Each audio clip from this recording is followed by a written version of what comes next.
Good morning. Good morning. Good morning. Thank you, Dr. Brian Gross. If I couldn't expect for a response from anyone else, I could count on Dr. Brian Gross. Again, good morning.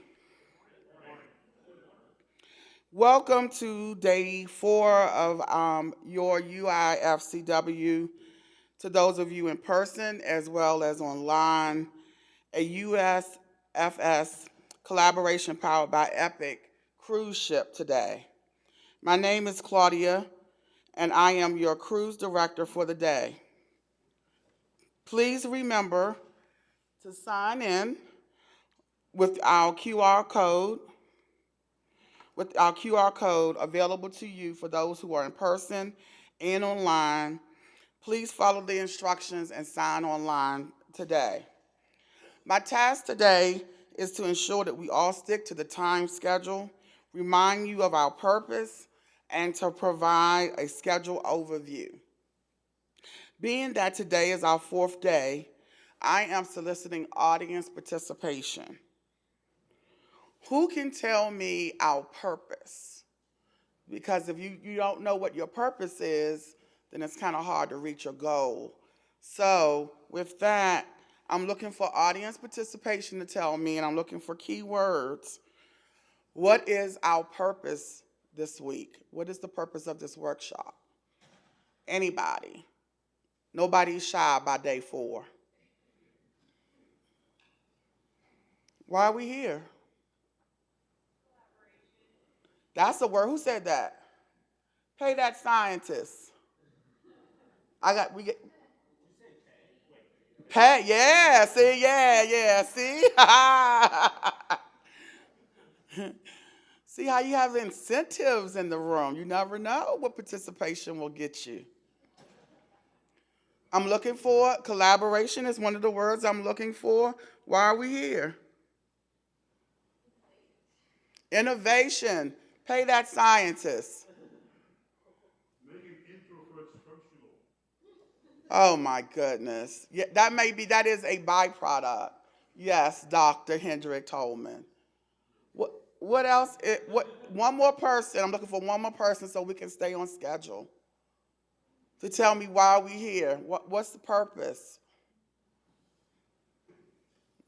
Community. Community. Now pay that scientist. It was Dr. Hendrick Tolman.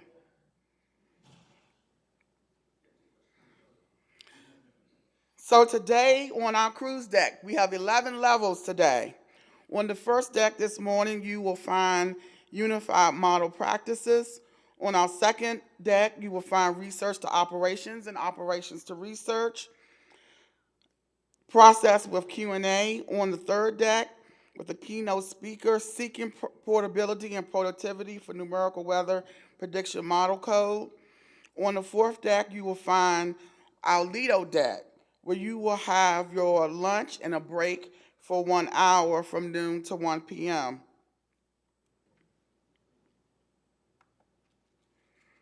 On the fifth deck, we will open up a panel discussion on open computing and shaping the future of computing for modeling. On the sixth deck, you will be able to select from one of 3 parallel sessions to attend, one on space weather, coastal and marine, or air quality. On the seventh deck, UFS as a decision tool, a private industry perspective.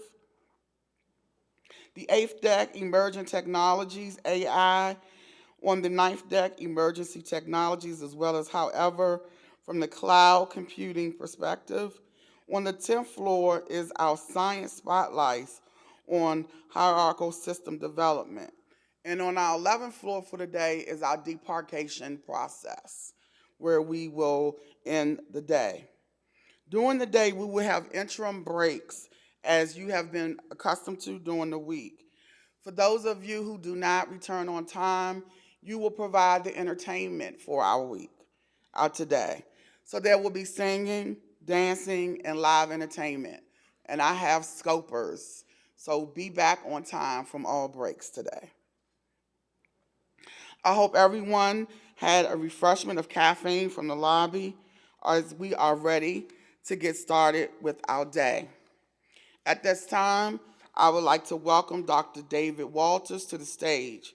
He leads the UK Met Office's research on Operations R2O team. Immediately following his speech, we'll invite Dr. Louisa Nance to the stage with the panelists as stated in the program. Thank you.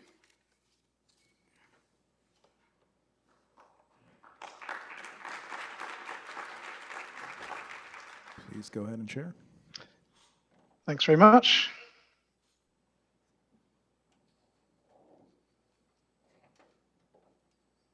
Tell me when the slides come. No, thank you. Can you see them? Please share again.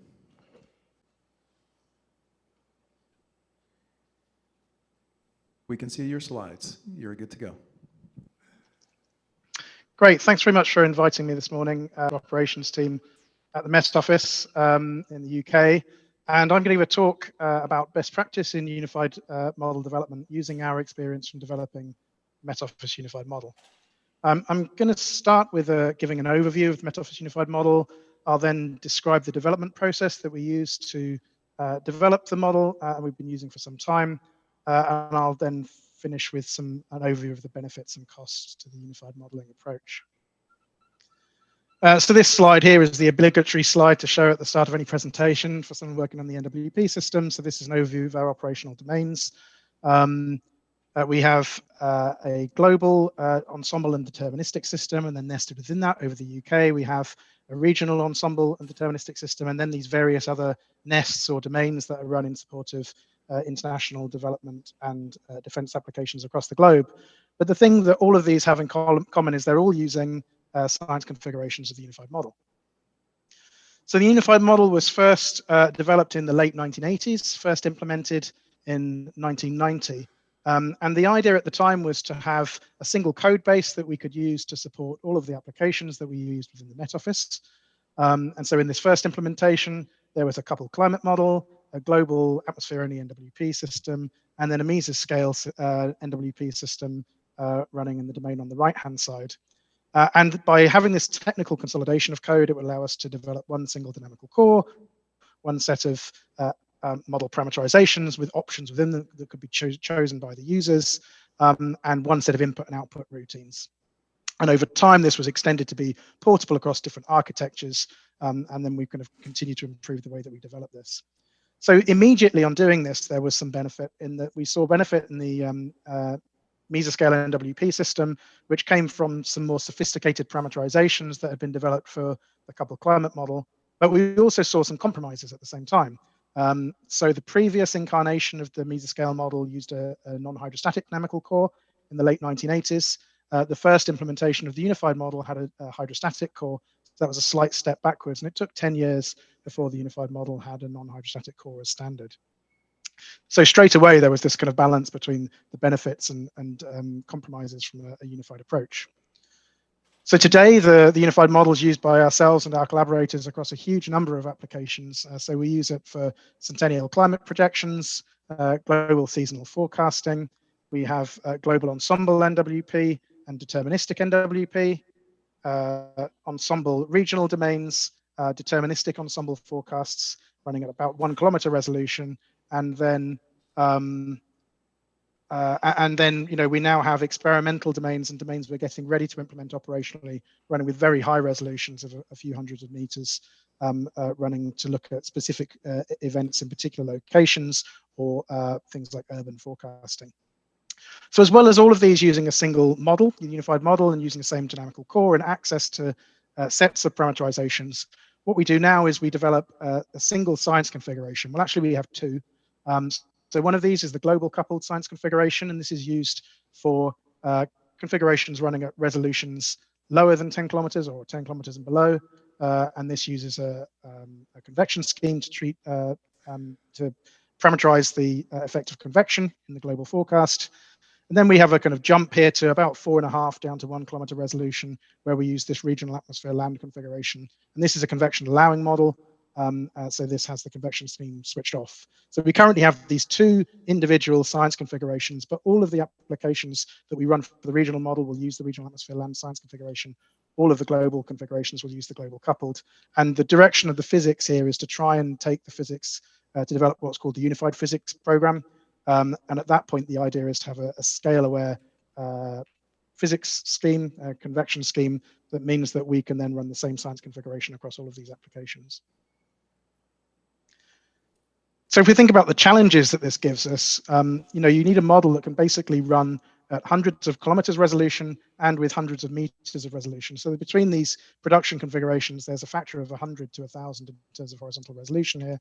And we need a dynamical core that can work in all of these and sets of physics parameterizations that can work as well. So as I said, we deal with this by defining these seamless science configurations. And so in doing this, we're not just saying we're using the same model in the different applications, we're actually using the same parameterizations, we're using the same options within those parameterizations and the same settings for particular parameters within those options. And then we have to develop these configurations so that they can be used in this wide range of applications. So there are advantages for doing this. If we think about trying to develop models that are good for NWP and climate, it means we need a model that has both small error growth and can produce good short-range forecasts from an initialized state. We also need models that have a realistic climatology, and constraining both of those at the same time improves the physical fidelity of the simulations and the model that we're using for those simulations. It also means that we can test the model and need to test the model in many applications and domains. But then if we want to apply it to a new domain or a new application, we are assured that the model should perform in that situation. We can also use the operational experience we gain from these. So for things like the O2R process, from one application to feed back into all of them. So if we have a report from a forecaster in the Bureau of Meteorology in Australia who's using the unified model, and they report a particular problem, we know that if we put effort into address that problem and understand it, that we can then deliver that fix to all of our applications and not just back to the Bureau of Meteorology. And finally, this is an important one for us. We don't have as big a community of physics developers in the academic community in the UK. So this allows us to concentrate all of our development on a very small number of parameterizations and options within those. We essentially put together a strategic direction of where we think a particular parameterization like the microphysics scheme is going, and we can focus all of our effort on that single direction of development. So there's lots of benefits to this, but it does add additional constraints, and those constraints do add to the burden of the model development process, and we'll come on to that later on. So I'll go for a quick introduction to the development process itself. So in this example, I'm going to use the global coupled science configuration, and this is because in my previous role, I was leading the development of the global atmosphere part of this. And so I essentially kind of designed this original process, but we have a very similar process for our regional atmosphere land configuration too. So the global coupled configuration, and we give it a number. So global coupled 4 is the one that we're currently using in operational NWP. So this defines what configuration of the unified model atmosphere we're using. We have that coupled, tightly coupled every time step to a global land configuration of the Jules land surface model, and they're running a single executable. Then we have a similar single executable running a global ocean configuration of the NEMO ocean model, coupled to a global sea ice configuration of the Los Alamos SICE model. In the latest release configuration, which is GC5, we've moved from moving SICE over to using SI cubed because the NEMO community are consolidating onto a single sea ice model. And then these two, as we run these two individual executables are coupled through the OASIS coupler. And so the GC4 configuration defines what models we're using, what science we're using within those, and how they're coupled together. So the development of a new GC configuration, this is going to be a map here describing the development process. Going from left to right is time, and from the top to the bottom are the different stages in the development process. An important part of this is that all developments start in what we call the research cycle. So work in the research cycle, this will be people working in universities, people working in our parameterization teams, people doing a PhD, or it could be someone in an application team doing some sensitivity tests with their operational system. But the idea is we recognize that all of this is research cycle work. All of the work there should be based on well-known configurations. So we don't want people having a configuration of choice that's their kind of pet configuration that they've developed themselves, and then doing developments on that. We really strongly encourage people to use one of our standard configurations, and that means that things that they learn from doing their research, others can learn by applying that to these configurations. So the results of the research are transferable from one system to another. It can include really simple tests like parameter sweeps, looking to tune particular parameterizations to improve certain aspects of performance. It could be the development of a new parameterization, or it could be something as sophisticated as the development of a new dynamical core. So that's all seen as research cycle work. It also includes what we call prioritized evaluation groups. And these are kind of targeted groups of people trying to address a specific problem. But unlike something like a Tiger team, where we put a group in place and say you have some prioritized resource for a short period of time, these evaluation groups are designed from the get-go with the idea that we understand some problems will take several years to understand their performance. So we'll have a small number of top model problems that we want to improve. And then the task for those teams is not to find some sticking classes. If they can find some things we can put in quickly, that's great. But the idea is to understand what's wrong with the model that's leading to this particular issue and trying to address it fundamentally. And at this research cycle, there's a lot of engagement across a wide range of partners. But as I said before, the majority of the physics development is at least led within the Met Office parameterization teams. So then building on the work in the research cycle, we'll have what we call a release cycle. So this is going from one release, say this GC4 release, and mapping out a period in time over which we will go to release the next configuration, GC5. So this takes about a couple, maybe 1 or 2 years, usually about 2 years to do this. It's planned before we start. So there's a planning meeting takes place before we start the configuration, and that will be looking at things like what the aims and the scope of the release are. Are there particular things that we're trying to deliver to, particular problems that we're trying to address? Are there particular system applications like something like an upcoming CMIP round that means the model needs to be ready at a particular time? We'll also identify what resources are in place to work on the configuration, and that will give us some idea as then how ambitious we should be in terms of the development itself. And we'll think about what the constraints are. So are we constrained by time? Are we constrained by functionality, and saying actually there's a particular functionality that we need to build into this release and we won't release until that's ready? But what we try to avoid, if at all possible, is to have releases where we're both constrained in functionality and time. So we say we have a particular time we have to release by and we have to get this functionality in, because that becomes quite difficult. We also then identify which changes we want to have ready. So we'll look across the different programs of research in the research cycle and say which changes do we think are ready for inclusion in this release. And we'll get together and list the changes that we think are in scope. And that will be based on their maturity. So how technically and scientifically mature they are, how well we understand the performance that they'll have and how well they'll perform across all of our different applications. But we'll also identify some priority at the time, and that comes in useful later on. So the first sets of tests that happen in the release cycle is what we call standard tests, and these are done by the developers rather than the people leading the release cycle. So the individual model developers will be given access to sets of simulations that they can, reference simulations that they can build their tests onto. So by standard, everything will go through at least a 20-year climate AMIP simulation, a set of coupled and atmosphere-only NWP runs. We'll have an atmosphere for all but the most trivial changes, some atmosphere-only data assimilation trials as well, running at low resolution. And all of these together will then be, we'll make sure things are documented. We'll make sure that the code is being lodged into the code base, and we go through a review process to basically say, is the science ready? Are the results good enough to include this in the configuration?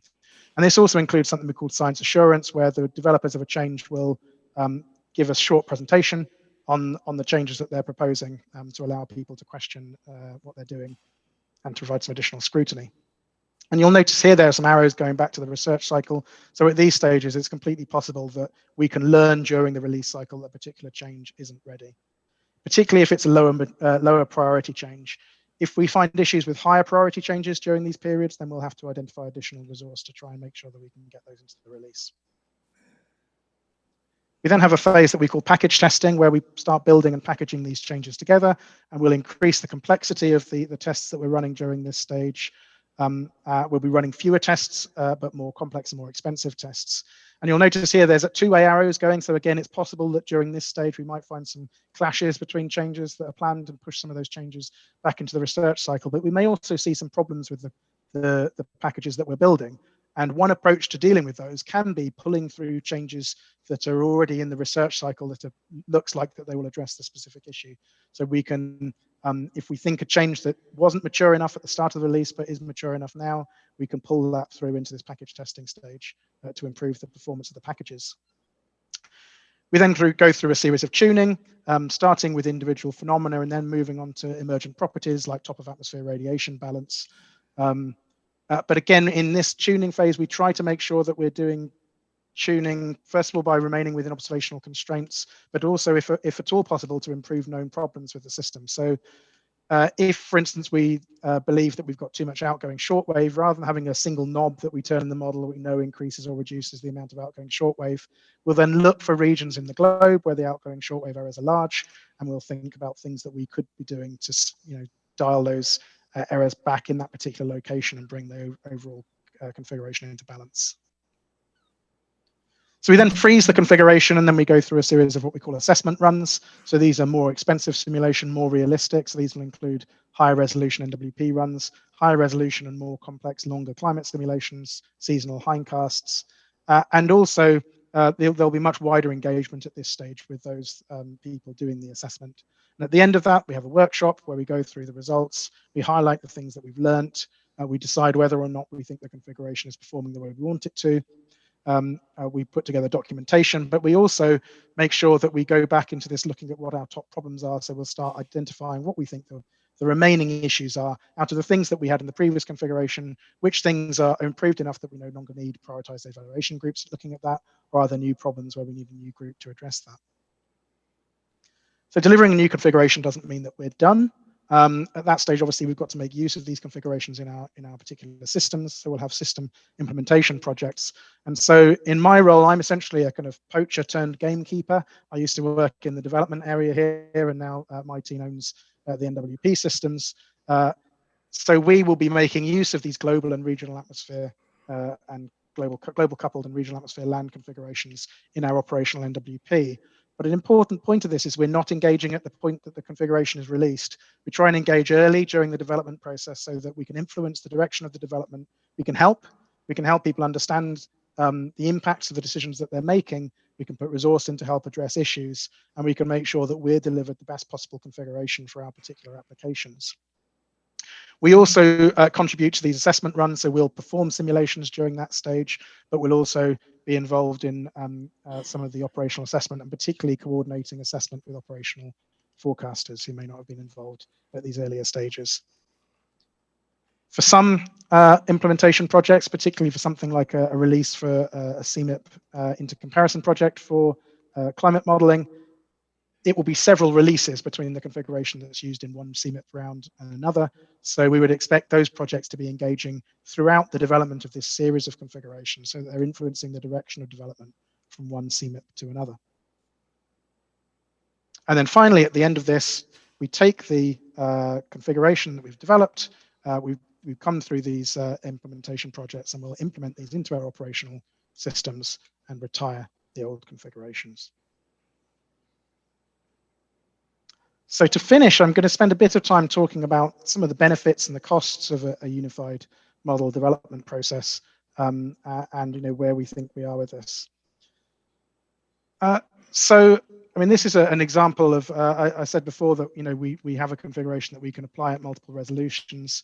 The global coupled configurations can be run for anything from 135 kilometers down to 10 kilometers, regional atmosphere land from 4.5 kilometers to kind of 1 kilometer is the bottom of kind of our operational configurations. But as I said, we're pushing into the sub-kilometer space with this and running at resolutions of 300 and 100 meters. But when running across different resolutions, so this is from the documentation of a previous global atmosphere setup, you can see that the number of options within the model that you need to change when running across those different resolutions is really small. Now, the benefit of this is it means that increasing resolution in a lower resolution system is almost trivial. So if we have a partner that's running a global ensemble at say 20-kilometer resolutions, and they want to implement at 15-kilometer resolutions, first of all, they know the model will perform at those resolutions. Configuring the model to run at those resolutions is relatively simple, and so it's just essentially a matter of creating the various driving model data and working out how they implement that on their particular system. A real benefit here, it means that we can trust the lower resolution tests to teach us about the higher resolution performance. So because not only is it easy to configure the model to run at different resolutions, but we design it that its performance is traceable across those resolutions, it means that we can whilst we have, say, a 10-kilometer global NWP system, we know that we can do the majority of our initial testing using a 40-kilometer forecast. And for most changes, the delta that you see from an old configuration to a new one, or from one option to another, will be very similar to the delta you'd see at full resolution. And that means we can do cheaper testing. It means we can do more testing, longer testing. We can test far more using that lower resolution setup than we can using the full high resolution system. This obviously does have costs, so it means there's a lot more thought and care needs to be taken when originally developing and testing the science back in that research cycle right at the start. So this does mean that we don't tend to have a developer that will be looking at a particular issue in a single system and then developing a change to address that issue or improve a particular aspect of performance to one user. Or if they are, that is essentially the start of a development process, and they then need to start thinking about how that fits into the longer term direction of the work that we're doing and the longer term direction of the system. There's also a cost here because it means that the model is relatively expensive computationally. So we run with a non-hydrostatic dynamical core at all resolutions, even if we're running a 100-kilometer resolution climate simulation. Similarly, we run with the same level of sophistication in our physics, so whatever configuration that we're running. So some particular atmosphere cloud interaction that's really important for the fidelity of a climate simulation would also be being used in our short range forecasts for NWP. So it does mean that the model is relatively expensive computationally. Again, the system can be run then across multiple levels of complexity and system applications, timescales, domains for the regional model, again with a small number of changes between these. And the benefit of this approach is that the increased testing and stress that we put on the system when developing it improves the robustness of the model, both technically and scientifically. And it means that if we need to apply the model in a new situation, in a new application, then we can trust that that model will perform. It also means that we can trust the performance of the model in situations we've not seen before. So, we're in a world of climate change. We're in a world where we're seeing unprecedented weather events. And because we will have constrained the model to perform in a variety of applications, we will have more trust that the model will perform in those unprecedented conditions. It also gives us access to a traceable hierarchies of complexity. So, for example, because we're using the same cloud aerosol interactions in our climate model and our NWP system, it means that we can take aerosols that we use using prognostically in the climate simulations, and we can use that to make climatologies and then use those in our NWP systems, and again know that they'll perform well without a significant amount of tuning. But the cost here is obviously that the code can become quite complex because there's a large number of use cases that we need to make, and the developers need to have all of those in their mind.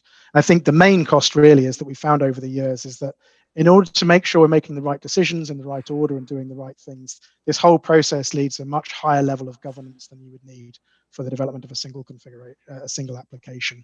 So essentially we have programs of work that sit around all of this, and those programs are not just overseeing the resources and the finances that are going to the development, but more importantly, they're overseeing the scientific direction and scientific decisions that are being made. So in summary, the unified modeling approach basically allows us, or the unified model allows us to have this unified modeling approach to model development. Our unified science configurations are used for global and regional modeling, although over time we want to move towards a single science configuration that can be used in all of our applications. There's significant technical and scientific benefit to this, but it comes with some upfront cost in terms of the development and testing of the science. I didn't discuss this very much, but during those final stages of testing, we can see issues, and you do find issues that are in a particular application. And we've developed pragmatic approaches to addressing those and introducing patches to the configuration before implementing that, but almost immediately contributing to the research effort to make sure that we can address those issues in the next round of configurations. And I think our overall view on this is that once adopted, then the benefits of this unified approach outweigh the costs. So I'm going to stop there, and I'm happy to take any questions. Thank you very much.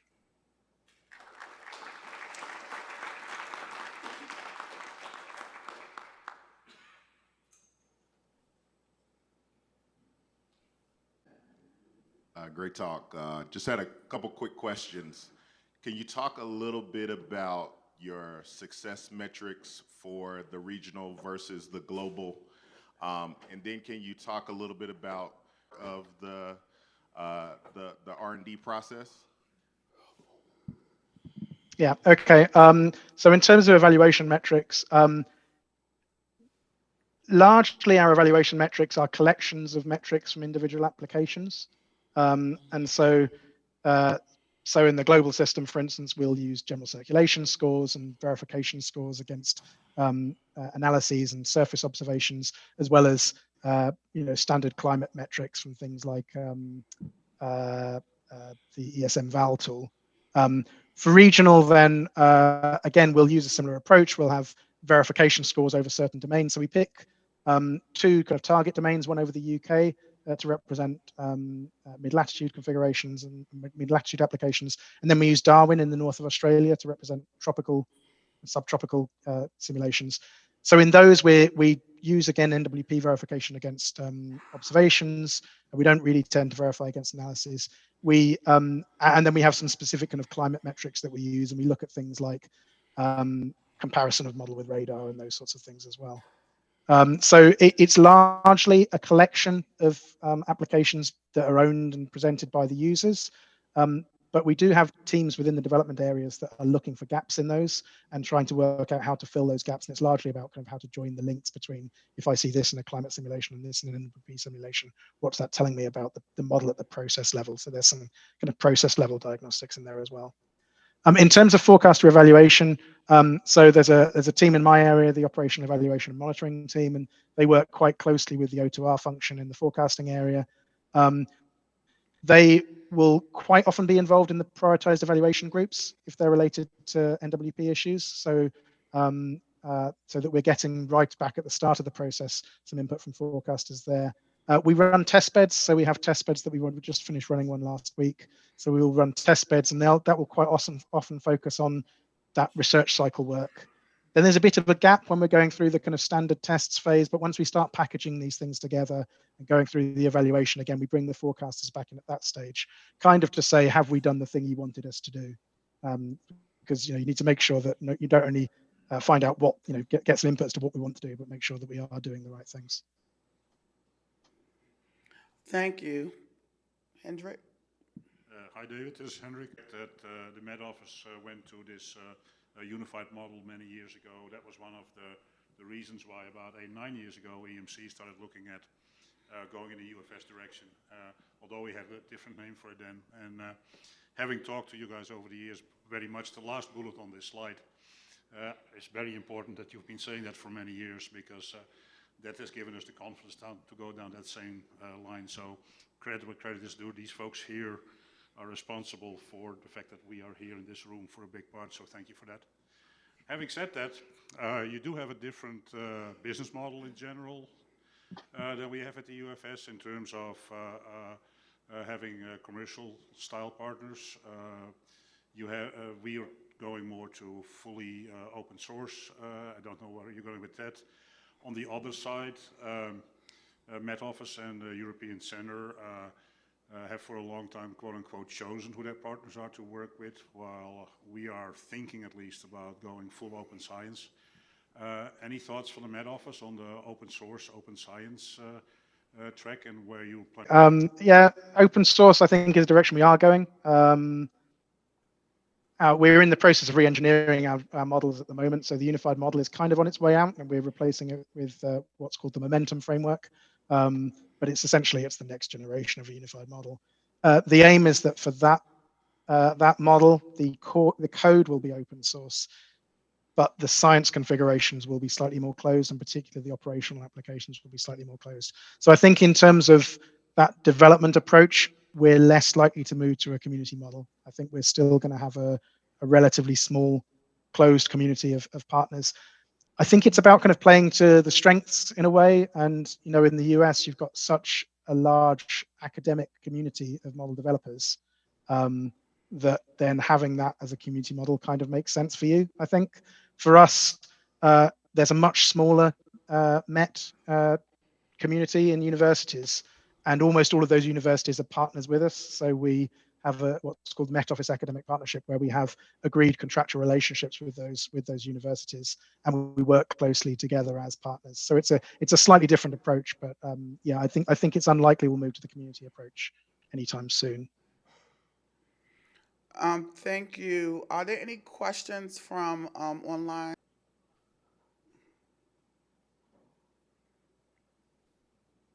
Yeah, David, we have a question from online.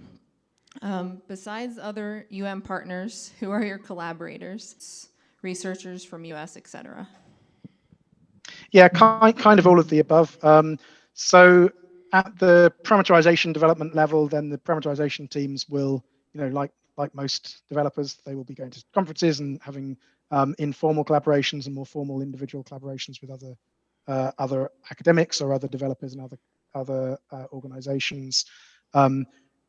We also have partners in international agencies like UMetNet and WMO. So, you know, we contribute to those collaborative efforts there.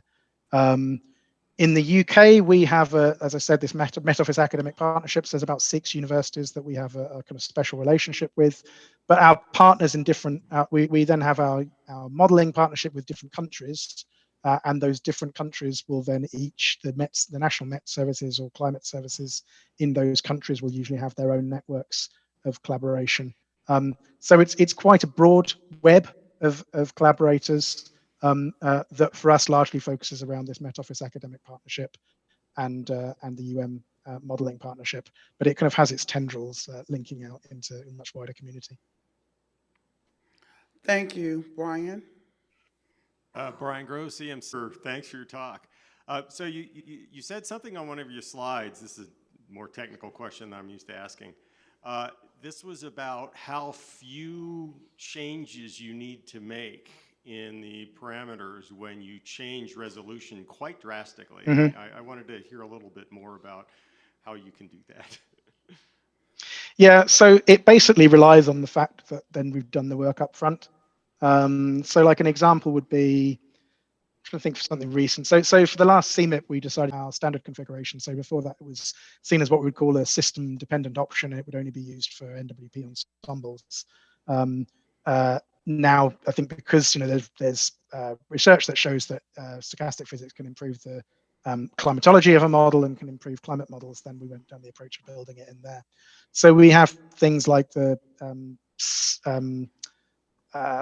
stochastic kinetic energy backscatter scheme, SCEB, which is trying to represent physical loss of information at the small kind of near grid scale and the backscatter of that onto the larger scale.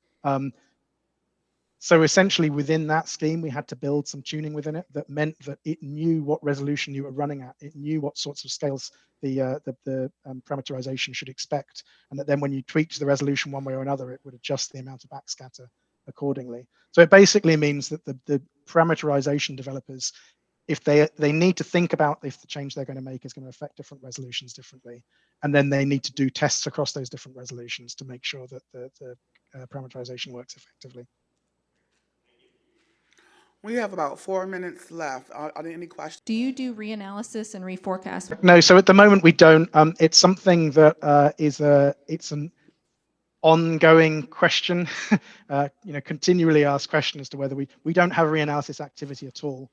So where we do reanalysis work, we work with ERA, we work with ECMWF, and that obviously means that we don't have an appropriate reanalysis for our system. So we do have applications that use reanalysis or that use reforecasting. So for seasonal forecasting, that we'll do an ocean-only reanalysis. And we know that on the seasonal timescales, then the growth of errors from an era initial condition and a unified model initial condition are small enough that it doesn't matter. But coming into kind of week 1, week 2, we know this is something we're going to have to do. So at the moment, we don't do anything. We keep asking whether we should, and the answer is almost certainly yes. Then we need to think about how we do it. I mean, we've been talking to people in NOAA about this, and so we've been following things like the replay approach that's being looked at there, which is something we're quite keen on, because obviously it means that we could do something that would be more affordable than moving into a regular reanalysis every year. Jillian?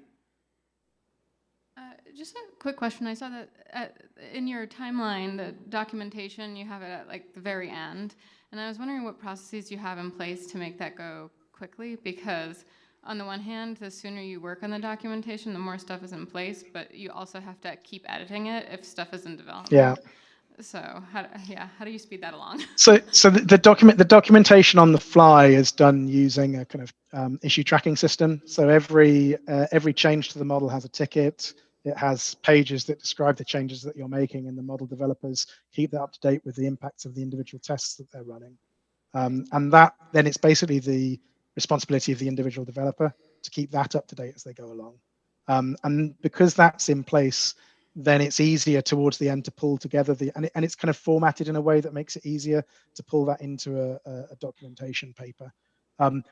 But yeah, it's difficult, and there is still usually a lag at the end. I used to write these papers and kind of be the lead author in these papers, and there would quite often be a kind of 6-month, 9-month, 12-month gap between releasing the configuration and having the thing published. So the aim is to try and get enough stuff in place that you can produce some quick and dirty documentation straight away, and then follow that up with something slightly more sophisticated and robust later on. Right, thank you. And the last question for this session. Hi, hi. Thanks. I'm Lou Wicker from NSSL. I was kind of curious, when you're developing, I know you've been developing a new core, for example, and are trying to transition that now. To what level do you look for sort of reference solutions or across different scales? I mean, we're having, this discussion about the representation of fine scale details of convection in the RRFS and things like that. Do you guys actually run idealized tests, or at least compared to other model solutions you're happy with, or do you have a process for that? So the dynamics developers, they will have their kind of sets of standard tests that they run. I mean, I think a bit like lots of those standardized tests are kind of large scale and not as small scale. I think that's kind of standard, isn't it? We then tend to rely on running the more complete simulations for looking at things like small scale convection. And in writing, though, we are moving to a new core at the moment. I've talked about the kind of expense of the model and the fact that it's already quite sophisticated. So we know that the current model already kind of performs on those scales. So then moving that and understanding the differences we've made, it's not as big a jump for you as it is for you, I think, in moving, say, over to FV3 or MPAS. Thank you. Thank you for answers to all of the questions. At this time, we're going to transition, and I'm going to invite Dr. Louisa Nance to the stage, as well as the panelists for our next Q&A session. Hendrick is Hendrick, Chris Booker, and there's one other person, I didn't bring my notes, but to the stage. Andrea Ray. Who are your panelists?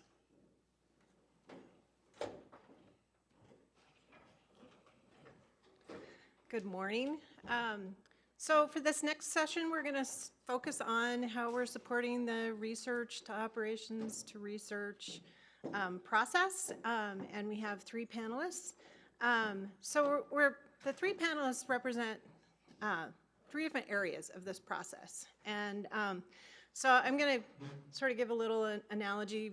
We've had, for those of you who aren't aware of this, NOAA has had test beds for over 20 years. And the number of test beds has grown to 12 right now, and we have a new one being spun up with respect to fire weather that will be coming online hopefully in the next year. So that's sort of the established network of test beds, and you'll see from Andrea's presentation, it's a pretty diverse group. We each touch on different areas of operations and trying to support that process of bringing research into operations. So then we have the newer aspect of the UFS coming onto the scene, and how all of our groups are going to engage in that process and work well together. And then we've got EPIC, which is the new kid on the block, right? So now we're all trying to figure out how we work together in the most effective way. And so, you know, making good use of those established relationships through the test beds, working together on this unified forecast system that should help simplify things, or at least make it more straightforward to support that process. So we have 3 panelists, and they're each going to give you a short presentation, because we really want to leave some time open for discussion, questions, that kind of thing. So we're going to lead off with Hendrik Tolman, and he's going to give us. Thank you, Louisa. It's good to have Louisa in charge, because I need somebody to keep me short. So I'm talking about UFS R2O. Let's see, this one works. Can I get the next slide, please? So going back to how Ricky and I 4 or 5 years ago defining the UFS. I'm not going to go in detail through this word, because you must have seen this a lot. So we're talking about the UFS joining operation and research software, doing this by evidence-based decision making, focus on application, not just on software stack, because an application is actionable and measurable, a software stack is not. Unified versus unitary versus uncontrolled versus other words. We've talked about that a lot this week already.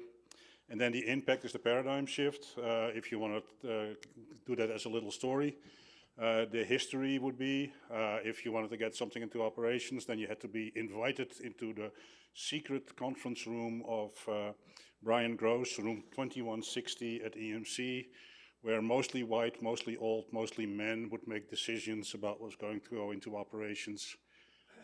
And now we have this. So there is a lot that has changed. Next slide, please. There is also the issue that we started to become a community pretty quick. This is actually from 2.5 years ago, 3 years ago already.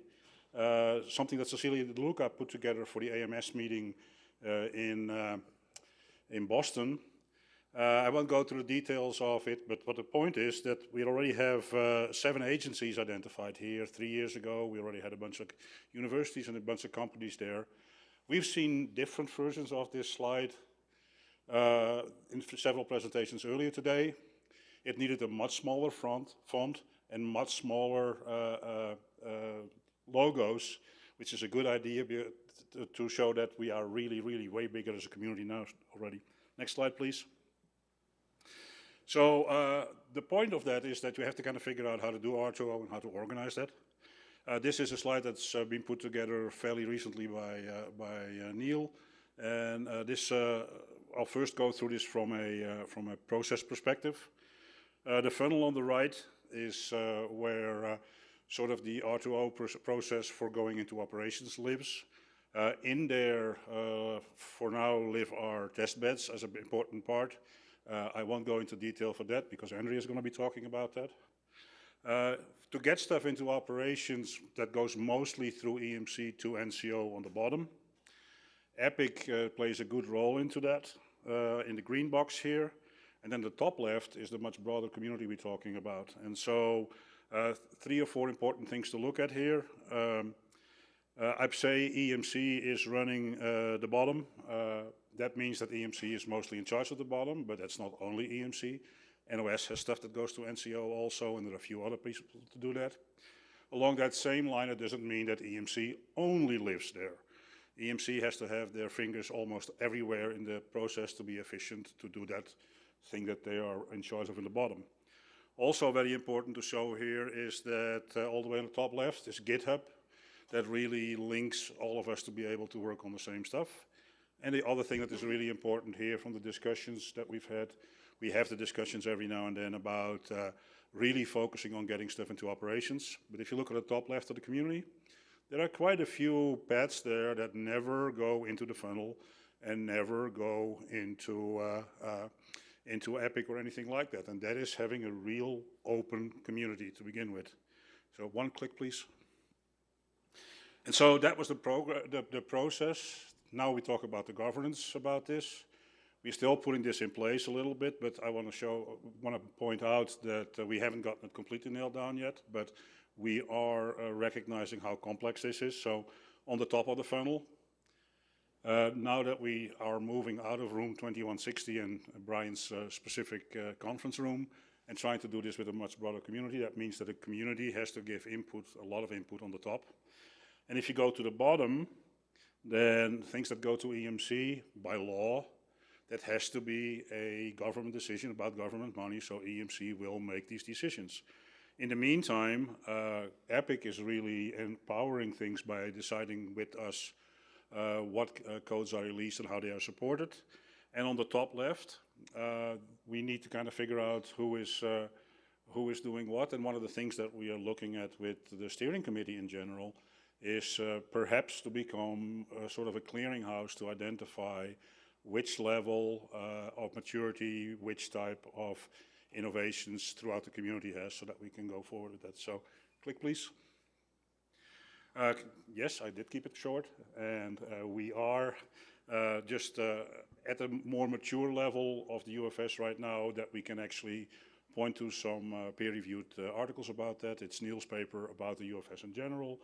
It is the paper by mostly Louis Cellini and Greg McLean about the commitment of NOAA for that, and then the bottom paper here, which was published earlier this year, giving a very practical example of how a UFS type of approach has helped us to much more quickly get research into operations, and I'll leave it with that for now.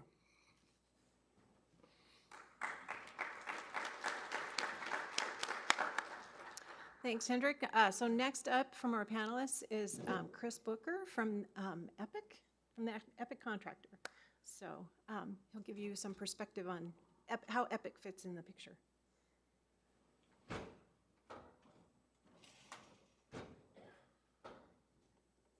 Good morning, guys. My apologies if I'm actually filling in for Kevin Blackman, who was unable to be with us today. So again, my apologies if this comes across a little bit awkward, but I'm gonna try to wing it here and do my best. So I'm gonna kind of be trying to provide the perspective of the EPIC team, and I guess what we're trying to do to kind of break down the barriers between the different centers and try to foster this collaborative sort of culture. I myself come from, I guess, less of a atmospheric science background and more of a software engineering operations background. So I think that, I guess, from my,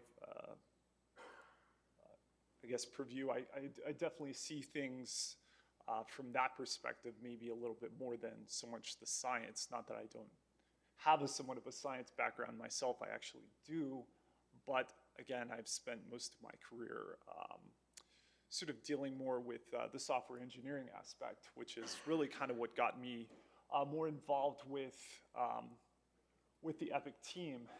One of our things really was to try to facilitate the quick release of code and to try to get innovations into operations, obviously, as quickly as we can, using a lot of the same processes that we, of course, that we see in traditional software engineering with CI/CD and whatnot. We've obviously already started to implement this into some of the applications within our purview, in particular the SRW. We're looking to put this into the Rufus, Landier, and of course the Hurricane application when it comes online. Of course, we wouldn't be where we are without our partners. I'm not going to go through them all, but they're listed here. I'm sure you're all familiar with them. But let's talk a little bit about, you know, the whole process. Obviously, you know, we want to try to have you as a community try to contribute to the code base. And this is something Kevin mentioned yesterday. I think maybe it was touched on a little bit, but we want you to contribute. When you see the opportunity to try to make the code base better, to try to make things better, we encourage you to contribute. And we're trying to break down the barriers that have, been in place in the past. Things in particular, I know with one of the big ones that Kevin touched on was security. Obviously, not everybody has access to some of the resources, and we're trying to create ways to kind of break that down. In particular, with some of the things that we've done. Just going to kind of go through this, but we want to see. We want to implement CI/CD processes. We want you guys to be able to have repeatable application runs. And if we see a problem, one of the big things is we want to be able to fail quickly with this kind of shift left mentality, where if we see a problem, we identify it early on before it becomes a big deal. And we do that with enhanced testing frameworks. Currently, we're trying to get obviously more regression tests, more functional tests, and try to make that available to you within the community. Obviously, with our advanced user supports, we do offer certain configuration management tools to try to make these processes repeatable. I know that one that was touched on was, particularly with the SRW, was the use of Packer, so that a simple plug-in change within the configuration would make it easily repeatable to be able to bring online the Packer, be able to bring online an application such as the SRW. And of course, we do provide tutorials for some of these cloud configuration scripts, as well as various community tools that we try to provide to the community, unified workflow and whatnot.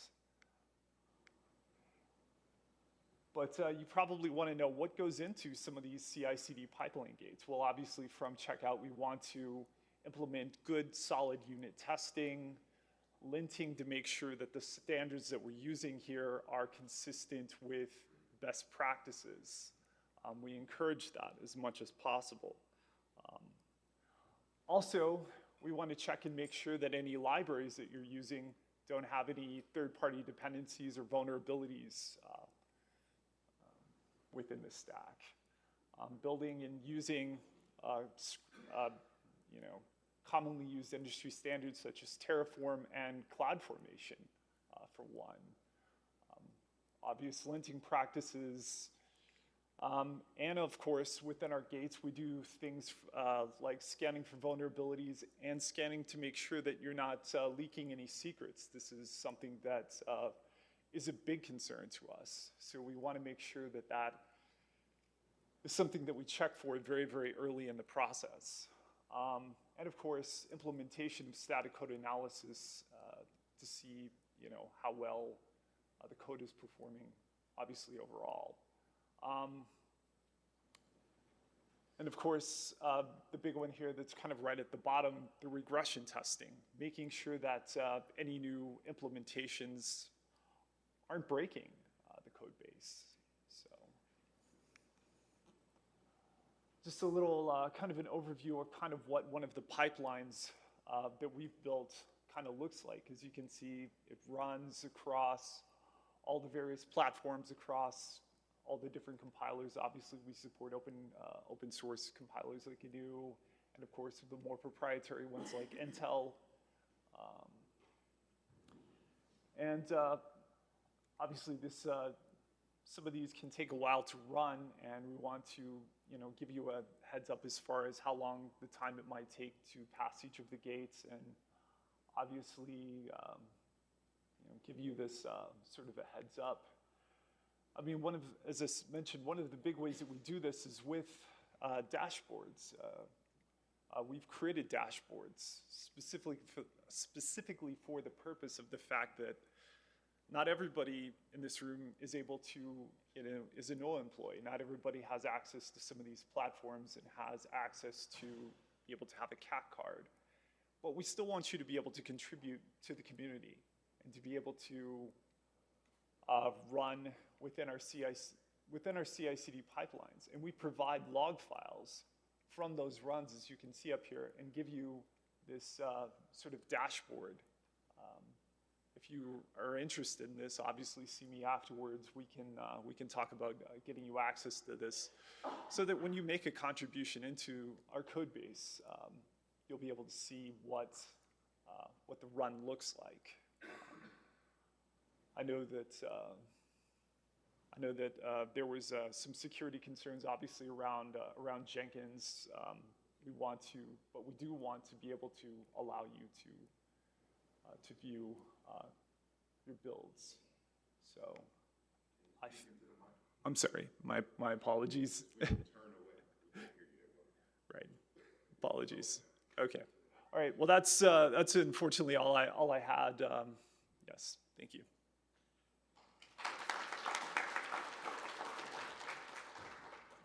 Thanks, Chris. So last up, we have Andrea Ray.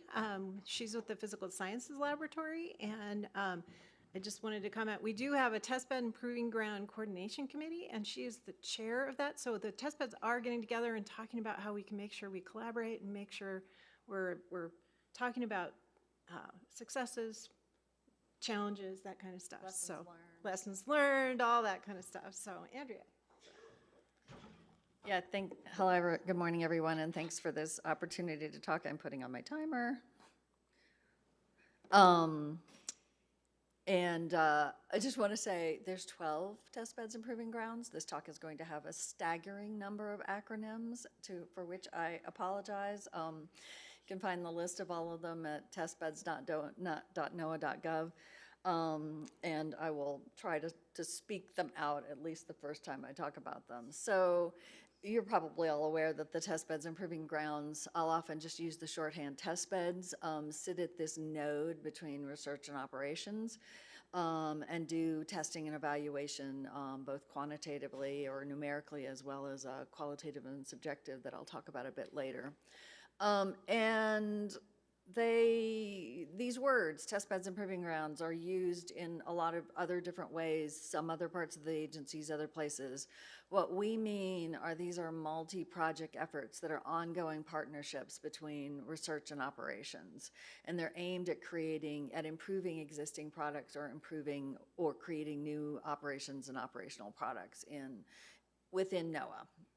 For the most part. Sometimes things go outside of NOAA, but the real main thing is to improve NOAA's products and services. And so their intent is to facilitate the orderly transition of research through this testing and evaluation. And they're a major facilitator of R2O, but they're not the only facilitator of R2O. So there's other places in the agency that things are tested, so not everything goes through these. And then there's the online portal I just mentioned, testbeds.noaa.gov. But what else are we? We think of ourselves as being interactive, so that little diagram up there in the top, developers, researchers, forecasters at both the national centers and the WFO's levels. In the little smiley face for public, I would include participants from emergency managers, the media, other kinds of external groups that are often the intermediaries between the forecast or warning that NOAA puts out and the actual public that we want to respond. They're a kind of crucible because things get brought into the test bed, and the idea is that you want to see if it breaks. You want to see if it breaks anything downstream. You want to look and see how it works in the workflows and processes of forecasters, for example. They're facilitators, bringing the different groups together to discuss the innovations and how they might work. And then, given that several times this week there's been a kind of a road given as an example, and sometimes people have said that the test beds are a fast lane. Well, you might get there faster, but what they really are is more like a road trip or a carpool lane, because things get discovered along the way. And yeah, you get where you're going, although you might sometimes decide that you need to go somewhere else. But there's things happening in that carpool or in that road trip that are more than just the idea of a fast lane. Uh-oh, I'm going the wrong direction. So how do they do this? Most of them conduct experiments of one sort or another, and I'm going to give a few examples as I go through this. This talk as a whole is not comprehensive. Some of them are the winter weather and the flash flood and intense rainfall experiments of the hydromet test bed, aviation weather experiments with airlines, hazardous weather test bed has its experimental forecast and experimental warning programs. Operation Proving Ground conducts things specifically for what might be going out into being pushed out into the WFOs. They're thinking about things like how does it work with the other things the WFOs are doing? Does there need to be additional training and things like that?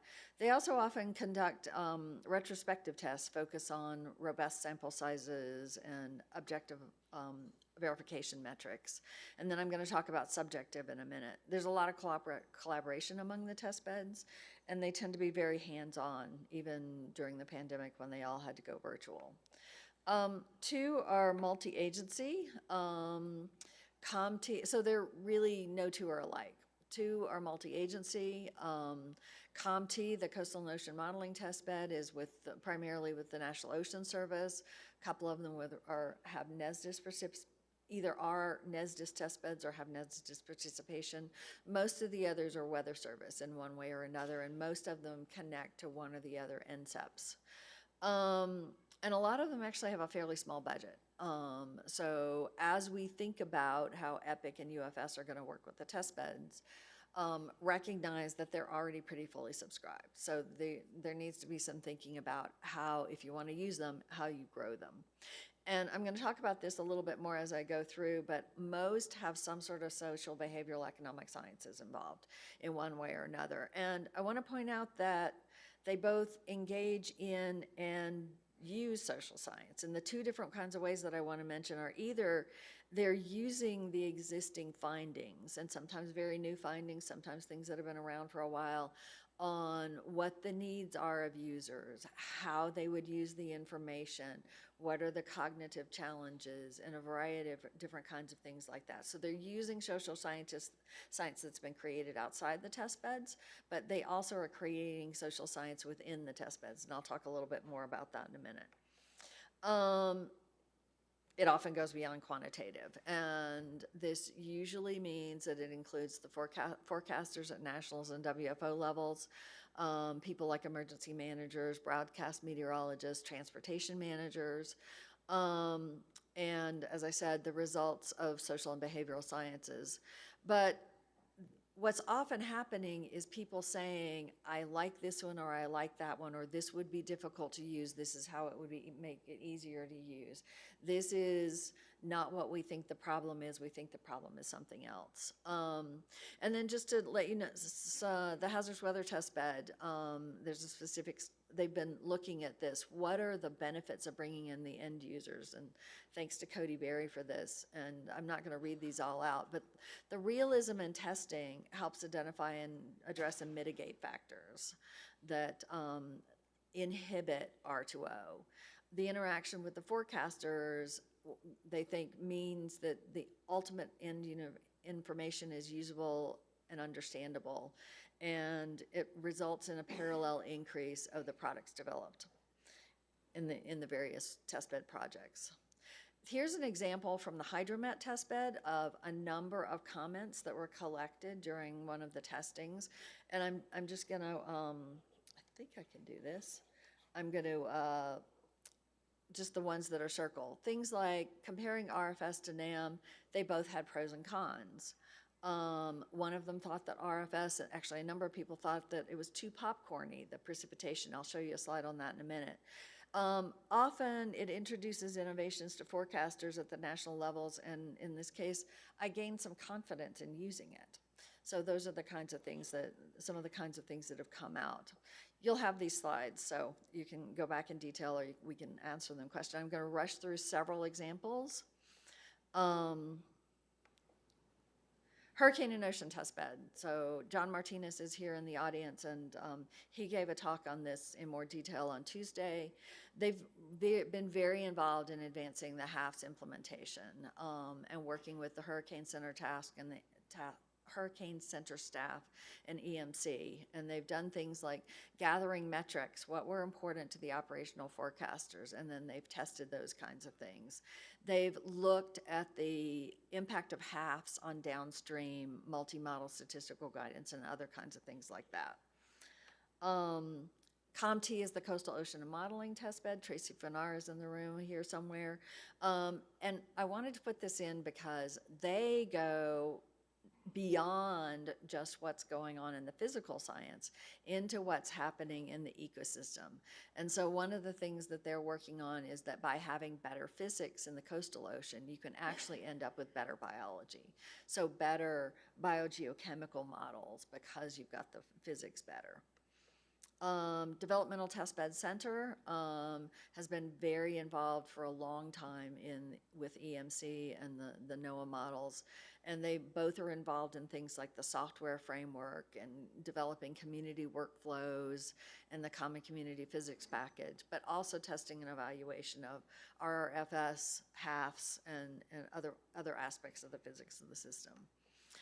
Satellite Proving Ground recently, motivated by new parameters available from the JPSS satellite, organized a fire and smoke initiative to address this need. And what they ended up doing was developing the HER smoke model, which is a combo of the HER model upgraded with aerosols and improved fire radiative power capacity from VERS. And so this has led to these nice HER maps of smoke plumes dissipating, and the WFO and the public acceptance of this have been very high. I mentioned popcorn. I'm not going to go into the details of this, but what happened in the HMT was that the developers and researchers, as well as the forecasters, said RRFS is creating these popcorn storms that are actually there, but they're not anywhere near as much precipitation as in the RRFS. So that led to a bunch of recommendations from HMT and WPC and modifications to alleviate these precipitation rates. And those were things like microphysics adjustments, divergence damping, energy conservations. And then they also asked, coming back, a recommendation from the HMT was to add hourly max precip rate to the kinds of data that's available so that they could study this further. Climate Testbed more recently has been WPO funded projects targeting UFS developments in the S2S timescale, and then they have especially evaluated the various UFS prototypes and then made the prototypes into ensembles. And this, thanks to Matt Rosencrantz, I misspelled his name, there's an S on the end. So I think that's the last one. Louisa that's the last example. She already mentioned there's a coordinating committee, which is a venue for coordination and sharing and talking about common issues. I'm not going to go through this in detail, but I want EPIC and other communities to know that there's a number of different funding opportunities for participating in test beds. You're going to get all of these slides, so you'll see those in detail, or you can ask some questions in a little bit. And just to close, most of the test beds already have activities supporting the UFS in one way or another, and are willing partners. I've only given a few examples. They have capabilities that can directly support the UFS, robust testing and evaluation processes that are already being used, access to forecasters and those intermediaries who can provide meaningful feedback at different stages in the development process, engage in SBES, both implementing and generating it, and probabilistic products and FACET are a major focus of most of the test beds. So we're eager to have you work with us, and would encourage starting to talk early so that we can get things into the various test bed planning processes, and talk to your funders about your priorities that would relate to test beds. Thanks.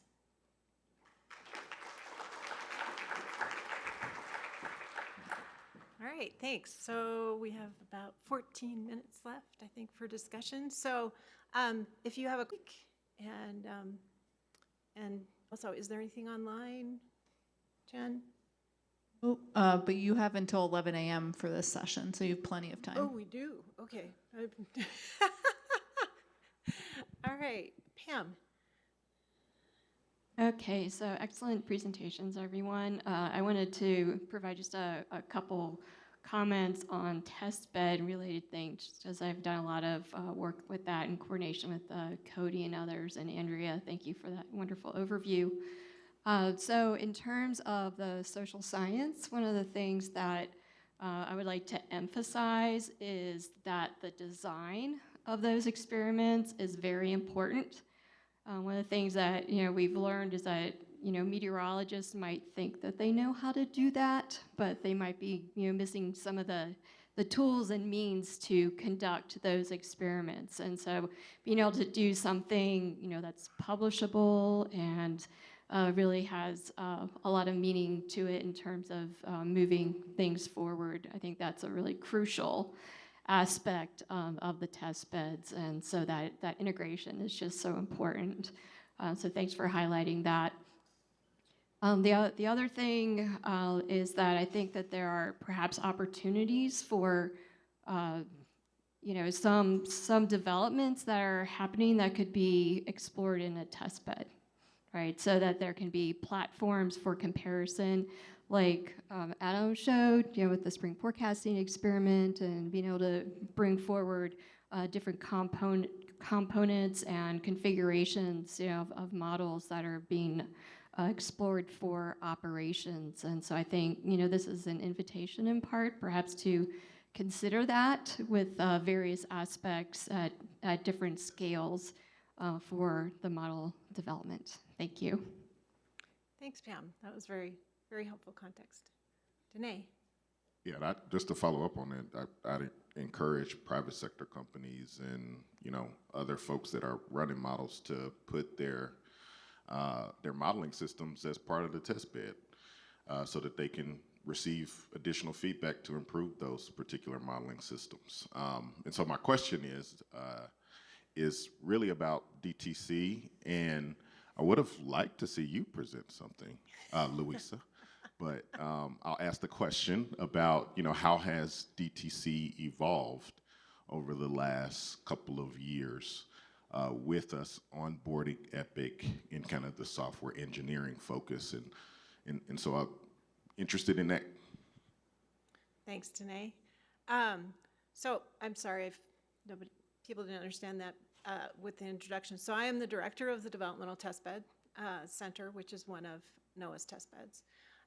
So historically, what Danae is referring to is that we used to do a lot of software support for NOAA's modeling systems. So we used to support to the community the GSI ENKF DA system, the HWRF system, and gosh, I'm going brain dead here right now. We have been we are still supporting the, we built and are supporting to the community the verification system. So with EPIC coming online, what we've been doing is handing off some of those responsibilities, because we had about 75% of our budget was software support, and we only had a small piece left for doing testing evaluation, whereas the test beds, well, that should be the mainstay of that. So the evolution for us is we've handed off, we're not supporting the DA system anymore. We're handing off, we handed off support for the short-range weather app to EPIC. That wrapped up this year. We're going to be handing off the support that we've been doing for developers for the hurricane application. We will be maintaining the support for the Common Community Physics package and for MET+, which is the verification package. So gradually our budget has been moving more towards testing evaluation, and we have been touching on, as that summary slide, so the physics, supporting the physics. So we've got a single column model that goes with the CCPP package, trying to help dig in and work closely with developers. And I would say one thing that I wanted to bring up is I think sometimes viewing things as a funnel where you're going to go from stage 1 to stage 2 to stage 3 is kind of a misnomer. Everything is really iterative.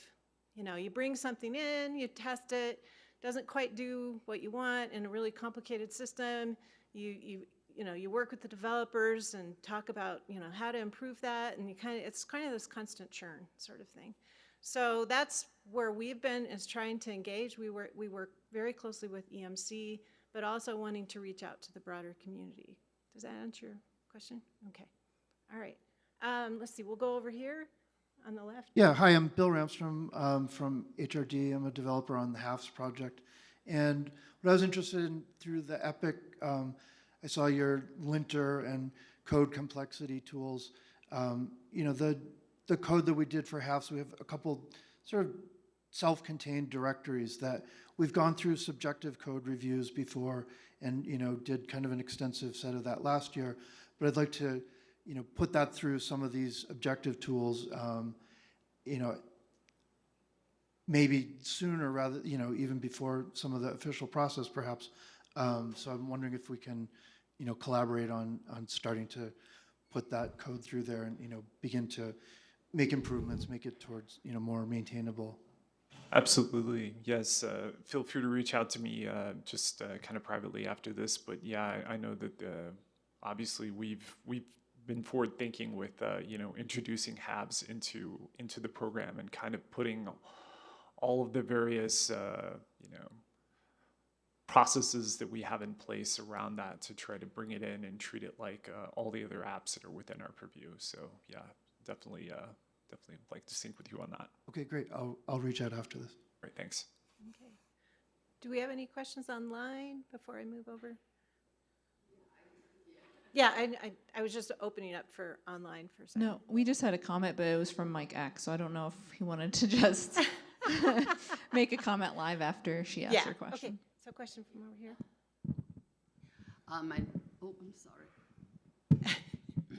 Yeah, my name is Su-Xia Zhang, and I came from Engelhard, which is a commodity trading partner in basically. Can you move closer? Yeah, so we can hear. Basically, I'm just stand what call private, you know, by the enterprise. Basically, I come here today. But anyway, I want to thank DTC and testbed. You know, the leading work is really advanced and also amazing. You know, we benefit how much we benefit from you guys' work. And here I have I'm so excited to know that you are to start leading step one further, like GFS version 13 and GFS version 17. But when we're doing this one, I just want to, you know, make some kind of suggestion or request. So when I evaluate the work from, you know, like GFS version 15 to version 16, there are lots of groundwork you guys are doing. For example, demonstrate the benefit, the physics, you know, speculative, cloud, you know, dynamic details, you know. And so this work is wonderful, you know. But I think for me, yeah, I think when you do this one, please keep document the details for successful stories, you know, like you can keep name list, configure file, and etc. So that, you know, for private community, we can easily to reproduce your work.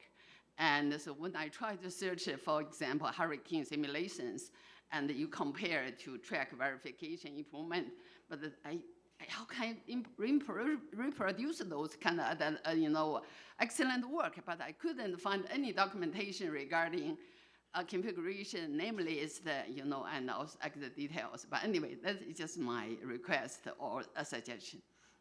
I think that's a great suggestion, being able to share all that information with the community, sort of so this open book. Everybody understands what's going on. I think everybody's working towards like having a hash, I'm going to use the wrong terminology, the hashtag or something within the repository that says, this is the code we ran, this is the name list we used, you know, all of that kind of stuff. And my understanding is the community is working towards that. We're not quite there yet. And I'm hoping that EPIC is going to be able to help us with that software aspect. Yeah, I know. So when you do the evaluation test bed, going to go forward from like GFS version 12 to 13. So, you know, just keep this thing in mind. When you do some success story, at the same time, save the computer file, documentation, something, so that you don't need to reproduce, redo this kind of work, but to keep the record. Yeah, So yeah. that save time and help also other people. Lisa? Okay, I'm going to let Hendrik comment on this too. I knew I Yeah, this is actually a broader issue than just test beds, and this is something that we've had discussions of over the years with NCAR and others. This is a workflow issue.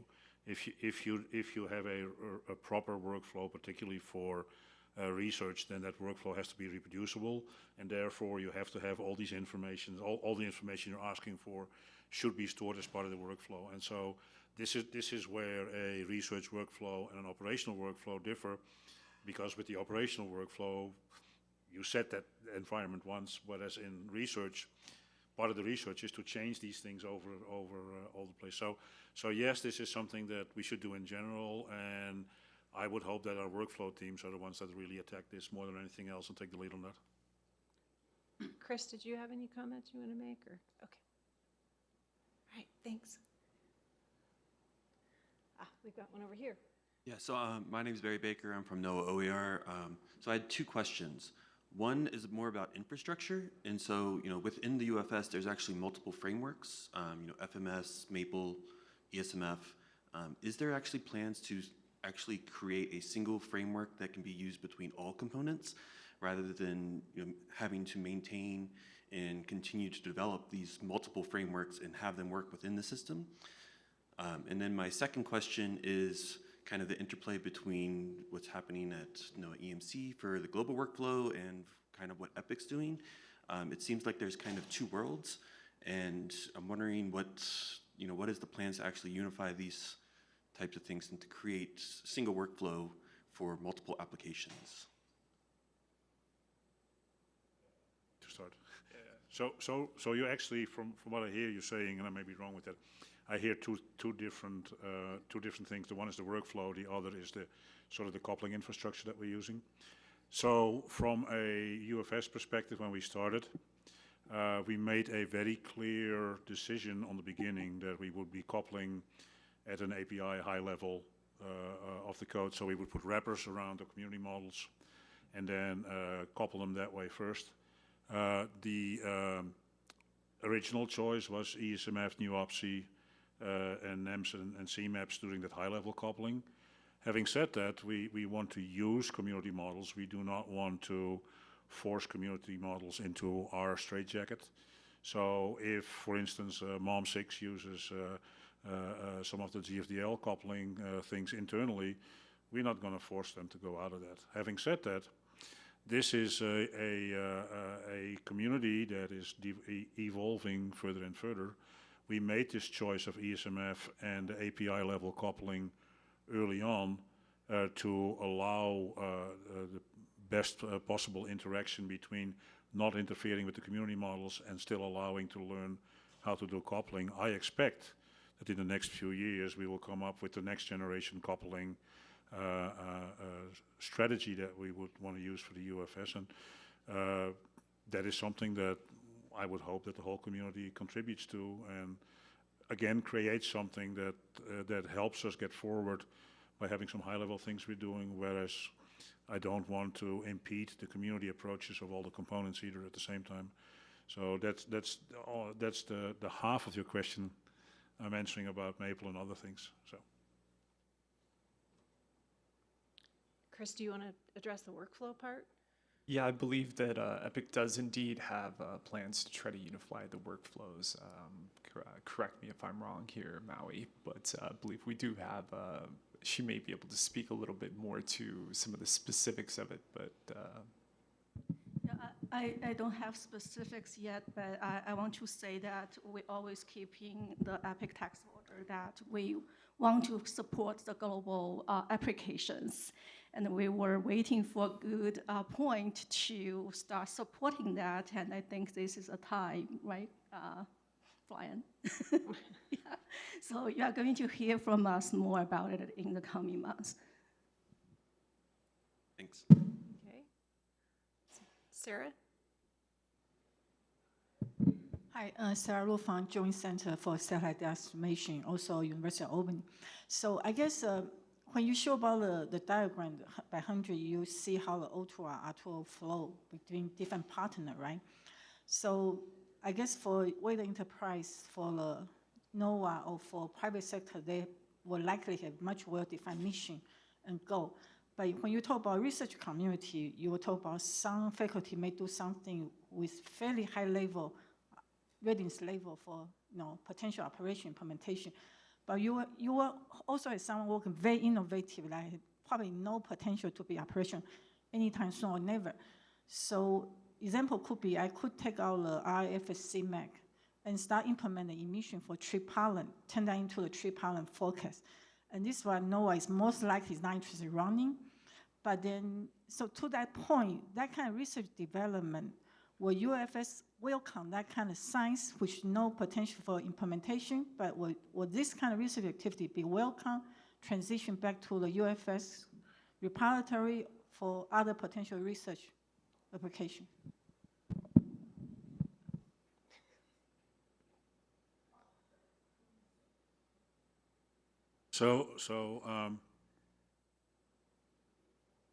There's different sets of answers to that one. So I am personally a strong believer in open science. I am personally a very strong believer in if a researcher wants to put something in to work with UFS, that should be possible. The way that we've been able to do that with some of the component models before is to clearly delineate the code management. So with the code management, high level of that is that whatever you put in there, you do no harm. That means that if you put some science in there, you do not interfere with runtime or other things for instance, operations. The other one is that there has to be ownership of something that goes into the UFS, and so people like Brian will have ownership over things that goes into operations. But if there is a research process that has no intent or path yet to operations, but you still want to be able to use the whole infrastructure, you have to take ownership of that, and you have to be willing to be part of the community to maintain that code in the UFS also and take that upon yourself.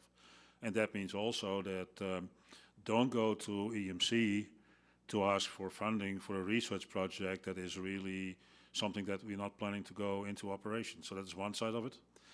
The other side of that is that we're talking about a unified approach. We're talking about, even within NOAA, about wanting to make operations improve faster and research getting faster into operations. The reality is that if you have a well-supported system that you have access to, that you can set up in a few days and can start doing research with immediately, why don't you do that? That's in your own benefit. Having said that, and in some of the documents that we are developing, operations tends to go by incremental improvements, and so working in the UFS is very obvious with that. And however, every now and then you have a revolution.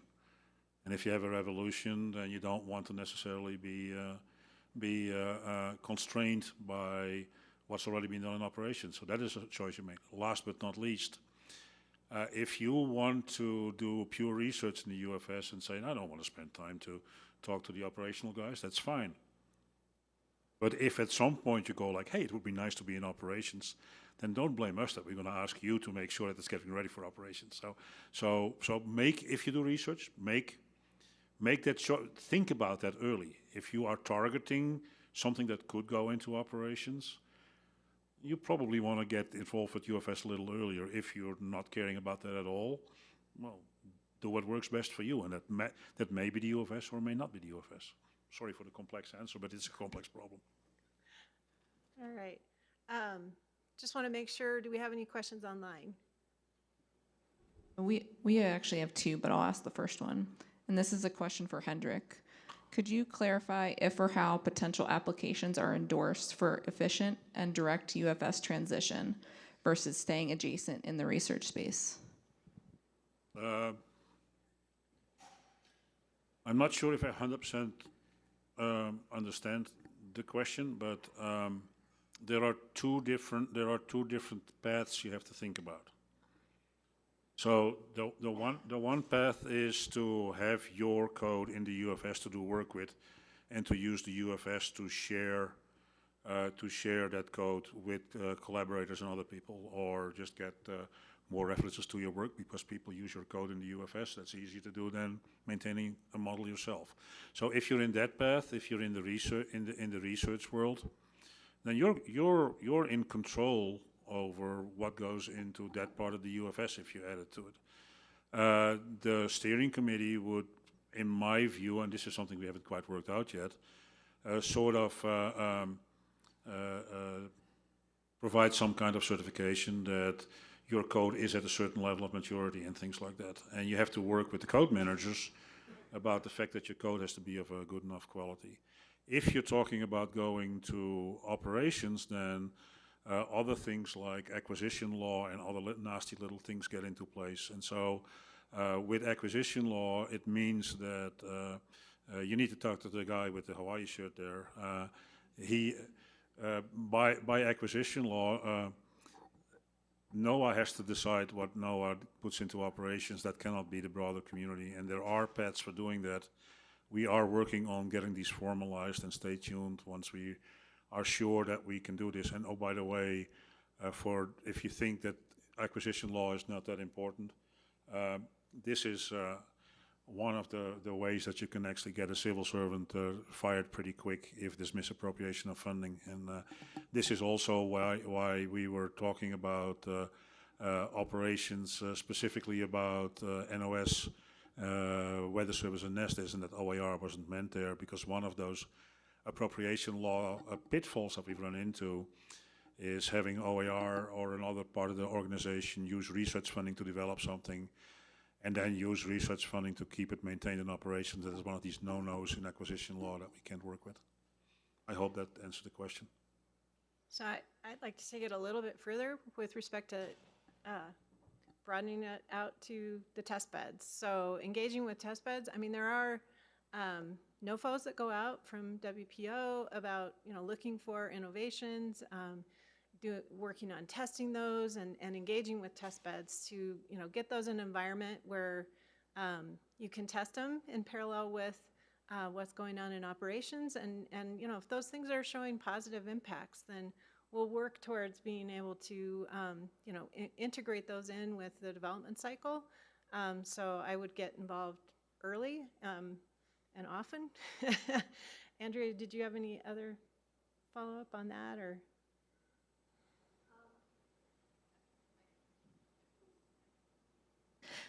Yeah, early and often would be, one would be talking to the funders, but in parallel with that would be talking to some of the testbed managers about what are the different kinds of things that you're interested in. Right.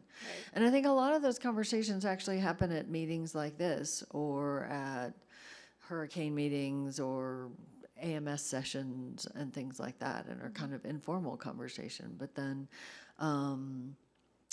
it's also conversations that would happen because STI funds a number of most of the test beds are Weather Service related, and STI funds them as well as some other funders. But like the Coastal Ocean Modeling Test Bed is the National Ocean Service. So, and then the different test beds do have web pages where you can see what kinds of things that they're engaged with. But again, also looking to see what kinds of things they're presenting at AMS and other things will give you an idea of what kinds of things that they're doing. Yeah. I don't think, does that answer your question? Yeah, I think or start getting there. Yeah, yeah. Just test beds are one conduit for getting one connected. Conduit, right. So, anyway, so I think Curtis, you're next. Curtis Alexander, Global Systems Laboratory with NOAA. Maybe comment and question potentially toward Hendrik here on the UFS R2O ecosystem schematic that you were showing earlier.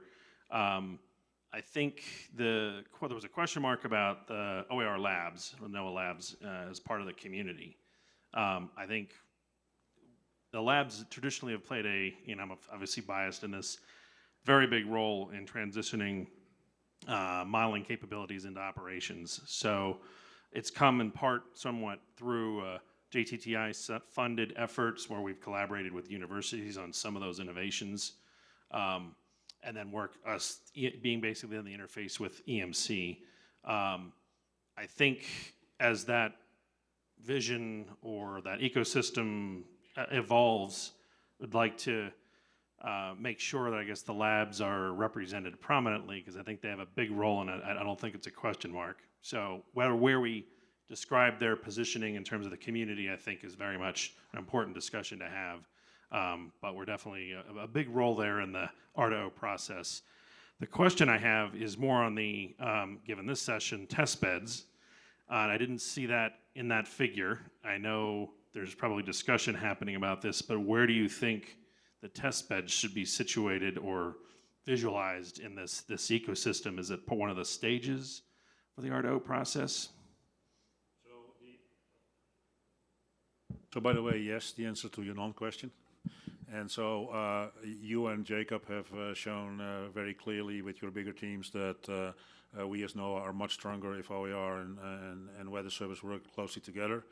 The original blue version of the funnel has the test beds right in the center of the funnel, picking up stuff that gains maturity and helping carrying it all the way into operations. And so that's what I try to mention in my talk, and defer to Andrea for the discussion. Having said that, with the test beds and proving grounds in general, we have been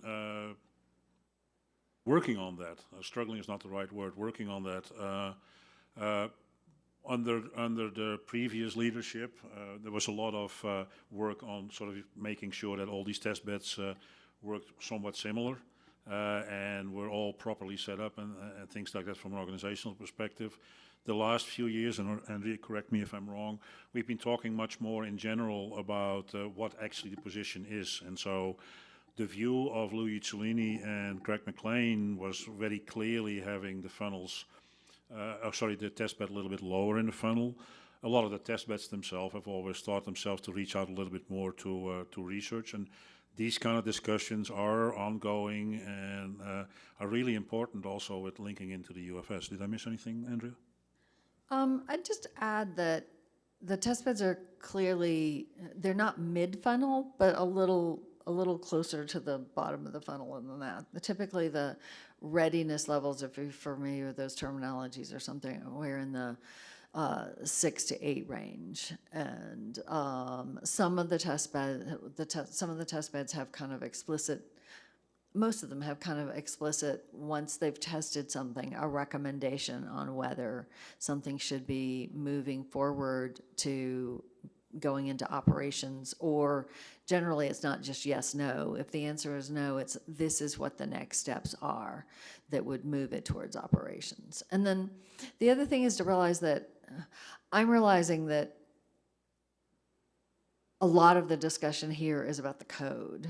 And while the test beds and proving grounds are testing the code, they're really this step beyond that, which is that making something that's useful for operations? And so it's a little bit, it's almost like it's a separate funnel. I'm glad you're bringing that up, because I had a question for Andrea about that. And sorry for taking this one step further for the folks at the microphones, but the test beds, particularly things like the summer experiment or the spring experiment, I took the opportunity once I got into a leadership position to actually specifically go and spend a week at a test bed where the forecasters were evaluating these innovations that we're talking about. On the other side, when we did the NGDPS thing, we specifically funded a few people to run specific models in the test bed so we could go at that. So point one, if you're a model developer, if you have an opportunity to go to a test bed and sit there for a week, that is an eye-opener, because you really have the people who use your stuff working with it, and you see how people use it, and that is an eye-opener for me as a developer. So Andrea, how do people get into this spring experiment and things like that? There's usually a call that goes out, and it's primarily, Curtis, I think this is the case, or Adam Clark over there. This is primarily within NOAA. Jim, is that as well? Often it goes to the Weather Service people, but then the test beds are reaching out to like broadcast media and emergency managers and those kinds.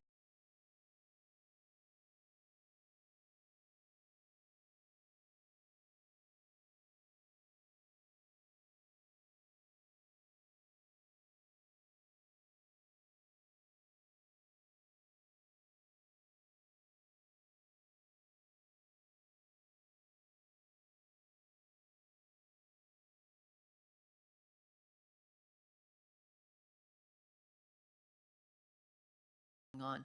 One of the silver linings of the pandemic is that most of the test beds now have some sort of virtual option. Maybe not for all of them, but hey, Jim, why don't you follow up? I'd appreciate that. Yeah, how would you guys like for some people to say they'd like to be involved even though they're not in a directly funded project? Okay, all right. Jumping line here. Yeah, I would say all those things, Andrea, but from our perspective, and I'm sure Adam, and like you said, when you're at meetings like this, it's the collaboration, it's reaching out, and we do not just people that have already been funded, but potential people that we want to work with, or people that have seen what we do in our test beds, that reach out to us in other avenues as well. So yeah, Adam, you can come right up after me. So we reached out through, kind of being at AMS, being at meetings like this. You see what we do, you might be interested in it, but I do like the new thing that we're doing is having this calendar of events and sharing that broader with other audiences that maybe have never thought of a test bed in an aspect of that. So I really think the broadening of scope and understanding of the test beds from communities just like this will help grow the opportunity to increase R2O as well as facilitate and make it more efficient, because when you bring different groups in, it actually helps answer all the questions a little bit better than just, right now it's only been forecasters and developers, as you said. But when you add more people to the equation, you actually get an understanding of how everyone's using it from every different perspective. So that actually does help us. And then if more people are exposed to it from this community as well, you understand how to develop and what kind of questions you might want to answer while you're developing and looking at your output. Hey, Jim, the last virtual week of the flash flood and intense rainfall experiment is coming up in a couple of weeks. Do you think there'd be room virtually for some people? Yes. All right. I mean, we can get that note out to whoever can mail out to the whole list, Jen. We'll work with Jen and figure out some, and then over the course of the next few months, we'll figure out how we can get that calendar.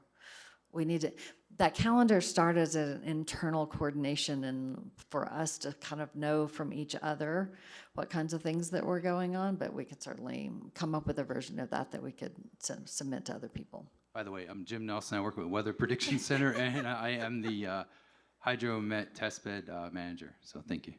So folks, when you listen to this, we need to do things better within NOAA. If you're not part of that, be proactive. You probably get a positive response.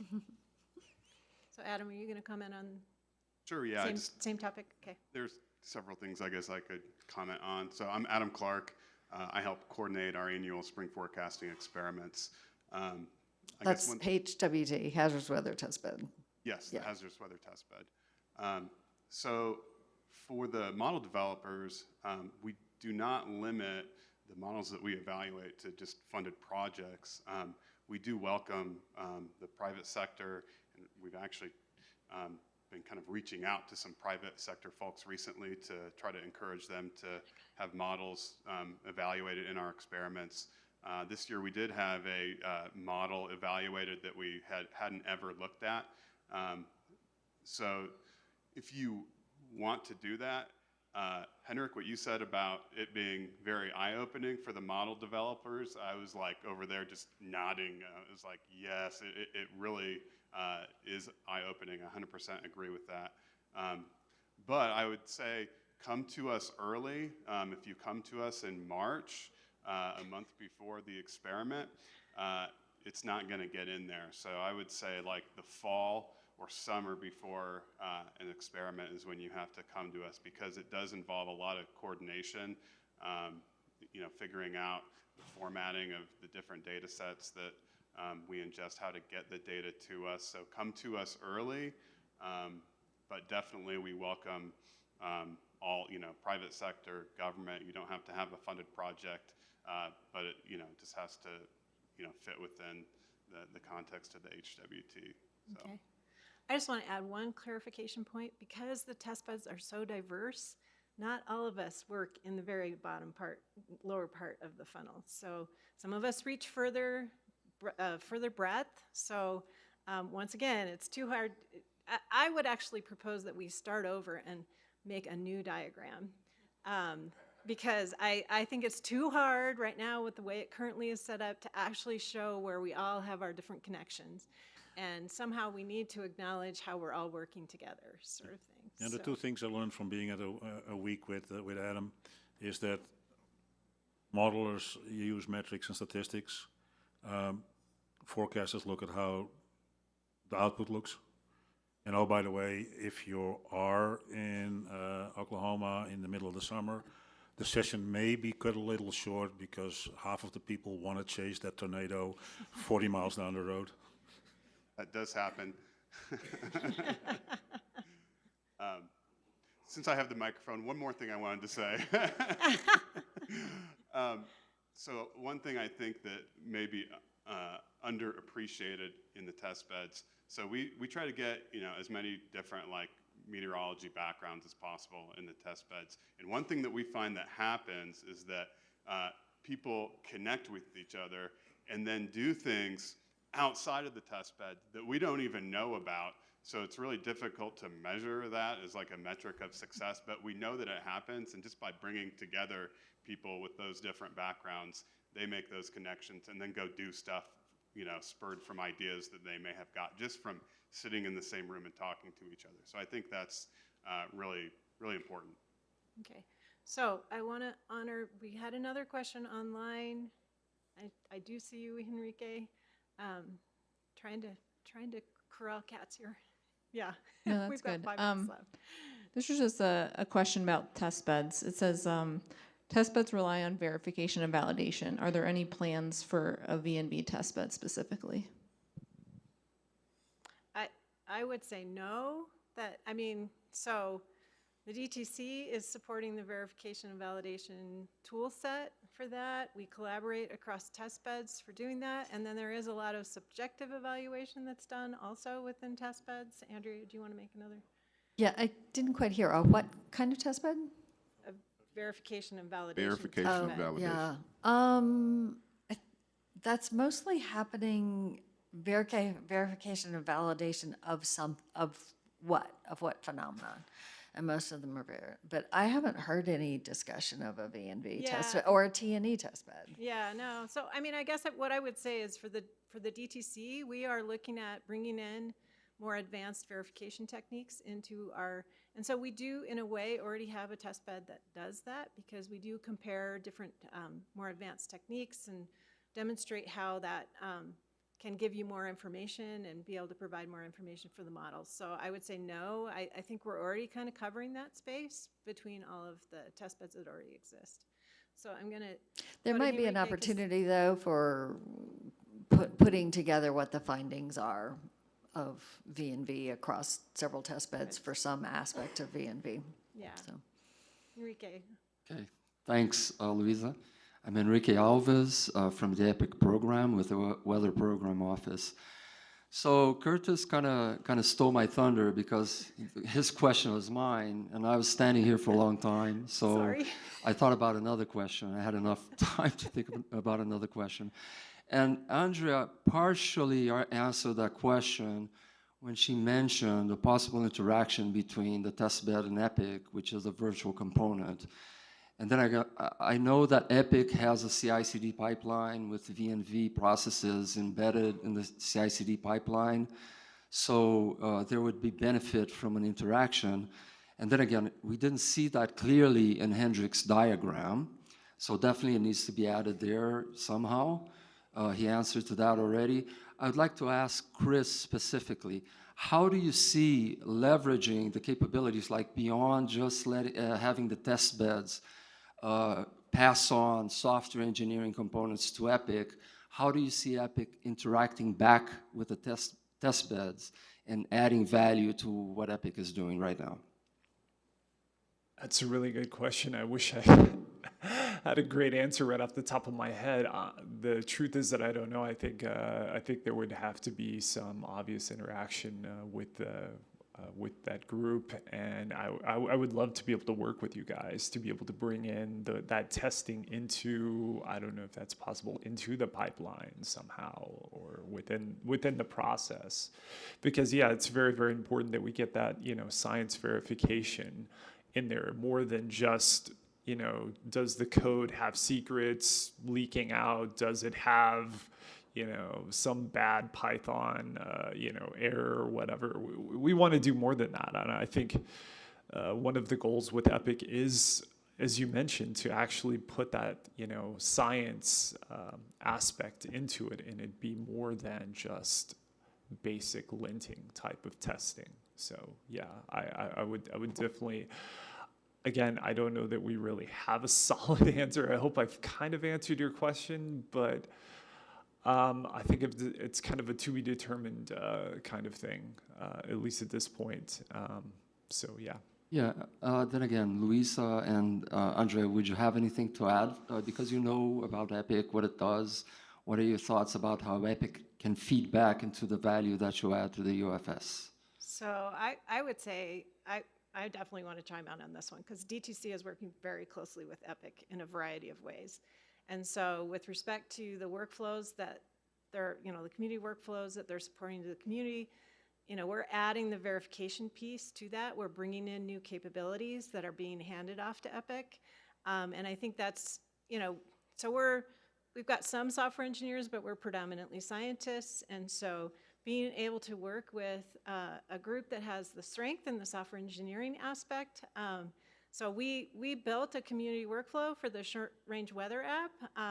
Then when we transitioned our software support activities over to EPIC, they took that, they've hardened it more, they've improved it, but we had the basic science aspects that were in there.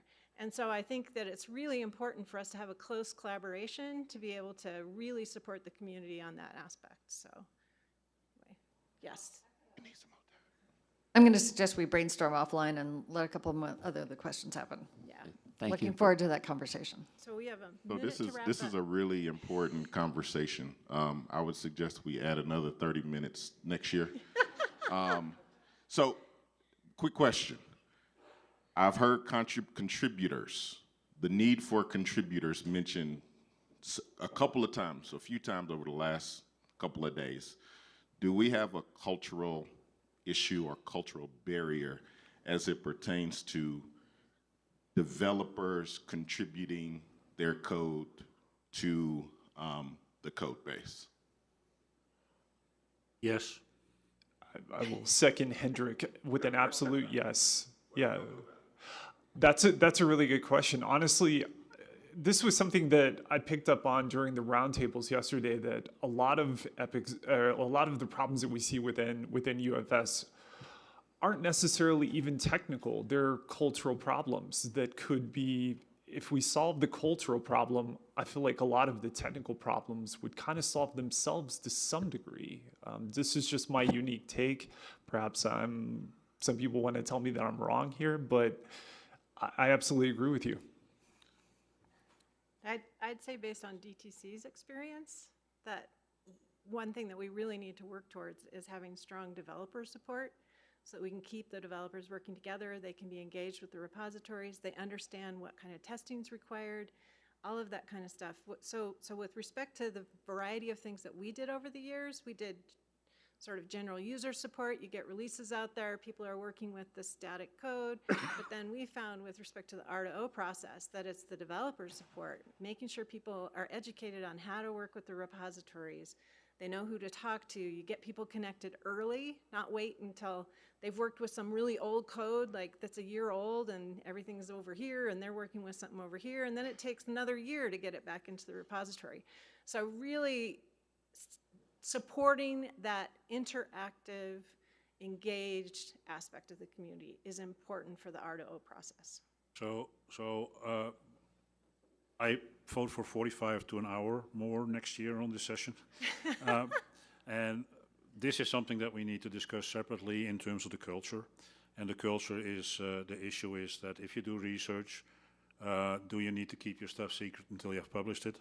If you do this in industry, do you sell your code or do you sell your expertise? These kind of things are cultural, and it's way too, we are over time, so that's, let's see if we can do a good session on that next year. Quickly, I had my comment in there at the very first, but it disappeared. I just wanted to reiterate what Enrique said and what Curtis said. It's not a question of, you know, how or where do they fit in. They absolutely fit into the iterative R2O funnel. So this is a charge to Hendrik and to Neil and others. Include the NOAA labs, include the DTC, include the test beds and proving grounds in the diagram so everyone can see all the partners and how they fit in. So, thank you. So I'm getting pulled off here. I want to thank everybody for an engaged discussion. Obviously, leading up to the coffee break, everybody's still here, so you guys haven't left. So hopefully we can continue our discussion into the coffee break. I welcome that. So. Thank you. Thank you, Louisa. Thank you, all of the panelists, for such an engaging session.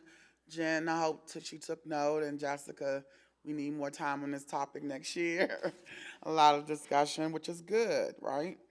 So if you would come back at 11:18, it's a 15-minute break. It's 11:03.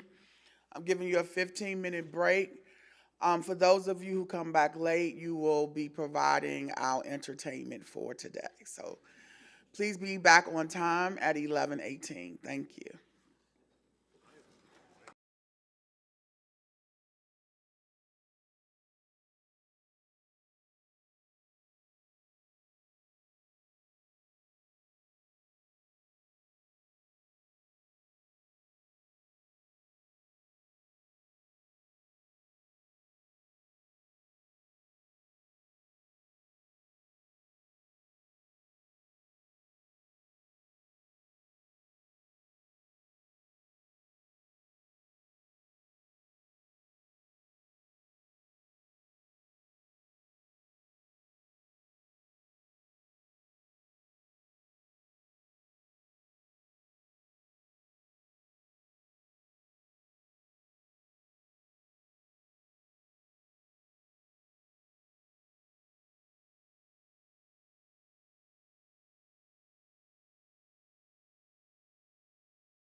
It is now 11:30.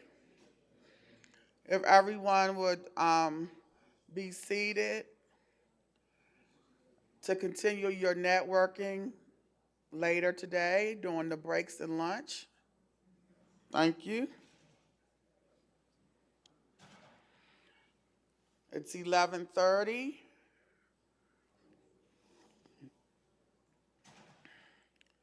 It's 11:30.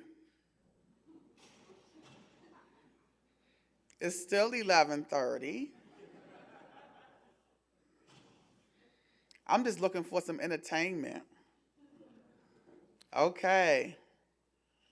When the clock strikes 11:31, we'll have live entertainment. 11:30, 11:30. Look at 11:31. Anybody comes in after now? Is live entertainment. No, Hendrick, do not go out and come back in. I tell you, it's always one. It's always one. All right, I hope you all enjoyed your break. I apologize for the confusion. I was giving you a 15-minute break instead of your 30-minute break. So, this gentleman that just came in, how are you? No, Maui's next. So, for you, sir, what song do you know every word to? Yes, sir. What song do you know every word to? I'm sorry? Come to the mic. This is, oh man. Chris, Aaron, are you getting all these people? I know Maui's next. Sir? Hello? Maui? No, I got him. Okay, I can sing Twinkle, Twinkle, Little Star. What song do you know all the words to? Twinkle, Twinkle, Little Star. Twinkle, twinkle, little star. All right. So we've embarrassed one person. This gentleman in the yellow shirt. What's your all-time favorite TV show?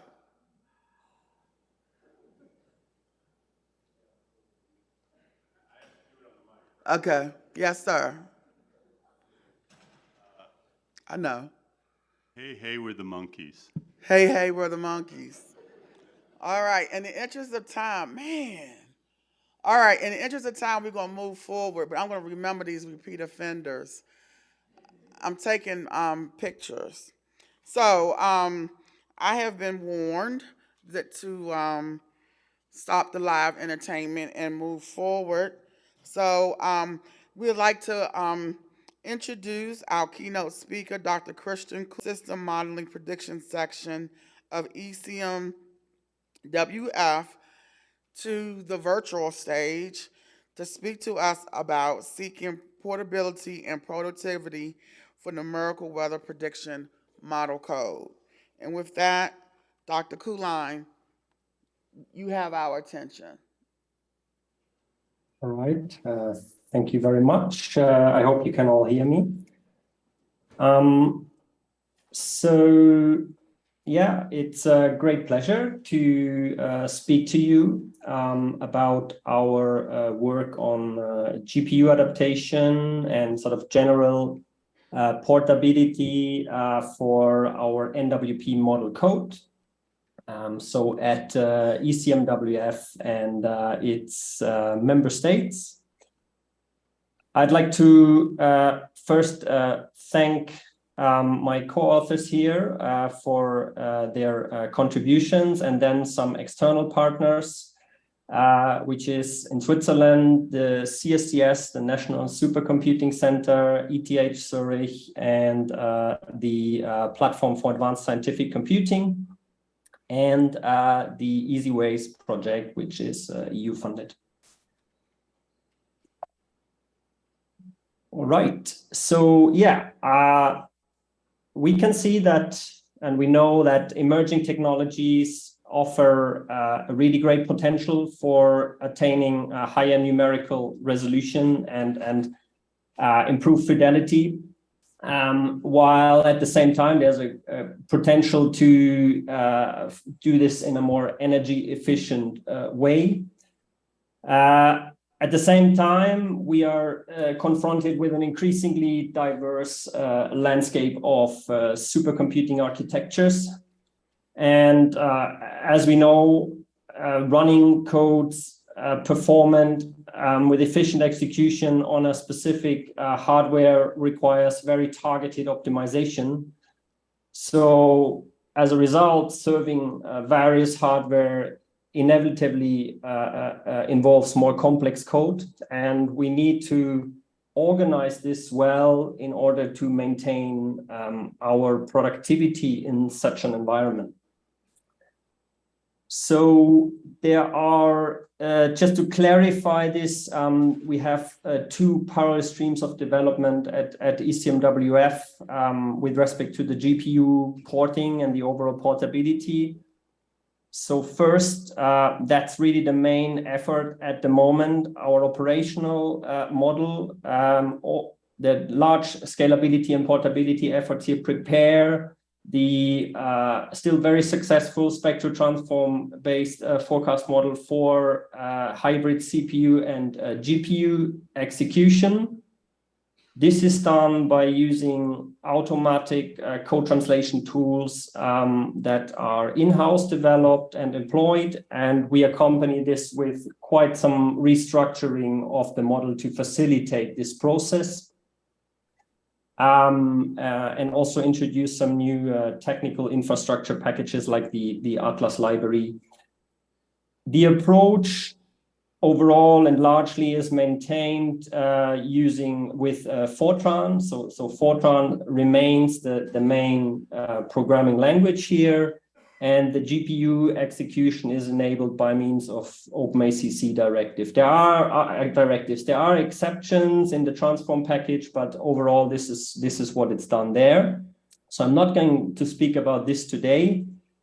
I'm going to speak about another stream of development is with respect to the future IFS beyond what we currently use there and in the coming years. So operating on developing on a longer time scale, and then with a new dynamical core, and we are rewriting here from an existing Fortran code a model entirely in Python with the domain-specific library GT4Py. I will come to that in the next slides. So that's a much more far-reaching change. And as I said, this is operating on a longer time scale. And that's what I've aforementioned, the partners in Switzerland, mainly CSCS and ETH Zurich. The forecast model in this context is building and will be building on a finite volume non-hydrostatic dynamical core together with IFS physical parametrizations. So this is what we are looking at there. Okay, GT4Py stands for Grid Tools for Python. And this is a domain-specific library or language focusing on stencil computations in grid points, so mainly finite volume, NWP and climate models. So this is the domain which this is focused on, but in principle, the same computational patterns in related domains, this could be applicable as well. If you're interested, GT4Py is available in a public GitHub repo. It's also open source, currently licensed under GPL. And it's well described, I think, as an optimizing compiler, domain-specific for multiple backends. So there's a clear separation between the interface or front end, the domain scientist, the user works in, and this completely abstracts away all the sort of hardware and HPC specific aspects. So it separates this front end layer from the sort of tool chain and backend. I'll provide a schematic on the next slide where the performance engineer works. So with this approach, the code generation is optimized, can be optimized for a specific architecture. The backend really selects the implementation strategy. And an important aspect is there's a unique user interface, while backends can be added for new technologies and can be further optimized without impacting the domain scientist. An important aspect about GT4Pi compared to more general purpose approaches is that it really constrains itself to typical computational patterns in the domain and leverages this knowledge for optimization. So because it expects a certain sort of group or pattern from the numerical method, it can, in some situations, optimize more aggressively than compared to more general purpose approaches. So GT4Pi is embedded in the Python ecosystem.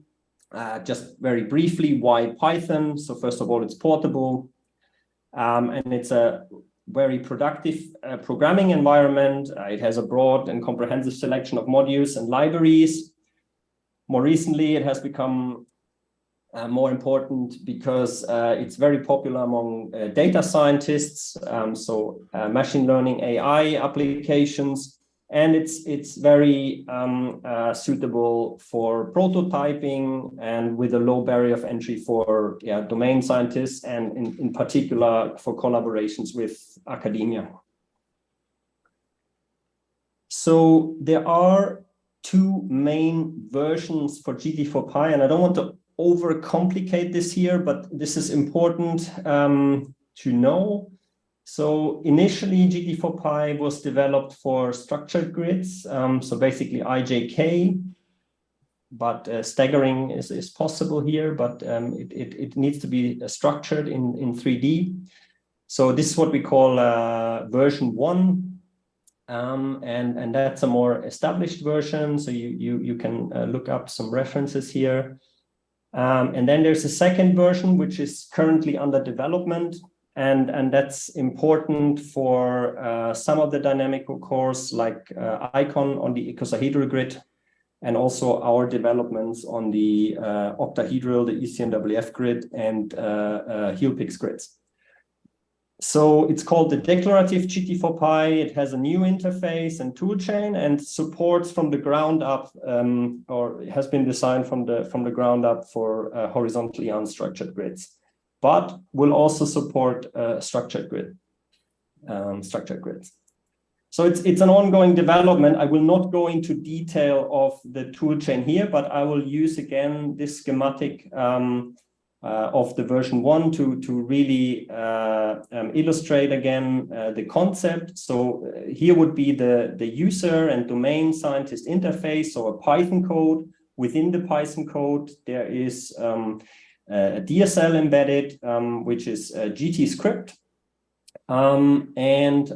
So where all the stencils of the model, advection schemes, gradient operators, tree diagonal solvers, or any elliptic solvers implemented in this. From there, there's a general conversion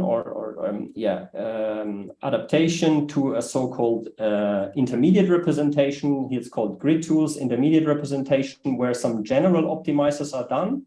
And from there, it forks what the user has selected. So that's a user selectable or user controllable feature into a specific backend. So there are currently backends C++ for CPU, CUDA and CUDA-C for NVIDIA GPUs, not shown here. There's a HIP backend for AMD GPUs. Debug, this means a pure Python for debugging, so obviously no HPC. And there's a backend called DACE, which refers to the data-centric parallel programming framework. We'll come back to that on one of the next slides with some references. Here, of course, there are then some backend specific optimizers included. And then apart from the debug backend, this produces high-performance implementation for the targeting architecture.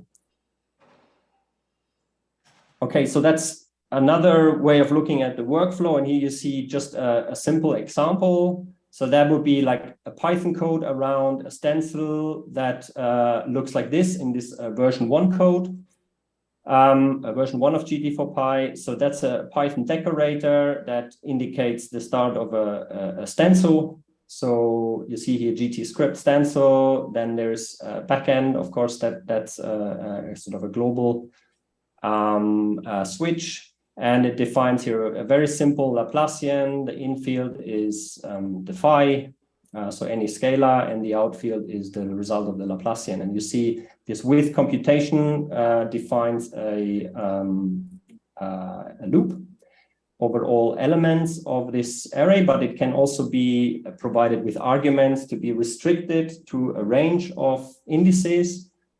There are different options I don't show here, but in the vertical, it can be parallel. It can also be sequential, either forward or backward, depending on if there are any sort of sequential dependencies, like in tree diagonal solves or in the physical parameterizations.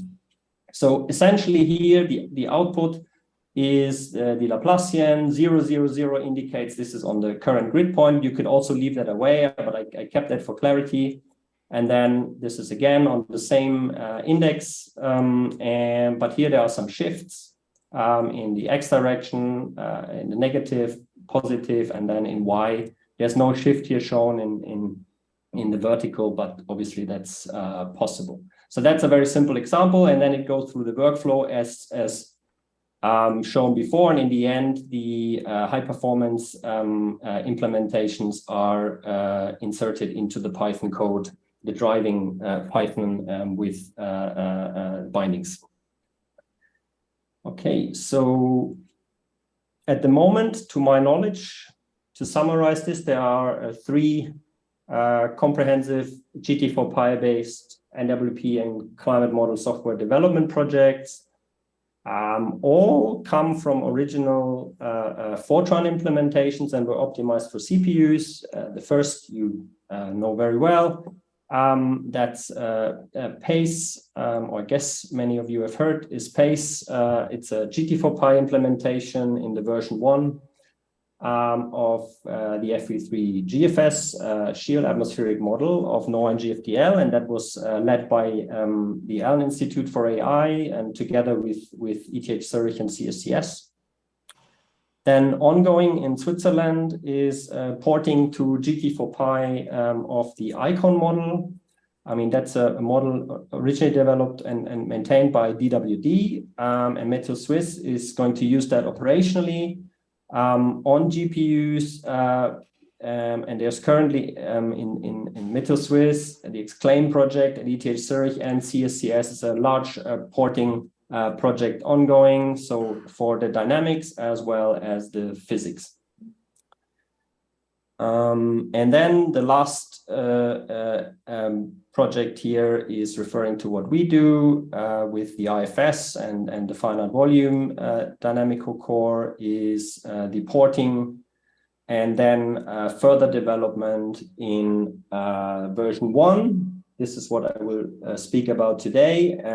So we have some implementation ready at this point already, and what's currently ongoing and in final phases before we get a global dynamical core executing with the declarative GT4Pi that's coming later. So this is ECMWF, CSCS, and the PASC-funded project Kilos at ETH Zurich. So just coming back, all the results I will show in this presentation are results we have produced with an initial sort of intermediate representation using the GT4Pi version 1, so the same version that has been used also with the porting of FE3. This is done, and currently what's ongoing is the porting with the declarative GT4Pi, but I won't show any results of that today. So later you will see all results that we have produced with the version 1. Okay, so this is where we're starting from. Those are results from back in 2018, 2019. So we had an original Fortran implementation that was done with a hybrid MPI OpenMP parsation in the Fortran code and targeting CPU-based supercomputers. This was optimized, and we achieved a good computational performance against our spectral transform dynamical core. So H and NH, you see here a comparison for a pure dynamical core test running a baroclinic wave with these configurations here. And this is the execution time for one forecast day in minutes. So you see that it was all sort of in the same ballpark, but obviously the spectral transform hydrostatic the most efficient, but you see it compared well to the NH extension of this model. So that was quite encouraging. These results may have changed in the meanwhile. So we because both we had optimizations here, and we have rewritten or are rewriting this code. So we need to provide produce an updated result for that, which is probably coming in the next year. So there is was a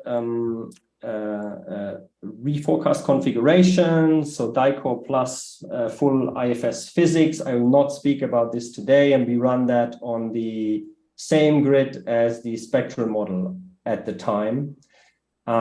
So you see here just that is a coarse example for an O24 grid. What we are running operationally still at the moment for the HRS is an O1280, which is a nominal 9 kilometer spacing.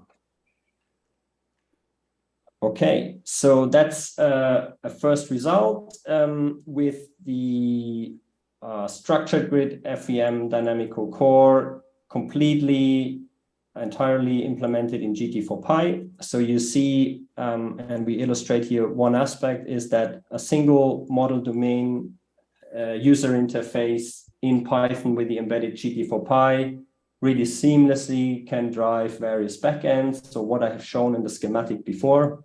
So here you see just runtimes for single node tests. There's two CPU backends with different array layouts. That's quite a simple change in the DSL.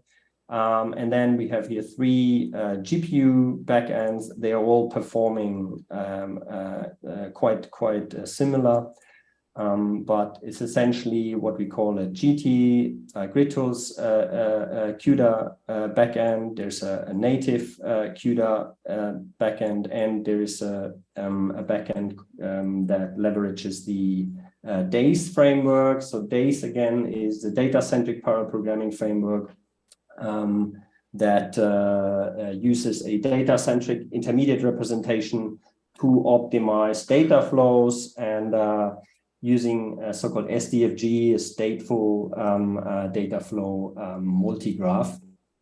You can have a look in these publications. So here you don't see much of a difference between them, but we had other applications with very complicated stencils in the physics where DACE really provided us an edge, and we are continuing working with that. So, but it illustrates very well here that there's one model implementation from domain scientist perspective, and it can access very different backends. Okay, that's a validation of this model for the very convenient DCMIP baroclinic wave test. You see the surface pressure after 10 days of simulation. And what I show here are results for operational spectral transform IFS that runs on the octahedral grid. So here we use a coarse grid, the TCO 159. That's about 60 kilometers. This is the FEM result with the original Fortran code on the same grid that runs on CPUs only. And here you can see that we have a result of the Python and GT4Pi ported code. So here version 1, and because it's only supporting structured grid, we run this for the moment with a regular lat long grid, but that's only an intermediate result. Soon we will be able to run on the same grid like the original implementation, but also other grids we are supporting and exploring. So, and the big advantage is we can run this with these various backends you have seen on both CPUs or GPUs. And results, these plots show this very well, agree quite closely, even though this is quite a different grid we are using here. Okay, reduced precision is an important topic because it can really, at least on CPUs, lead to quite a significant performance improvement. And as with the original Fortran code, where we could do this already, we have also managed now to do this in the GT4Pi based implementation of this model. So running it either in completely in 64-bit double precision or the 32-bit single precision. And that's just some results of the baroclinic wave, but now with the moist extension using the ECMWF cloud scheme. So you see here cloud fraction and surface pressure after 10 days of simulation. This is again on the regular grid. This is why this refers to an equatorial grid spacing. So 100 kilometers here, 12 kilometers here. So you get much finer spacing in this sort of intermediate implementation at the moment towards the poles. Then you see 64-bit results in the upper panel and purely 32-bit results in the lower panel. Interesting here, the performance measures, so runtime per time step. Again, using two CPU backends with the different array layouts and two CUDA. This is the native CUDA backend, and there's the DACE GPU backend. Oh, I'm sorry. And you can see now that what we find, this is on the CSCS Pittstain supercomputer. We find that there's an expected performance improvement. We got about we know 5 from minutes. Yeah, from other experiments for CPUs, but we see not a large improvement for GPUs here. So we have already some newer results I do not show today, but on Pittstain, there are P100 NVIDIA GPUs. They do not seem to penalize much the double precision, but we see for A100s on another computer, we see that there are larger differences between the GPU backends with 64 versus 32-bit. Okay, that's the distributed model. That's one important aspect, of course. We have tested this for weak scaling here, running the same tests as in the slide before. So what you see again on the CSCS Pittstain supercomputer, we run this structured grid version, and because this is not efficient to do this on the full domain, we did a nearly global configuration, again, intermediate result, plus minus 80 degrees latitude, and we used the cloud scheme as well. And you see that here we scale that from 64 nodes to 2048, so over the whole CSCS supercomputer. It has 12 OpenMP threads on the CPUs and 1 GPU per node. And you see that we get, especially for the GPUs, quite a optimal scaling for the range we have looked at here. So resolutions, grid spacings are given up here. So when we run that, we run either entirely on the CPU partition or the GPU partition of the Pittstain supercomputer. Okay, I don't have much time left, so very, very briefly. 2 minutes. 2 minutes, okay. Very, very, very quick. So we're also looking at porting of parametrizations and TLAD code with GT4Pi. And you see here results. So we use representative code for the physics parameterization is CloudSC, and also CloudSC2, which is used in 4D VAR simulation. So here you see results for symmetry test for the first time with GT4Pi on the GPU. That the result is quite encouraging here. For the nonlinear, the full scheme, we see, or generally we see that the CPU performance with GT4Pi is not as good as with Fortran. So this is something we need to look at. So improving the CPU backends.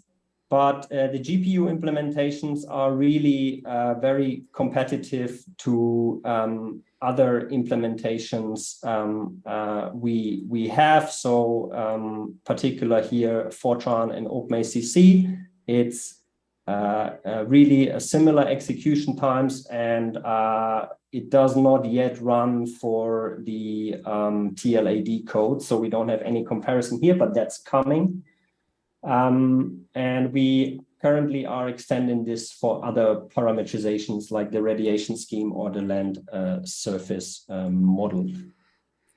Okay, final outlook, that's upcoming. Soon we're gonna have the DICOR working in the declarative GT4Pi on unstructured grids, and we expect in 2024 we have an optimized declarative GT4Pi based global dynamical core using distributed GPU configuration. And that's all from my side. Thanks a lot for your attention and for listening. Thanks. Thank you. Cool line. And with that, it's time for you to be dismissed to your Lido deck for lunch. And your return time is 1:02. 1:02, please return from your lunch break. Thank you. Enjoy. Thank you.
Lunch is over in 1 minute.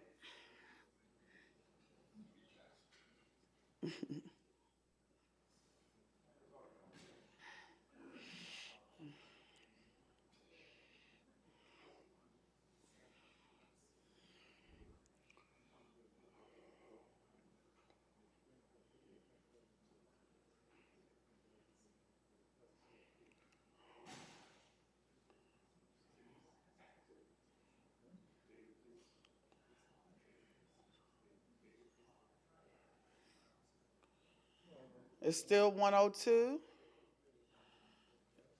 It's still 102. I'm just gonna get 2 people each time. It's still 102. Still 102.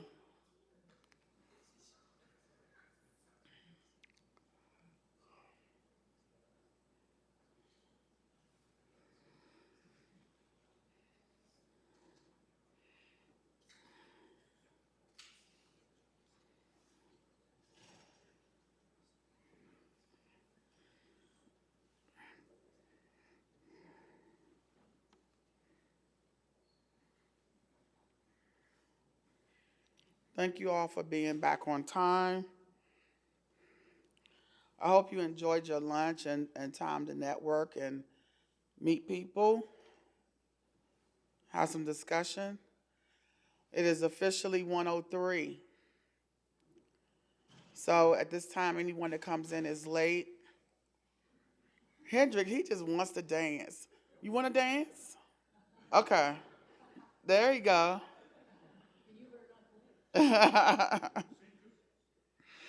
Okay. So we have a panel discussion at this time, which will be moderated by Chris Booker. Again, he is sitting in for Kevin Blackman, so we could give him some grace, who is ill. From our Raytheon partner supporting EPIC, along with panelist Tim Carroll from Microsoft. As I call your name, you could come take a seat at the panel table. Dr. Stephan Gary from Parallel Works on open computing and shaping the future of computing for modeling. At this time, Chris, you want to join me? Join the stage. Thank you. Good afternoon, everyone.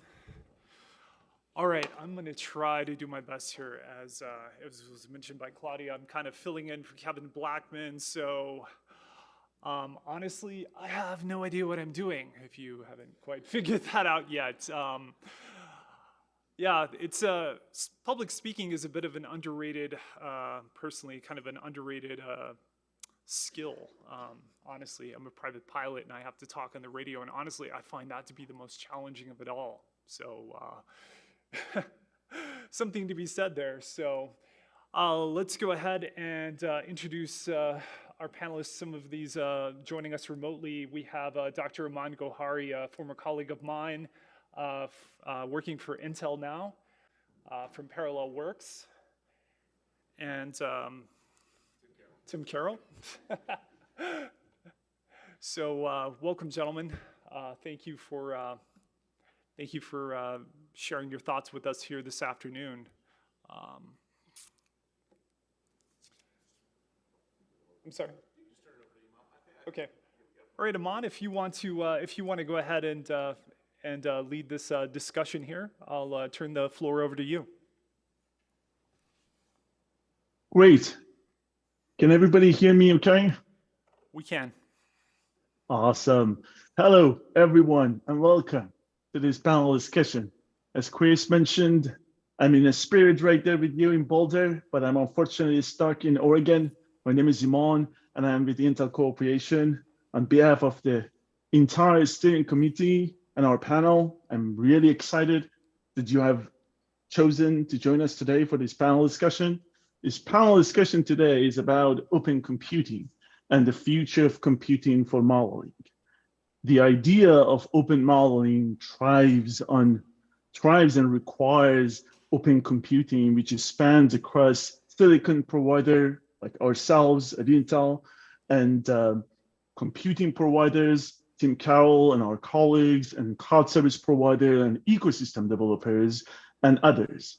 But before starting the discussion, I want to clarify and put some definition on the term open computing. That might be a good introduction to this session.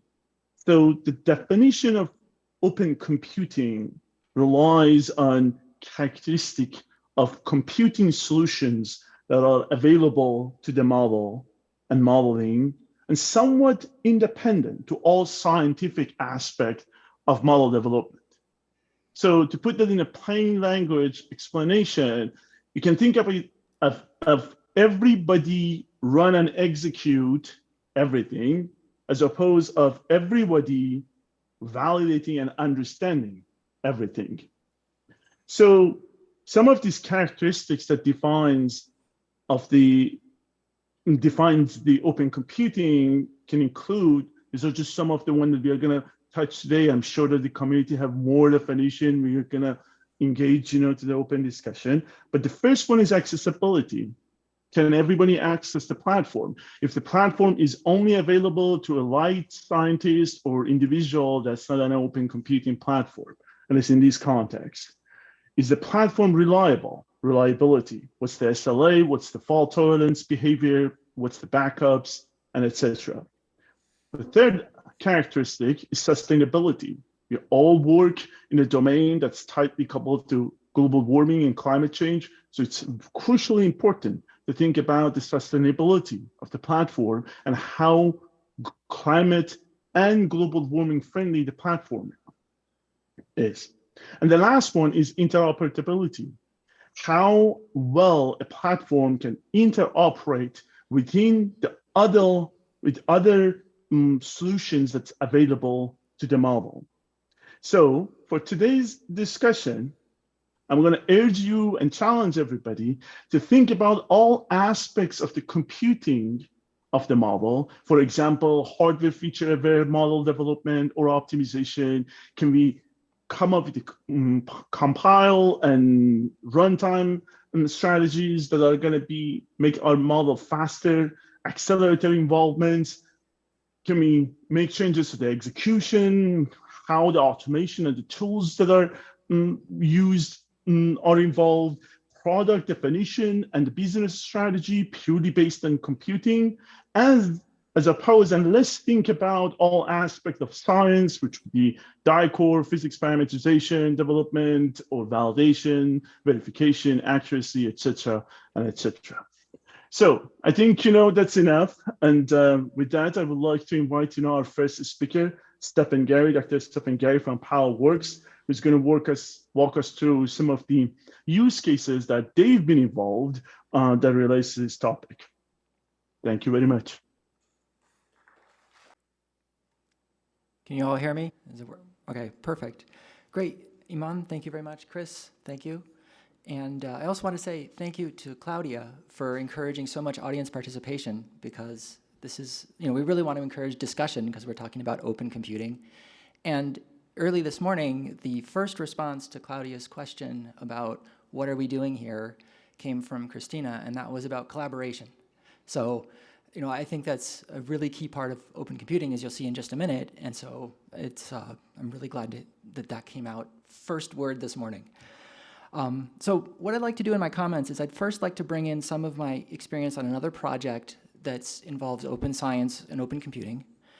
And then I'd like to discuss some aspects, challenges, and opportunities that present themselves from the perspective of my work at ParallelWorks. So first, this other project and how this might be relevant to what we're doing. With collaborators at Pacific Northwest National Labs, over the last year or so, we've been crowdsourcing data, and that crowdsourced data then goes through a machine learning pipeline to predict where we want to collect data at other potential crowdsourced sites. So it's kind of a perfect example of open computing and open science in the sense that the crowdsourced data is available publicly. As soon as it's ready, there's a GitHub action that triggers this whole machine learning workflow. All the results are available on GitHub, the machine learning models, and so all stakeholders can see what's happening. Now, and it also runs on pretty much your choice of cloud provider. So this is, but the reason that I think so many people have been contributing and volunteering in the crowdsource project has not been about the openness of the whole machine learning workflow. I think it's been because at the very beginning of the project and throughout in various stages, there's been a deliberate attempt to engage stakeholders and to think about how the data will be most relevant and transferable for users, for all the participants. So there's really a big effort. This river-based data has a lot of metadata based into it so that users can take that data and translate it into their own research, but also people will be able to use it for other research projects, even at other scales later on down the road.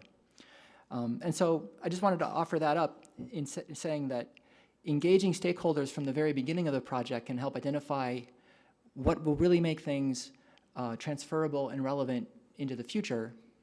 And that's why collaboration is so important for open computing. And so what we're doing right here, right now, is open computing, even if though we're not actually writing or running code in this room. So I'd like to go back to Iman's definition of open computing, which is very similar to what Ligia had in her presentation on Tuesday, which was something along the lines of everyone run everything everywhere. And that definition implicitly, because it's everywhere, implicitly requires on-premise resources. It requires cloud, but not just cloud, it requires multi-cloud, right? Because we were talking about everywhere. And this is really important because we want to ensure reproducibility on different on-premise systems, and that allows us to include new researchers, so university researchers that may have their on-premise system.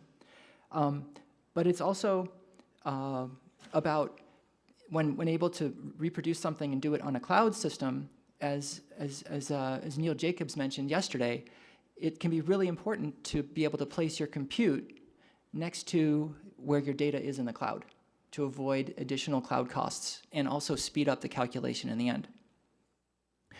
So that's why everywhere is a really important aspect. Now, so some things some technology that acts to enable this. Cloud clusters, which are basically personal supercomputers that are spun up in the cloud, are a great way to enable this data proximate compute and reproducible environments. Kevin described some great work on that with the Packer example and AZ-hop. So ParallelWorks also offers this where we've basically optimized the process across several cloud service providers.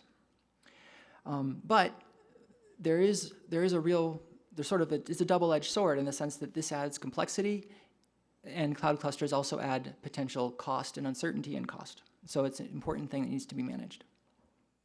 And so I think here would be a good time to share a story about my journey to cloud and in helping weigh pros and cons. I started my oceanography career running on a local workstation on my desk, and I even, mailed hard drives to collaborators. So, and now I'm talking about deploying cloud clusters for, close to buckets. It's, it's a total 180 change. And so one of the things, when I first started working at ParallelWorks, I ran into a lot of the same problems that we're talking about here. Things like containers, how do I deploy a software stack? And in particular, ParallelWorks is set up so that the thread of execution is on the main platform, and then jobs get launched out to remote resources. And so there's the additional complexity of connecting those resources to the main thread of execution. And those resources can be really heterogeneous. And so very quickly, I needed to learn about how to deploy, run, and clean up on the cloud. And so what I'm calling this is the ephemeral paradigm. And it's very different from having a workstation on my desk or even having an account on an HPC cluster, because basically the resource I'm running on appears, I have to deploy in an automated way, and then it disappears very quickly. And at first, I found it very difficult, but because I was automating this, it forced me to be explicit about the assumptions in my working environment. And so I had to be very clearly I had to very clearly delineate how I set everything up. And what that meant was that it was easier for me to take what I'd done in one place and then translate it to another location, because I wasn't just setting up everything and then depending upon that setup later. And so I would encourage, it does take additional work, but at the end of the day, it ended up leading to better reproducibility and portability and better workflow design as well. Okay, so I just said it. I said workflow, the four-letter word that we've been talking about. So thanks, Daryl. What? I think it's 8. It's 8. Well, we called it a four-letter word because it could be frustrating. And either it takes a lot of work or it's a flow, right? So those are two four-letter words. Okay, anyway. And I'm a workflow optimist, right? Because this morning we discussed that there's a workflow problem in sharing workflows. And one of the things I wanted to emphasize as part of that discussion is workflows they help separate the actual execution of commands, but there's also a configuration associated with those workflows. And by that configuration layer is extra work, but it enables it enables reproducibility later on down the line. And so I just want to really encourage us to think about how important that configuration is of a workflow. Keep it separate and keep it visible so that others can use it. Much like the way we think about configuration layers for, say, infrastructure as code for cloud clusters, in a sense. And in my experience working with workflows, the vast majority of workflow failures are not due to the workflow system itself, but it's about the configuration. It's about assumptions I'm making about the file paths, about dependencies, and about connecting the main orchestration thread with these remote resources. And that's also this file path and where everything is one reason I'm really excited to hear about the Unified Workflows team work with the file mover tool. So I think that'll be a really helpful thing. So moving on past workflow, the last thing I wanted to mention was about a thought about community best practice. So for me, when I was learning how to work in the cloud, my four-letter word was not workflow, because I felt comfortable with the workflow systems, but it was Conda, because I was new to package managers. So Conda is a little bit like SPAC, but it's kind of specific to Python. And so for me, it took me a long time to wrap my head around what it does, but after working with other folks at ParallelWorks, ranging from interns to seasoned developers, and with our tech writer, what happened is in the process of creating a community best practice on how to use Conda, we really cemented our collective understanding of how to deploy that to customers. We're going to release documentation on that for our customers, which includes NOAA, but also customers across a whole wide range. And it's that process of collectively seeking that understanding that was really helpful in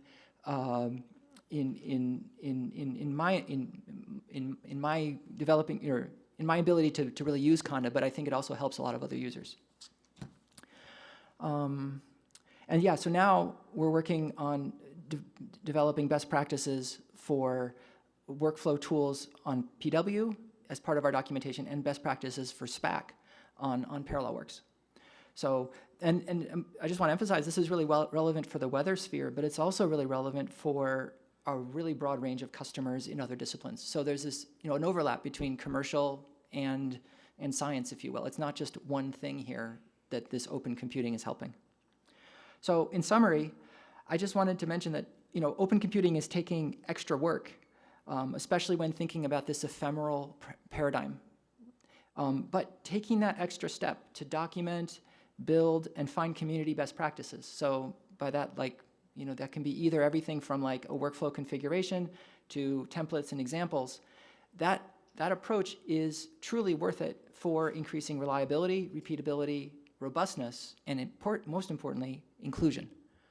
So with that, I guess I'm taking questions now? Or are we going to move to Tim and... I think we're going to go ahead and move to Tim unless there's any objections. Take a couple questions. Yeah, take questions if it's timely. Okay. Okay. All right. We have, I guess we have some time for a few questions if somebody wants to ask.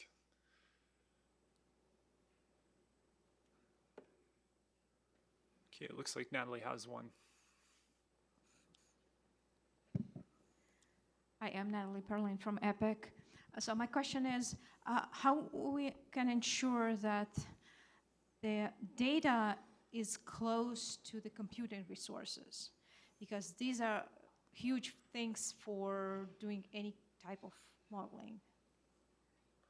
Yes, sometimes you don't have a choice, right? Like a lot of like if you have to use a particular data set and it's in a particular cloud, then the idea would be to, if you can, split up your workflow into multiple resources where you can deploy a cloud cluster next to that, in that same cloud, use that data as you need it, and pull whatever results you can back into the main execution stream from resources as needed.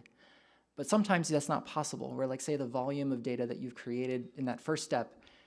So then it's a trade-off in terms of staying in that location and estimating what the cost would be to transfer it both in time and also egress costs, and seeing if those costs are worth paying to move to a different location. Yeah, I don't have an easy answer to that. It's one more of, it really helps to sketch out the architecture of your workflow and not just draw arrows, but also maybe draw dollar signs next to them to get a rough idea for how much it might take to move from one place to another. Oh, yeah, thank you. The thing is that, for example, with NOAA cloud providers, we have, or NOAA cloud resources, we have low cost of computation versus the data, the storage that we need to connect in order to do these computations. This is seem to be very big chunk of issues that we have. Thank you. We have to think about this part.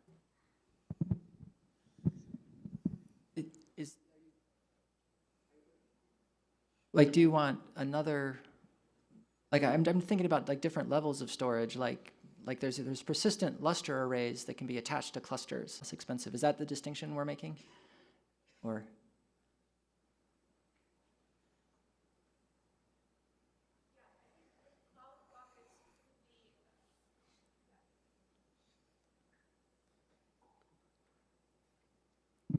We usually have just a cloud disk storage that is connected to the computing resource.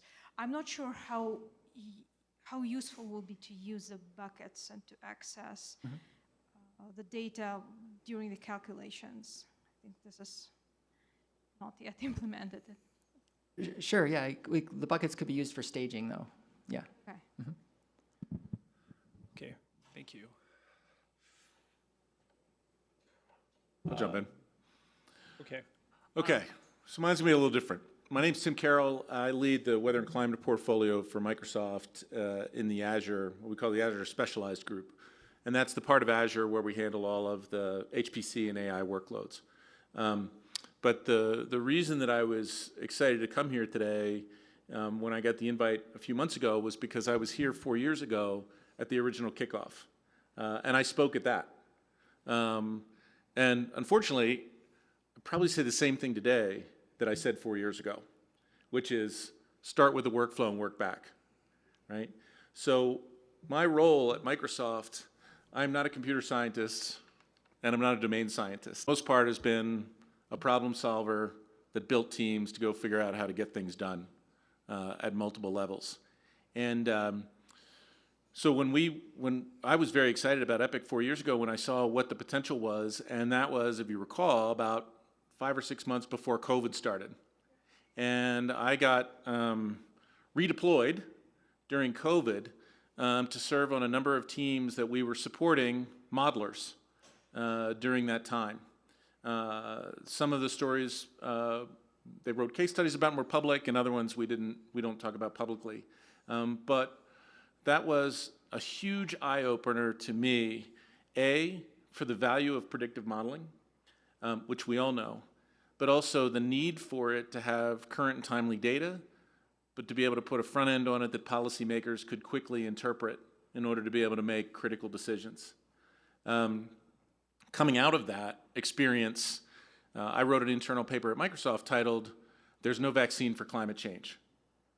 And my feeling was, very strongly, and still is, which is why I'm here, that we need to bring the same sense of urgency to deciding how it is that we are going to figure out how to build better models and get them into the hands and get the output into the hands faster. We need to have the same sense of urgency around weather and climate that we did for COVID.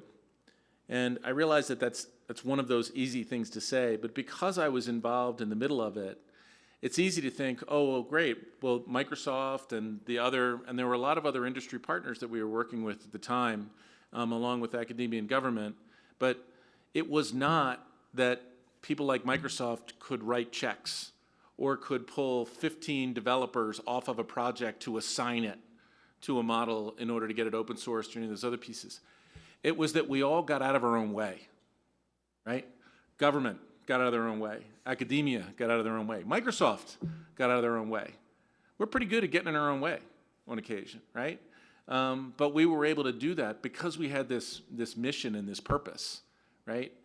And I was talking to Neil Jacobs yesterday, and I said, I feel corny saying this to this group of people, but when I tell my kids what I do, I tell them that I support people who save lives, right? That's what you all do. And to me, that's awesome, and it's an awesome responsibility, and I feel honored to be able to do my part in order to be able to provide the infrastructure, the tooling, and the other pieces that could make this possible. But I think that we're going to need to learn to work differently together if we're actually going to pull some of these things across the finish line, right? And one of the things that's that even to me, now there were two things also that I talked about 4 years ago. One was the $1 billion contribution that Microsoft had made to the OpenAI Foundation, right? And that was the seed round, if you will, of what was to become OpenAI and then ChatGPT, which we saw last November, right? And so I was fortunate to be involved in that piece. And then another one was Planetary Computer, which some of the folks here know, and that was a project that was spun up by Microsoft Research as an open sourced way to be able to use the stack standard to essentially build a geospatial data catalog to make it easier for people to access and work with geospatial data for the purposes of research and building models, right? And so just in the last month or so, that group out of Planetary Computer has now been moved over into a product group within Microsoft, and it's going to become a commercialized product that, called GeoStack. But just as importantly, we're going to maintain that commitment to the open source Planetary Computer piece of it to be able to facilitate being able to work openly and transparently with this community. And then we also know what's happening with AI. And so relative to open compute and all these other pieces, I ran Dell's HPC business for 7 years. Before that, I was at a company called Linux Networks. We put one of the first production clusters into DOE. I've been around long enough in supercomputing to know that industry will always get you whatever machine you need in order to serve up the science you need to serve if you can make the dollars work out, right? And sometimes you don't have enough, so we tell you to expect less. And sometimes you're able to move up in some of those other pieces. But what happened when we had this on-prem thing that we could get our arms around is that we had something that we could settle on. Here was an architecture. We need this many flops. We need this many dollars per flops, per watt, per rack, whatever else it was. What has happened with cloud, and we all know and we all acknowledge that cloud is absolutely essential to us being able to fulfill the mission that we need to going forward relative to bringing the tools to the community that are going to be required. It just is, right? How much of it's going to be cloud and on-prem? Quite frankly, I really don't care because it's going to be a big enough market that everybody's going to be just fine, right? But more importantly, what happens with cloud is that we don't have the luxury of having something that we can settle on, right? We don't have an architecture that we can freeze for a moment to allow the development community to work around.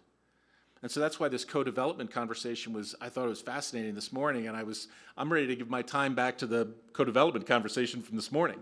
Because if you can solve for that, it makes it a whole lot easier for us to solve for what we need to do. Because the whole time that you were thinking about how you do it, I was like, the sooner you all can get to something that says this is our roadmap going forward, the sooner we will be able to give you what you're looking for, which is how much compute am I going to get and how much is it going to cost? Right? But right now and I'm speaking euphemistically for the industry just because of the way the structure works, and if my colleagues at AWS and Google and Oracle were here, I would hope that they would be nodding their heads, in the affirmative. but that we want to get the answers to the community to figure that out, but we don't have enough understanding of what you all need and will need going forward to be able to lock down on those answers because the platforms that we work with change so frequently.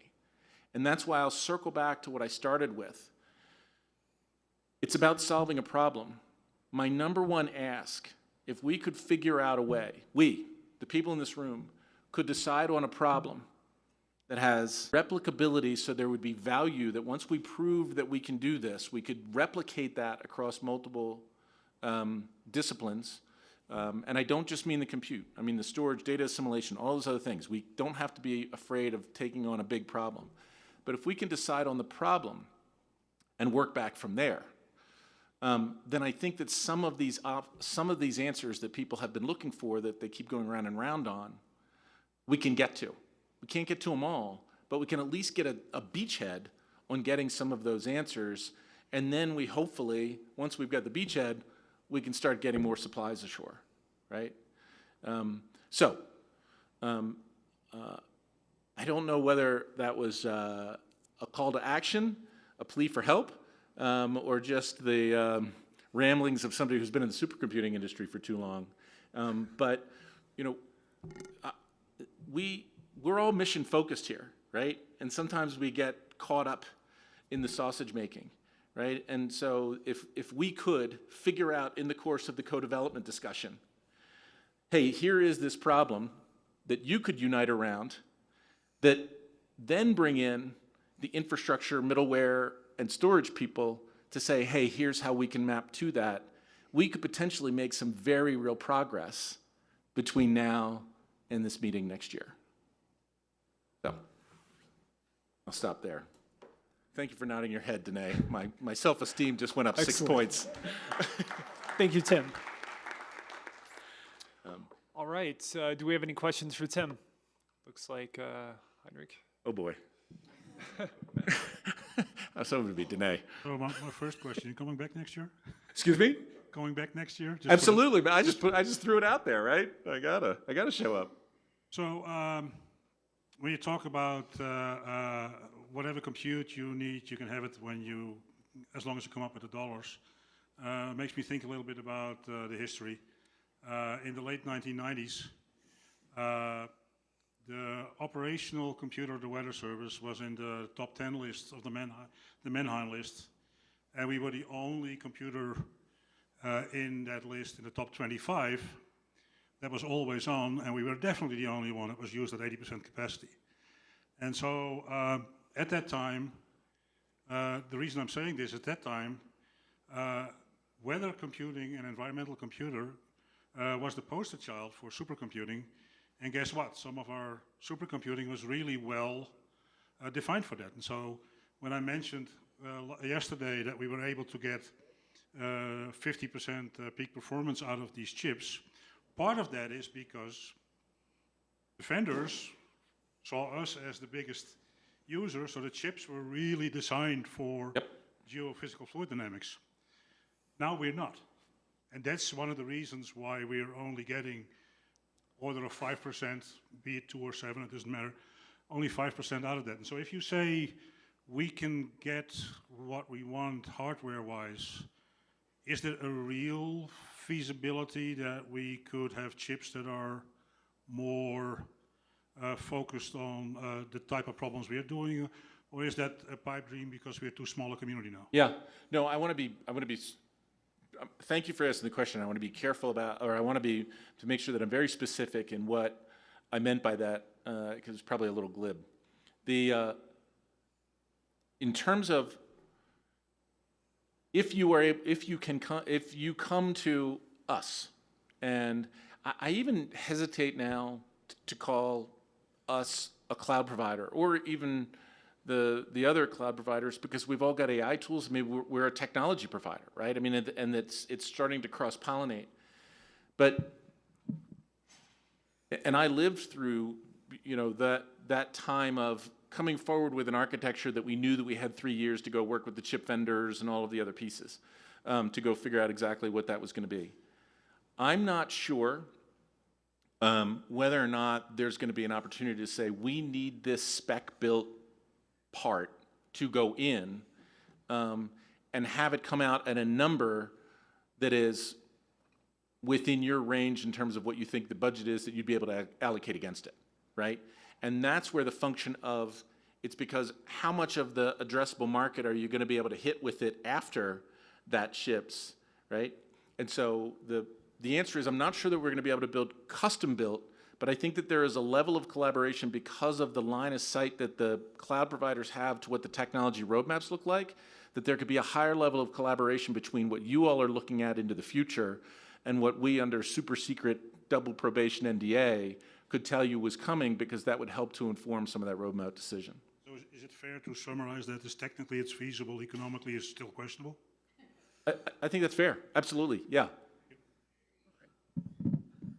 Yeah, I have a question in the same line. Basically, does Microsoft can Microsoft convince Google or or AWS to provide the same type API, just for managing the wider data, for example? Like you both have the GFS, forecast data, so, but we as a user on different platform, we have to do something differently. Mm-hmm. What is Microsoft's vision, and how can you play the leader role? I think. I'm sorry. It looks like Aman, do you want to take that? I actually had a comment, about Henrik's. To your question after Iman answers I this. basically may just think, how can the cloud provider provide the same API for managing the wider data? That's basically is my question. I think there's a call. I mean, quite frankly, there's a call to arms to the cloud providers to say, look, if we're really serious about this, if we view this as an existential threat, a societal threat, then we have a duty to come together to see if we're able to do that. Yeah. Right. So yeah, I think probably when they write some check to you guys, they have to define some standard. So then the providers should provide something this way, provide the community.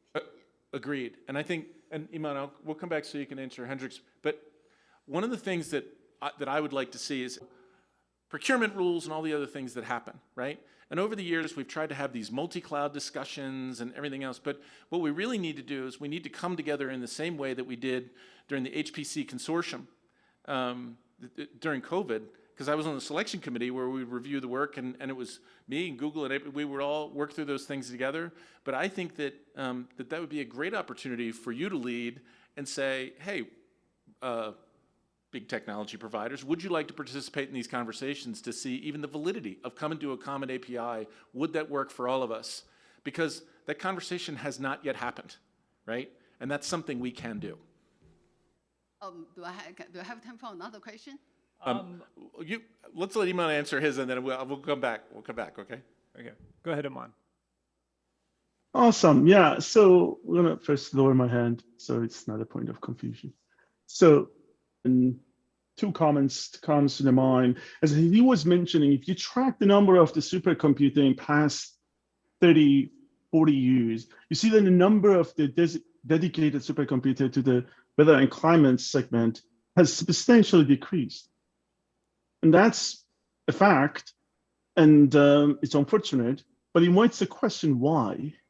This is a problem, a chicken and egg problem, which caused what? That's out of a picture. But if you think about it, there is likelihood that the government, as echoing back what Tim was mentioning, that there's no vaccine, for climate change. People, oh yeah, it's okay. This is a problem, but we'll work on it, later. So they focus on more urgent problem, a little bit more tangible, probably in some sort of a definition. So they devoted the computing resources to the other application within the HPC segment. So, and that basically, when you have more procurement, and like more opportunity for us, the industry of the silicon providers, when you have urgency in like another segment, you start thinking, for solution in a fundamental way that the processors are designed for, or possibly, for other segments.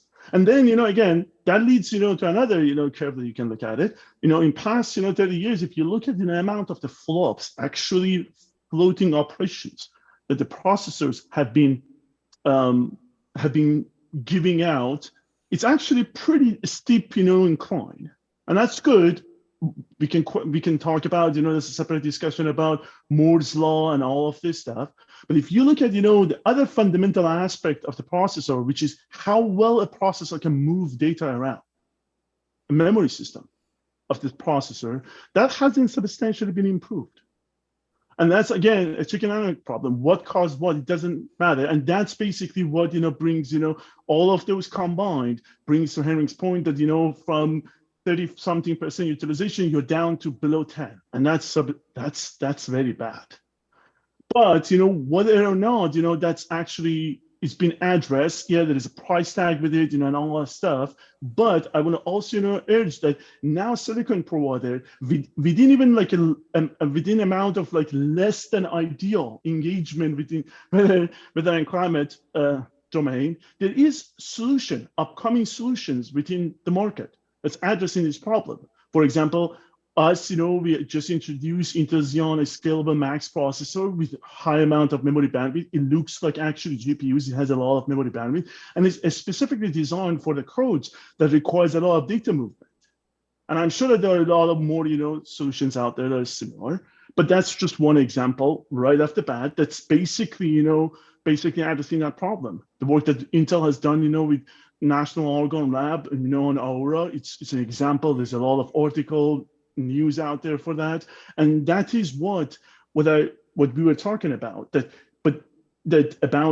What's the role of the silicon providers in providing those solutions, competing solutions, but also what's the adaptation of that on both cloud service providers and also at the end user, in the clusters, and supercomputers. So that's basically, it remains unanswered, but there is awareness. There is a little bit more awareness than it was maybe half a decade ago about this problem.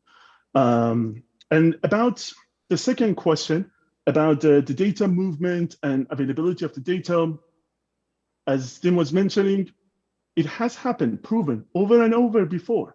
If there is a database that it requires to be in a specific location, in a specific cloud provider, they are willing to work with a lot of people. I actually was one of the people who contacted AWS about AWS sustainability program. And I mentioned that the GFS data, the raw grid files, has to be in the some sort of S3 format that we can ingest it, and use it, at the time. And with a lot of back and forth, it did happen. GFS, at the time, became available on S3 packets for free. And I think, that's basically going was, again, what Tim was mentioning, that if something needs to be somewhere, a database, a processor, a networking, and a storage, back to the first question, and the storage needs to be there, there's always a solution for it. It just happens, to these two points, the price of it, and the sense of urgency of it. Excellent. Thanks, Iman. All right, it looks like we have question on this side. We had a great conversation with Stefan yesterday on this heterogeneous workflow implementation, and I just want to connect it to this conversation here, and is mainly maybe addressing my supervisor or my leaderships at NOAA. And it takes time to develop heterogeneous workflows, works on multiple cloud information, maybe part of it on AWS, part of it on Azure, and it based on the needs or a specific type of work we are doing on AI or computation or whatever. Right. However, the question is, it's always easier if we think in 5 years we have to operationalize the same system, an on-prem system. Why should we spend time on developing such a heterogeneous workflow? So I just want to come back to this conversation that this roadmap that we are talking about is very important also for us as users or scientists developing these codes for this type of applications to see if you are going to get WCAS-cloud. If we are going to get that, how that might look like. So if we are developing something supposed to be operationalized in 3 or 4 years, then we direct it towards that. If not, then we may be better off to use bash script to do the workflow. So it's just kind of having this type of roadmaps on in the future can help us also to decide which way to go. Just maybe a food for thought or a question. Yeah, thank you. All right, thank you. Hunter, you had another point? Yeah, so sort of a little bit linked into the development of chips and stuff like that. So around the late 1980s, we needed to go to learn how to do vector programming. Around 1999, we needed to learn how to do parallel computing. That's 23 years ago.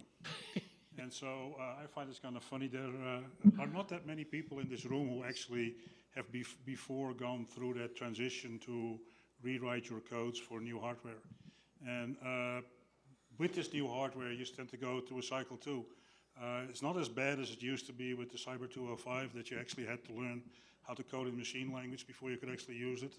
But we're still going through that cycle, even with the GPUs, that we're barely standardizing how we do this at the compiler level rather than anything else. So we have very few people in general, at least in the physical science side, that have had experience with real massive changes in the hardware and how to do with that.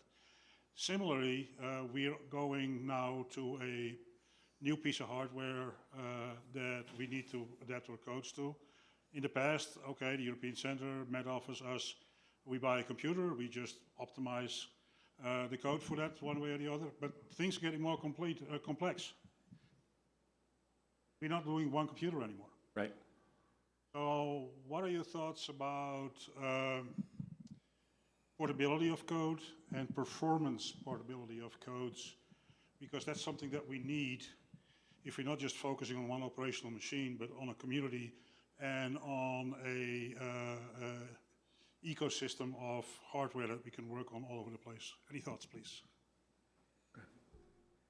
So when I gave a presentation at AMS in January, I presented results where I'd taken WRF and run it on 3 different clouds and kind of did it head to head. And Tim was there, and one of the big questions there was like, well, that's great. You did it in SPAC, but did you really optimize for the hardware on any one of these clusters that you run on?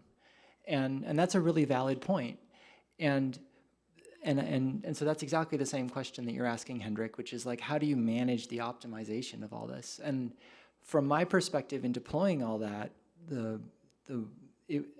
it takes an enormous amount of effort to figure out what the compiler should be, what all the different, going through that whole process. But if that process is automated, then being able to translate it from one to the other, like through a SPAC stack, but I guess that SPAC stack would have to be recompiled for each given hardware. Is that right?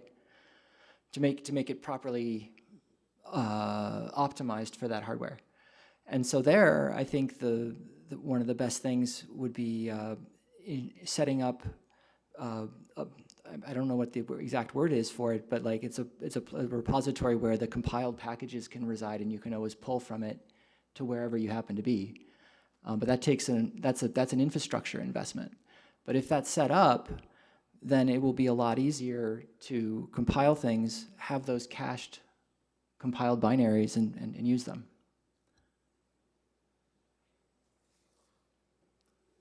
Okay, I think we have whoever is next here.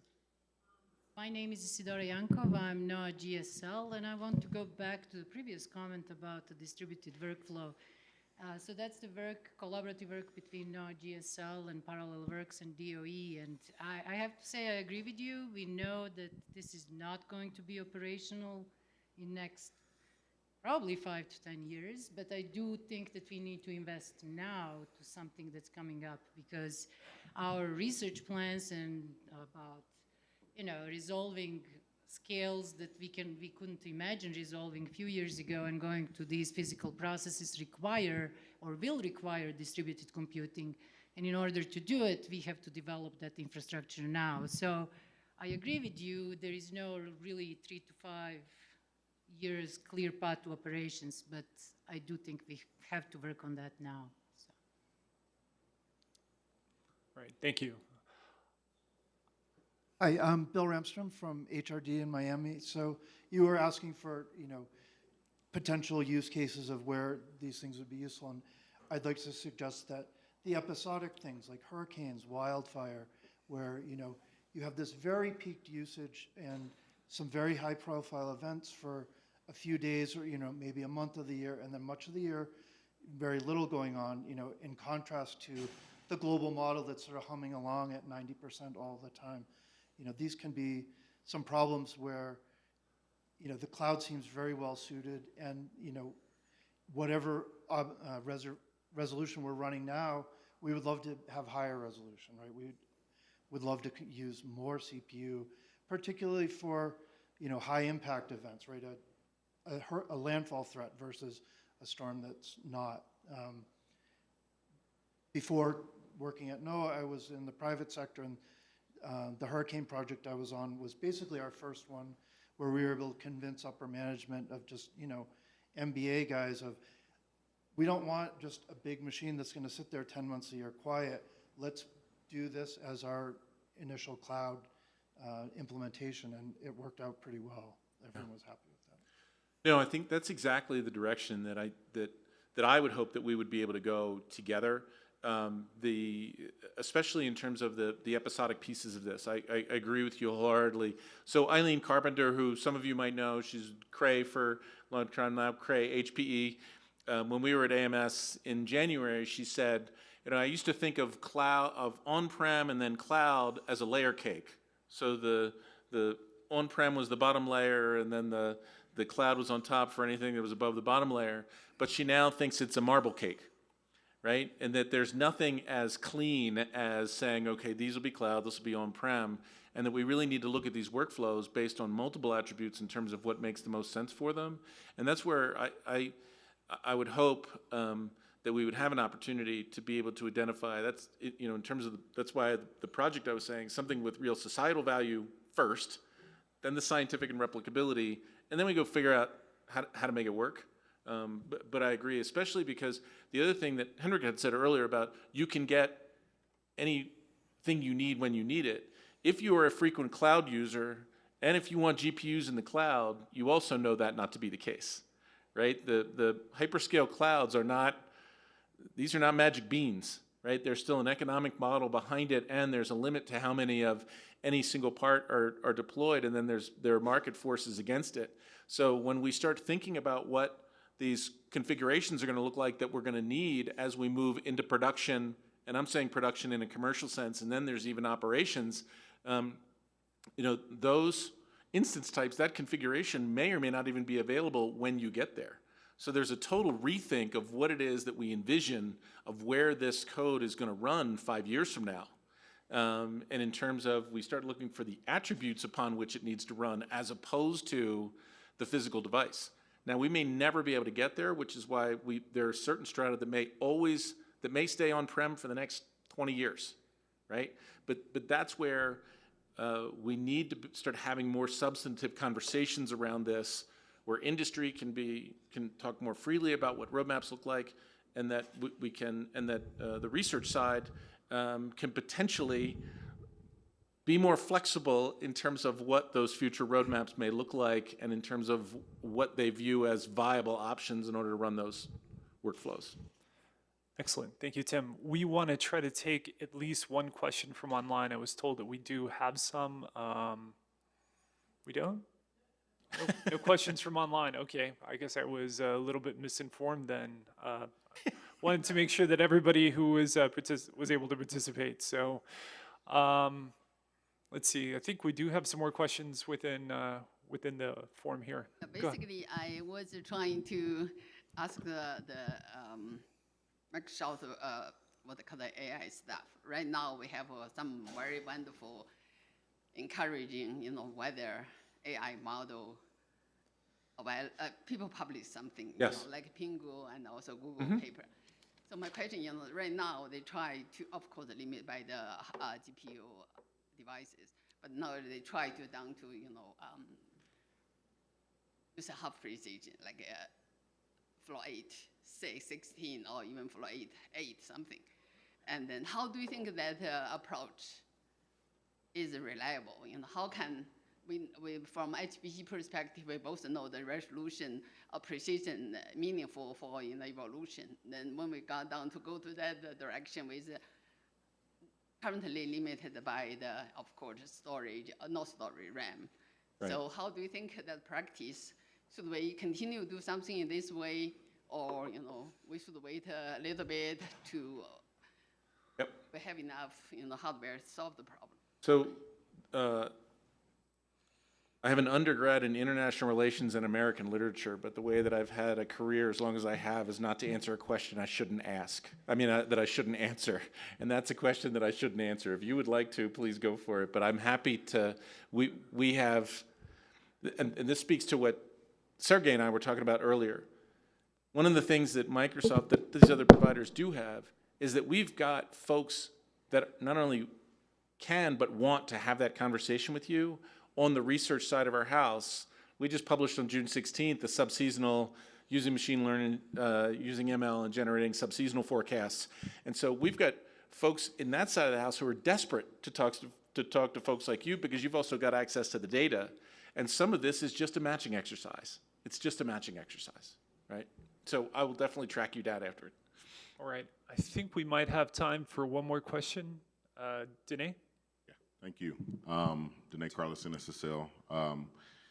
Tim, I know you talk to a lot of people when you come here. How do you feel, where do you feel we are as a community, as a UFS community, with our understanding and usage of cloud?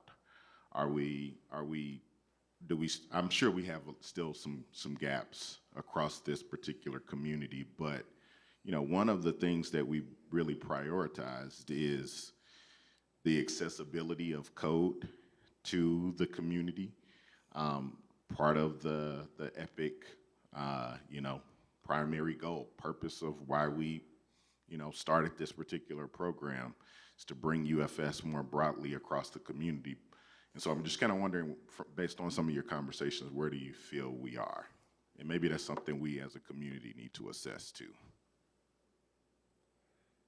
Hard question, but I'll go ahead and try and answer it. I think a lot of it has to do with the background of the person you're talking to, right? If it's somebody who's made a career out of ensuring that the research community had the very best that NOAA could provide to that research community, even if it's on-prem, there's going to be a level of skepticism, right? And in resistance in terms of what we can do in cloud. But I would say that what's happening with the research community who has been using cloud just as a matter of course for other things, especially using it to access data. Forget the compute part, but just using it as a way to access data that they couldn't before. It just seems to be that it's a when, not if, right? Which is a fundamental shift from a few years ago. And these things never happen overnight. So I would say that I'm coming back next year, and next year will be a little better, and the year after that will be a little better, but it's always about forward progress. And it feels like forward progress each year for the last 4. Excellent, thank you, Tim. Well, it looks like we're out of time. I want to thank all of our panelists for participating. Thank you. And thank you, Chris. You did a good job being a stand-in for Kevin. At this time, we're going to take a 15-minute break. When you return from your 15-minute break, the room will be divided in threes like we did on the previous days. If you're interested in the discussion on coastal and marine, you'll stay in the center bay. If you're interested in space weather, you will go to the south bay, which is to my right. If you are interested in discussing air quality, you go to my left to the north bay. So at 2:15, if you would return to one of the 3 bays, to have a discussion and presentation on those various topics. And then I will see you all back for the plenary session at 3:30. Does anyone need the instructions again on which bay you'll be in?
Good afternoon, everybody, and welcome to our coastal and marine section. So a quick reminder to all of our speakers, you will have 15 minutes with questions. So Travis, come on up. Our first speaker is Travis Sluka, and he comes from the Joint Center for Satellite Data Assimilation, or JCSDA. So if we get Travis's slides up. Get us started.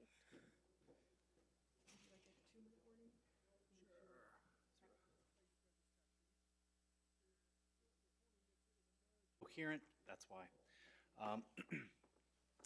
So thank you. So yes, I'm Travis Sluka. I'm the SOCA project lead at JCSDA.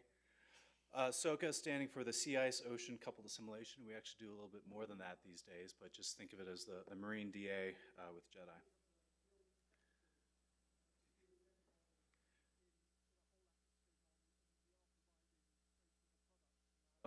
You should hopefully know who JCSDA is by now, but just as a recap, so partner agency between NOAA, NASA, Navy, Air Force.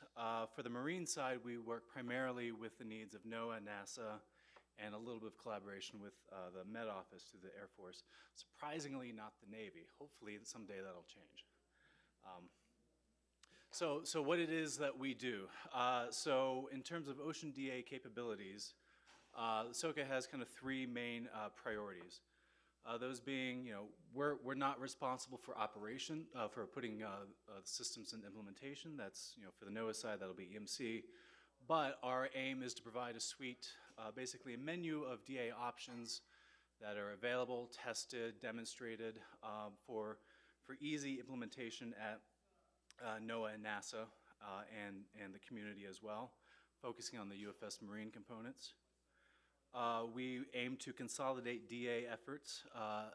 The ocean DA community is quite small, and what few people we have are seemingly pulled in different directions. So any collaboration we can have within the ocean DA community and with the non-ocean people is very beneficial. And I'll show some of the benefits of what we get by leveraging the JEDI framework. We basically get to steal from the atmosphere and make it work in the ocean, which is a huge benefit. It makes my team a lot smaller. And we hope to accelerate marine R2O and innovation. So one of the nice things that I'll have some slides about are that one of the big things we plan to work on is coupled data assimilation. So by having all of your UFS DA components within JEDI, it should make things very easy to start doing work in terms of weakly coupled and strongly coupled data assimilation. This is going to be a focus topic for us next year and going forward. So the components of SOCA, we have the ocean, MOM6, sea ice, SI6. We have biogeochemistry. I know not really part of UFS, but it is a module you can compile within MOM6. And then we have the air-sea interactions between all of those components. We also have waves, however, noted there, we have insufficient resources to really do anything with that. So if there's any volunteers, please talk to me. We would love to start doing more in terms of wave DA in the near future. So the targets for SOCA, NOAA, and NASA, we are developing the software for the quarter degree and ocean ice initialization globally. That's already been used at NOAA for developing the 40-year NG GODAS reanalysis, and that is available for free on AWS. And we are working with NOAA on the implementations for the GFS-17, GEFS-13, the target for that being a considerably more advanced hybrid LETKF ENVAR, and also working with NASA on their upcoming quarter degree system. We're also doing work on regional DA. Right now we're doing a lot of experiments with the HAT-10 domain, working our way up to 1/12th degree. And this will have immediate implications for HAFS DA in the coming year. So like I said, one of our top goals is to develop a menu of DA options. And so ocean DA traditionally has lagged behind the atmosphere. A lot more resources are poured into atmospheric DA compared to the ocean. So the most advanced ocean DA you would typically see operationally would be a 3D VAR at the top there. But by stealing what they use in the atmosphere through JEDI, we basically now have a functioning 3D VAR, 3D VAR FGAT, LETKF, hybrid LETKF ENVAR and a hybrid EDA ENVAR, and those we've all demonstrated to be working reasonably well. Obviously, before you put something into operations, you do quite a bit more tuning and testing in your own end, but the framework for these is ready to go within JEDI. This year, we're going to kind of wrap up our suite of methods here with the 4D methods, so 4D LETKF, 4D ENVAR, and have this all available within Skylab and being demonstrated on a regular basis with the marine components of the UFS model. In terms of more innovation in the coming years, we will be working on a 4D VAR, coupled DA, and any future methods that JEDI has available that we haven't played around with yet. So I know there is a group working on particle filters. So having particle filters available within JEDI will make it easy to use for any of the ocean components. So what is JEDI and why does it help Ocean DA? So if you look at this chart, the blue stuff is all the common JEDI components that we use, and the red are the model interfaces. So I am that top red box. I am SOCA. So I care about interactions with MOM6 and SCI6. And I can use these components in JEDI, kind of a mix and match, use what I want to implement my DA system. So in terms of the data assimilation algorithms, your B matrix, how you handle observations, variable transforms, all these things, that's all common components. They are handled by the JEDI team and is outside of my concern. It's something I don't have to maintain. So by doing this, JEDI is a model agnostic toolkit. So this considerably accelerates the DA development that we have on the ocean side. As an example, so if you look at this, this is our horizontal correlations that we use within the ocean. So typically, a lot of times what you do in the ocean would be, in what is used at the Met Office, is a diffusion operator to model your correlations and have them spread out along the coastline correctly. Such a thing is hard to implement correctly and have it work. So there's no way I would want to do that. But we can use these common components in JEDI, one of those being Sabre, to do this static B modeling. And this is basically no coding on my part. I just use these already available parts of JEDI. Similar thing for how we handle observations. So in terms of quality control and forward operators, those are all available within JEDI, and a lot of those can be configured just with code. Just with configuration files, no coding on my part. So that's kind of an overview of what SOCA is being built on top of JEDI. So the current status of adoption at NOAA, I've got a couple slides here. And I know this slide has been showed a couple times because this is actually very impressive progress that we have.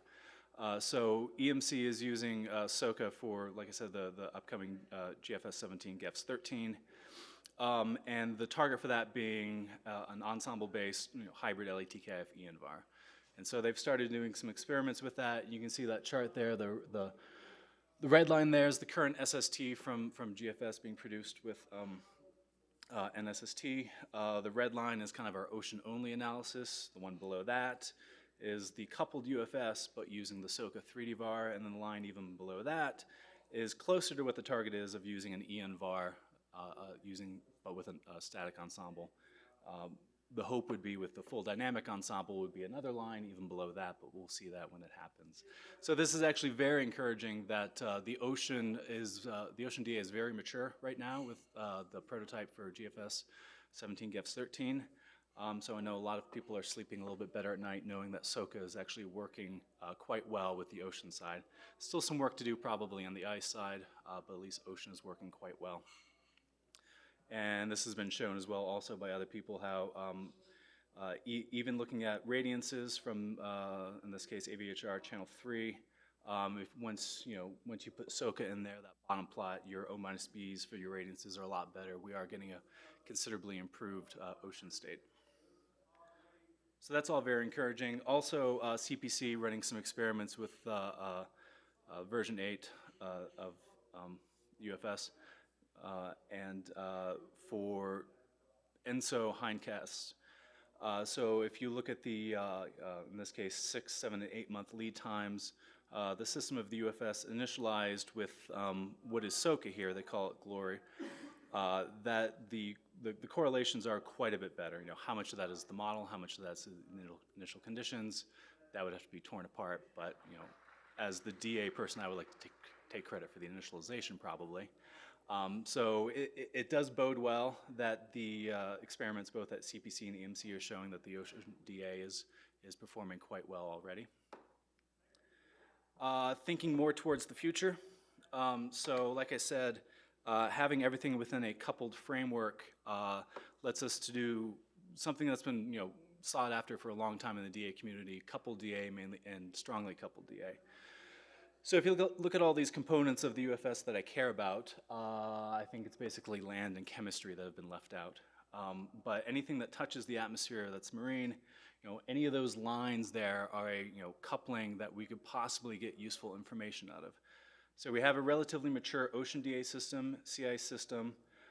Someday, hopefully, we'll be dealing with waves and biogeochemistry a lot more. And that gives you a lot of lines there in between of coupling between these components that you can get useful information. So right now, we already have strong coupling between the ocean and the ice. The sea ice concentration, the SST are tightly coupled when you do your data assimilation. And the hope would be, you know, once we have this all within one system, you can start looking at these interactions between all these components and start to get useful things from it. So we'll have the framework for that in place within JCSDA by the end of this year. And so the goal for later on this year and next year is to really look at two main things. So using the CRTM to do surface sensitive radiance data assimilation with AVHR and GMI, so looking at SSTs. So within one, you know, DA system, can we use these observations to update the ocean and the atmosphere at the same time in a way that is beneficial to both domains?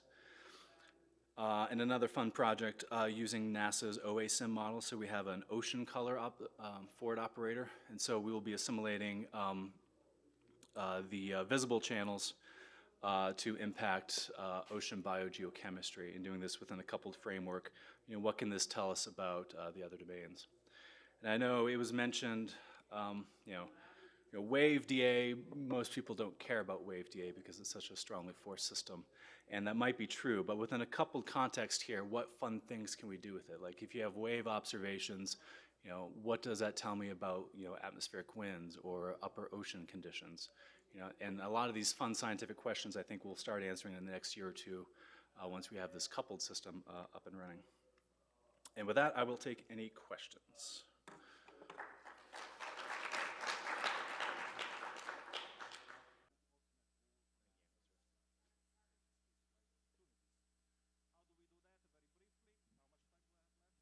Trying to.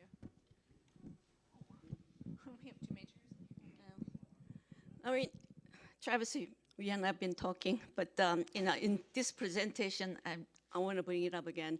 In this presentation, I don't see any TNS profile assimilation. So, how did what is your plan for data TNS assimilation? Yes. Temperature and salinity in situ ops. So these initial experiments we've been running, we've been focusing mainly on satellite SST and altimetry because they're most plentiful. We're doing some work right now with updating the QC filters for temperature and salinity for in situ observations. And so in our next round of experiments, those will be thrown in probably 2 months from now. So I think next quarter we should start a next round of experiments with a more realistic full set of observations of what you would use operationally, and we should have some results to show for that. Time for one quick question. Hi, Travis.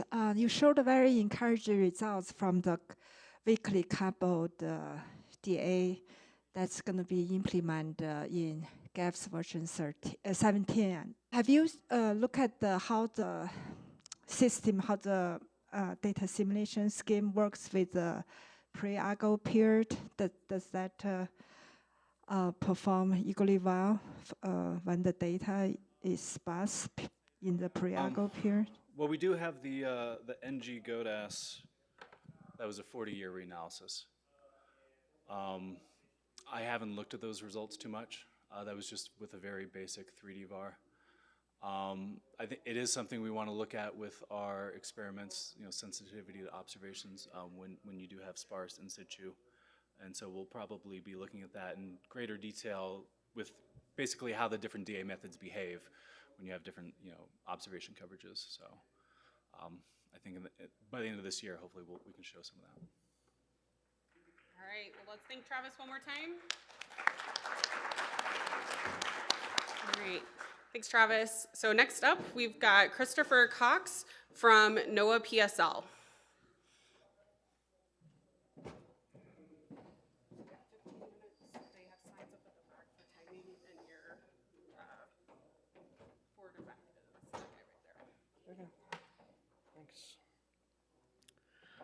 Good afternoon, everyone. My name is Chris Cox. I'm from NOAA's Physical Sciences Laboratory here in town. The purpose of this talk is to discuss a new effort underway to develop a regional application for the UFS that's specific to the Arctic. I guess the first thing to know about me is that I don't actually have a background in modeling. So these collaborators here are the real experts in the room, a number of people from Physical Sciences Lab, and also external collaborators at the University of Alaska Fairbanks, EMC, and NCAR. So I actually had a different version of this, but that's okay, I'll press on. So presently the National Weather Service relies pretty heavily on ice charting conducted by ice analysts. This is a manual process for providing information regarding sea ice. And they do have access for providing forecasts to other information, including through the National Ice Center, for example, coupled modeling from the Navy. Our laboratory, PSL, also provides information that's used kind of in a supplementary manner. But clearly, with emerging tools within the UFS, there's an opportunity here to really implement these tools in a useful way within the Alaska region. And I think, I think we're going to see potentially a lot of need here for parameterization development, for product development, for evaluation as we move into this realm. So this has been an ongoing conversation within the polar community that's attached to NOAA. Most recently from the Sea Ice Modeling Collaboration Workshop. This workshop was carried out here in Boulder in April. It's the most recent iteration here, and this included a lot of folks from around OAR, and its main objective was to coordinate sea ice forecasting work that's undergone within OAR, but also to coordinate with the other line offices and external partners. This is just some stats associated with it, but maybe some of the important, or maybe just a sampling of some of the discussions that we had, focused around several themes that were discussed within that workshop, include innovative solutions. There's a lot of discussion about land-fast ice parameterizations, and a lot of discussion about water mass, so sea surface salinity, sea surface temperature, the sorts of things that are important for initialization. In the marginal ice zone flow size distribution, there's a lot of work being done around new parameterizations for that. New parameterizations and interest in really trying to understand the interactions of wave ice interactions in the marginal ice zone as well. As we move into the central ice pack, then the surface fluxes and accumulated errors. You can imagine that as you're forecasting a surface energy budget, essentially, if you're making a forecast of sea ice, and so aggregate errors in those energy transfer results in errors in ice growth. Some discussion about evaluating how we might evaluate sea ice. A couple of models. There's a really big push now for process-oriented diagnostics that really leverage in situ observations, which this is a data sparse region, but we can leverage the detailed observations that we have.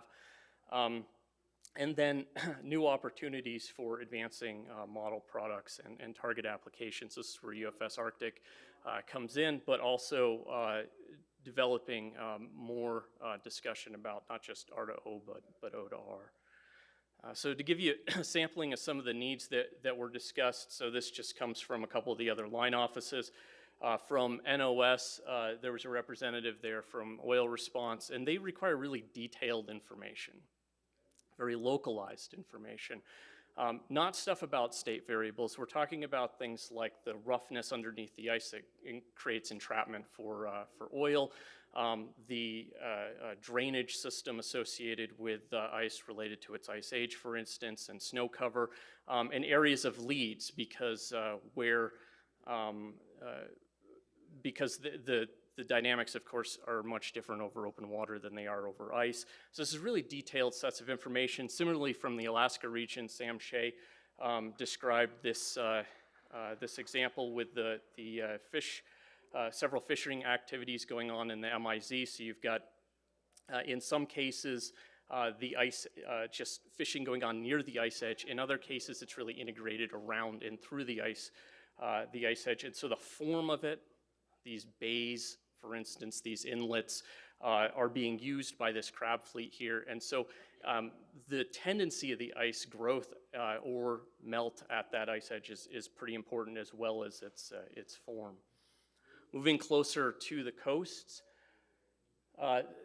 again, back to this land-fast, shore-fast ice and areas of open water in the vicinity. So coastal communities, traditionally underserved communities, indigenous communities in northern and western Alaska, really rely on shore-fast ice. They use this for ice travel. They use it for subsistence hunting. So very unique and detailed needs. Additionally, in sort of the new Arctic, if you will, where we have less of this ice, there's a lot of vulnerabilities to the coast during the winter storm season where that protective ice isn't necessarily there in all years. So a tremendous amount of potential information needed in order to serve these communities as well. If we back out to the regional scale, thinking about longer lead times, S2S, or even seasonal, fisheries, maybe one of the biggest things that they're interested in is the development of the cold pool and the dynamics of the cold pool. So this is cold water forming at the bottom of the Bering related to the presence of sea ice, and because there's a lot of variability in the ice edge of the Bering, there's also a lot of variability in this cold water area, which distributes fish stocks.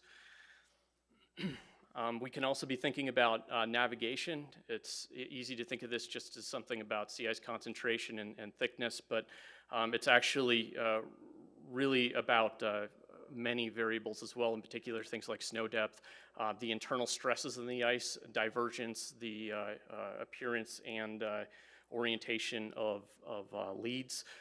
We have put out some experimental products such as the one that you see on the right, which is related to ice divergence tendencies for experimental purposes associated with field campaigns.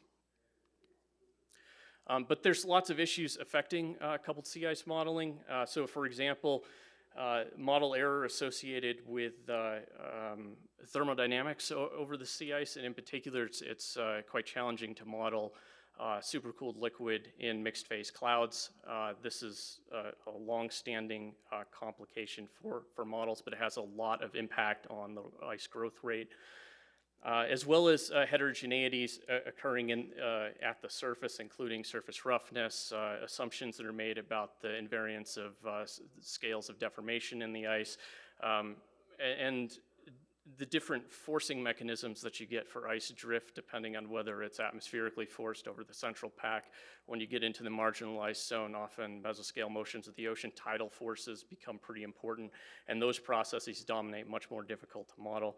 And then biases associated with assumptions about various parameters that are actually variables.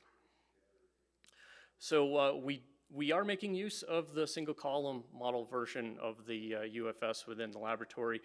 My colleague Amy Solomon put this slide together, so she's working on putting together workflows and boundary conditions for SCM configuration over the sea ice that make use of time periods when we do have intensive observations in this data sparse region, and then we can get to these detailed processes. But we're also interested in additional tools to link the research up to the global model. And so this is where we're beginning to work with our colleagues at EMC and elsewhere on building the capabilities to enable regional modeling in the Arctic using the UFS, the so-called UFS Arctic. Yes, perhaps this capability could be adopted in the future for operational needs, but really the central goal here is to provide a tool across OAR and our collaborators that can serve as a test bed for development of new products, to test parameterizations, evaluate the model, and I should also have probably put down here research as well, for example, diagnosing the impacts of extreme events. So we're only just getting started in this process. The procedure here was to begin with the HAFs. That's how kind of the practical way that we moved forward with this. Move the HAFs up towards the Arctic and carry some of the capabilities with it. Establish a new regional grid for the Arctic, and now we're developing topics like workflows and testing in the testing phase. Later, we'll look into the coupling. We'll look into coordination with the physics development team and the CCP management team to add the types of physics that we think are most useful for making modeling in this environment, and to also develop tools to be used by the broader community, things like process-oriented diagnostics. Thinking way ahead and somewhat aspirationally, I'm interested also potentially in thinking about how we might develop particular products for forecasting. And I can think of actually some really salient uses for extending nesting capabilities into SICE and MOM6. I don't even know if that's realistically possible or what kind of resources it would take to do it, but this would be a way that we could produce information services that could really be targeted to those underserved communities in Western Alaska. So to just have a look at the grid, I know it's kind of hard to see. There's a larger grid that's red dots, and then the center grid is black dots. The black dots are the ice in the ocean, and that's, for visualization purposes, obviously quite a bit coarser than what we're actually using. It's about 5 kilometer resolution. There's some nice advantages here. We're covering the southern tip of Greenland, covering the Alaska regulatory areas, and which means there's no isolateral boundaries too. That's a nice bonus here. But another thing is that this is a tool this grid is actually shared in other parts of OAR. So there's BGC modeling, there's eco modeling going on at PMEL and GFDL. They need forcing data sets. This is a shared grid. So to conclude, the main conclusion here is that PSL with our collaborators at EMC and elsewhere in the UFS development team are working on a regional application of the UFS for the Arctic. And this builds upon coupled modeling that we've been doing in PSL for a number of years, but we want to kind of reel on these efforts in OAR with the UFS, streamline R2O in the process, and have a test bed for developing new forecast products, parameterizations, evaluation tools, et cetera. And I'm really interested in feedback. Make sure that we're not duplicating efforts anywhere, make sure that we establish the right collaborations where we should, and also interested in collaboration. So thank you very much.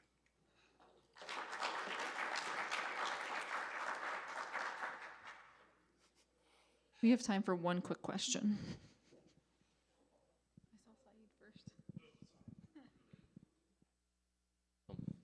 Hey, good video.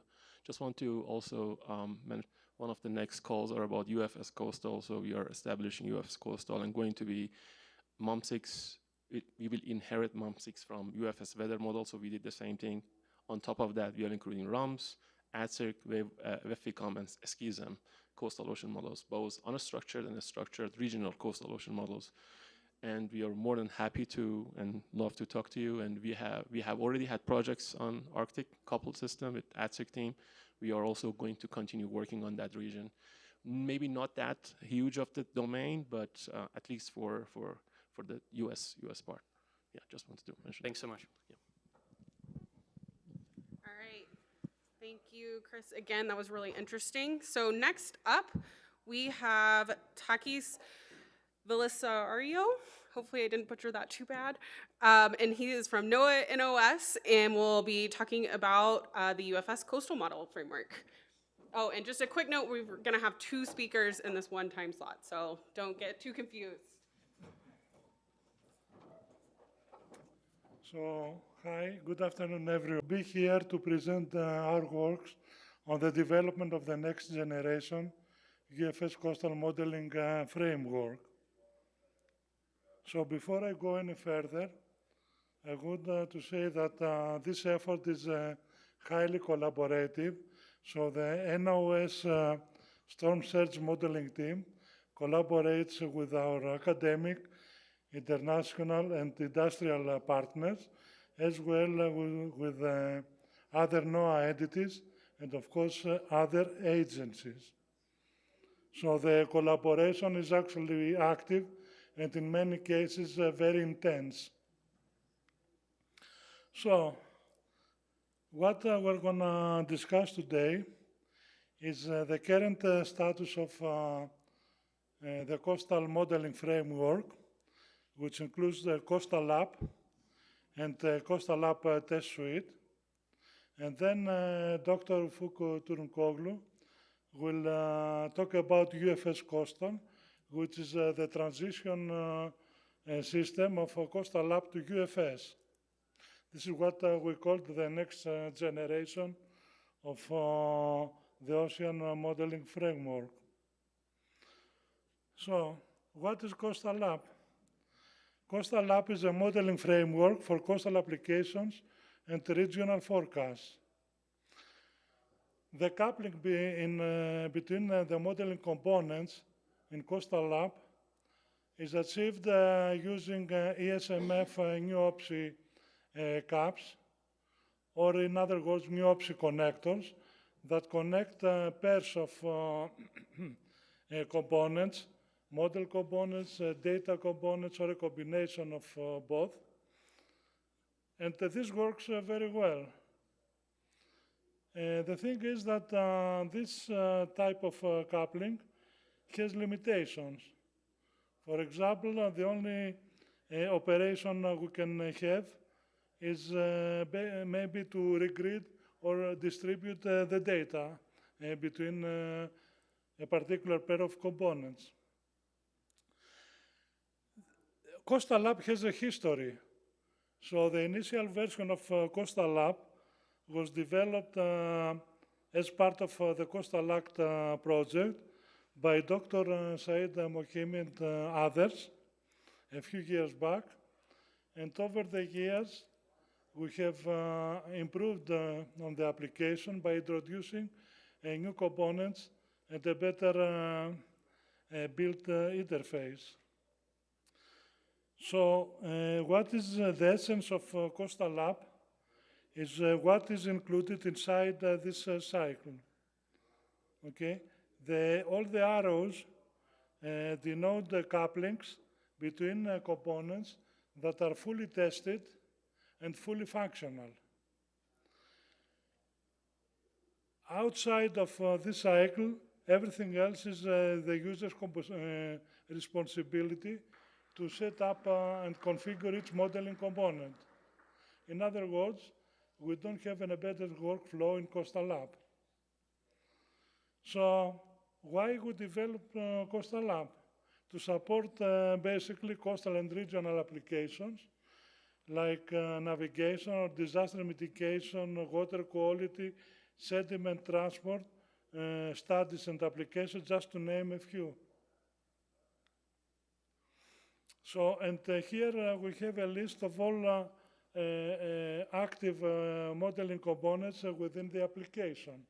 Everything in blue is very well tested and functional within the application. So at this point, we have 3 ocean models at Schism and EPIC. Wave GOTS 3 coupled a two-way with the ocean models. And on the atmosphere side, we have a data component, ATMS, that passes the data to the ocean and the wave components. And PAM, also developed by our storm surge modeling team, that generates atmospheric data using hurricane track files. The application has a build interface which is very user-friendly, and the user can, that top-level build script can accept many different options. So the user can customize very easily the compilation of the application. So we support at this point lots of different platforms, from HPC clusters to cloud to personal desktops, multiple operating systems, and most importantly, we support different compilers like the Intel compilers, the GNU compilers, and the Portland group compilers, different versions of those compilers, okay, required to debug not only Coastal App, but each individual model. So, we have developed also a test suite that contains regression tests that are used both by Coastal App and UFS Coastal. So, as we move towards into the development stages, we use the test suite to test things out in both Coastal App and UFS Coastal to make sure that everything works right. Per our collaborators' request, we also support multiple job submission managers. Okay, because different institutions they use different configurations. In the application, we have right now 20 tests for the different modeling components. So we have tests for AdCirc, for Schism, EPIC, Wave GOTS 3, and the parametric hurricane model. And also, on top of that, we have configured to have 4 different testbed platforms, so us and our collaborators can test the application. Now next, Ufuk is going to talk about UFS Coastal. Thank you. Thank you. Hi. The Coastal App basically based on old version of the UFS feather model. Not maybe UFS feather model, but old version of code. So it doesn't get benefit of having the existing infrastructure that's provided by the UFS feather model, such as, for example, using the CMAPS mediator or CDEPS data component or any other active components that's already included in the UFS model. The UFS Coastal is basically a version.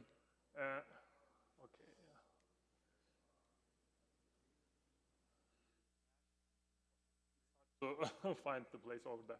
So the UFS Coastal will basically an extension of the UFS feather model by including extra components in here that's dedicated for the coastal application.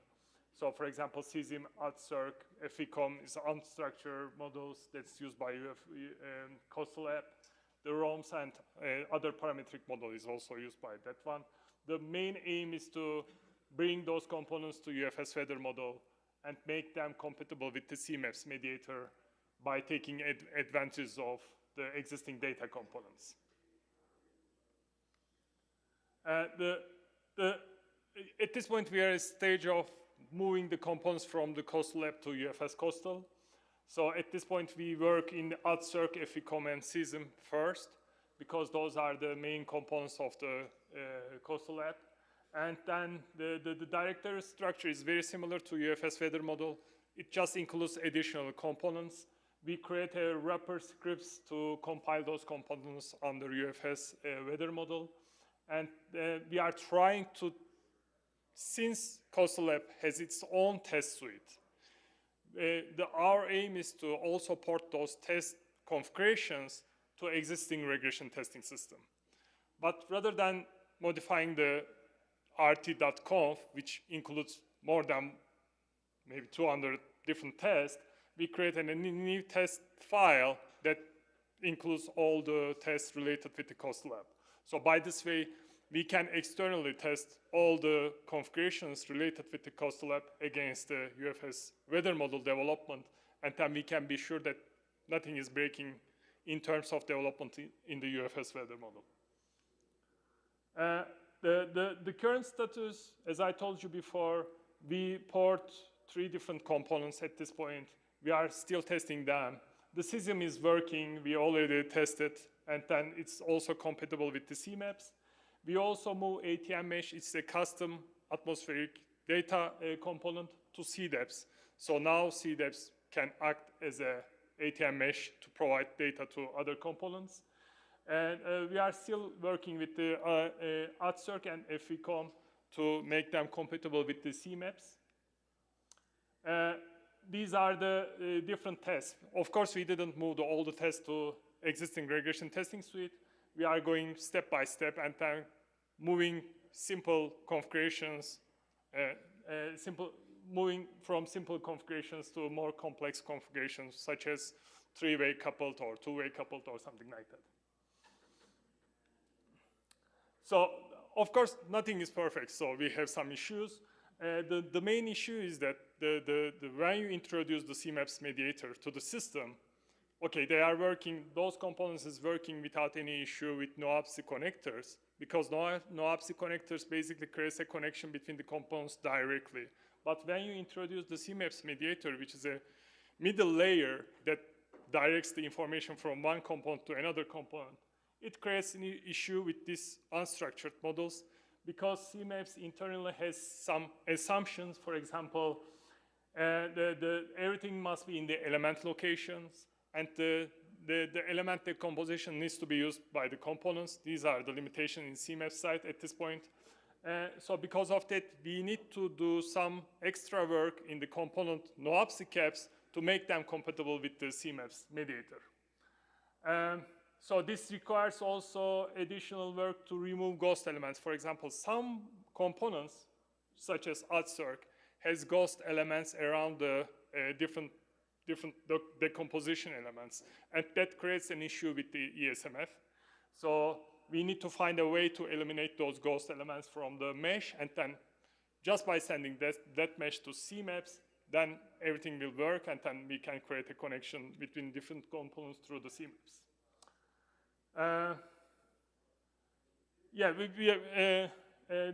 That's the main issue that we are trying to tackle at this point with the unstructured models. And what are the plans? So we are planning to go one by one components and then make them compatible with the CMAPs and then port it to UFS Coastal. We will introduce another system. We will replace UFS driver with the ESMX driver. The ESMX is the recent development in the ESMF side that provides you a generic driver. So bringing new components to UFS weather model will be much more easier when we introduce ESMX in the UFS Coastal. That, of course, that development could be pushed to UFS weather model in the future. That will make life easier. We are also planning to integrate the continuous integration system with all these components to test their ESMF no-APSI components on the fly with the development. Thank you. Yeah. We don't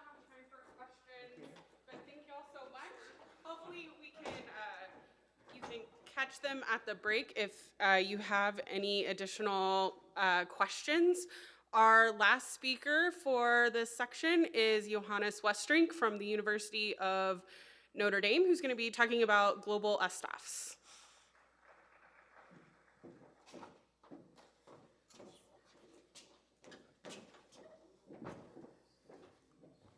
Okay, so I'll give a quick overview of global STOFs. It used to be called SDOFs, and it morphed to STOFs for Storm and Tide Operational Forecast System during the last year's upgrade. And show the team there. So this is a global model, but it's predominantly focused on the inner shelf, I would say, the coast and the coastal floodplain, including the very complex dendritic system of channels that really connects the open ocean to the floodplain. And really the heart of the modeling technology is in meshing. It's an AdCirc application for unstructured meshes. And here we can see to the left some of the detailed meshes. The mesh resolution changes from about 25 kilometers to 80 meters. And both the ocean and the coastal floodplain require a lot of complicated meshing technology.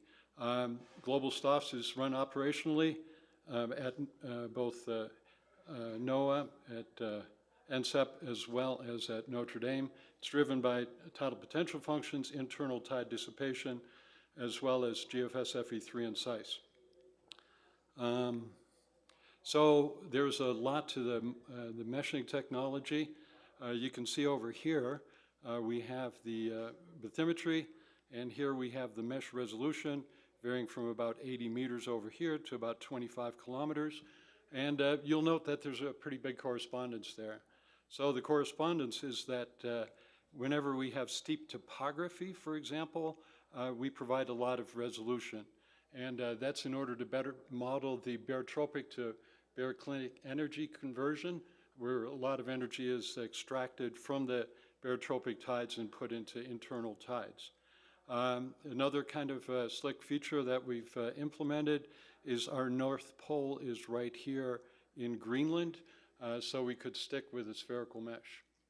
In addition, mesh resolution actually varies at about 25 kilometers across these abyssal plains to 2.5 kilometers at these mid-ocean ridges that we see over here, and as well as at shelf breaks. And again, that's because of the barotropic to baroclinic conversion. Coastal floodplains are at about 80 to 120 meters, so a lot of resolution. It currently is the most accurate published global model with an M2 tide for deep water error of RMS error of 1.95 centimeters. It beats the Europeans and anybody else. For example, in the East Coast, Gulf of Mexico coast, at all the available NOS stations, the M2 tide error has an R squared of 0.98, an average absolute error of 2.5 centimeter, and a normalized RMS of 0.089. The biggest feature is that it runs very fast. We run at about 2.4 wall clock minutes per day of simulation on 2,400 attack cores on their Frontera computer. Just getting back a little bit more on the resolution, the first order problem in my mind is getting the resolution right of this whole set of channel systems that penetrate the floodplain. If you don't get that right and resolve that efficiently and accurately, basically you're not putting the finite element method to work.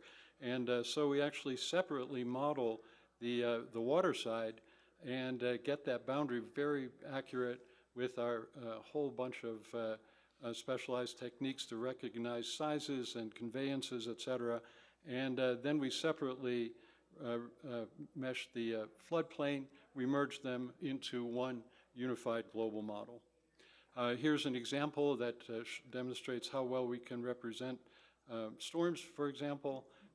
This is a hindcast of Hurricane Ian, and the contours are global STOFs.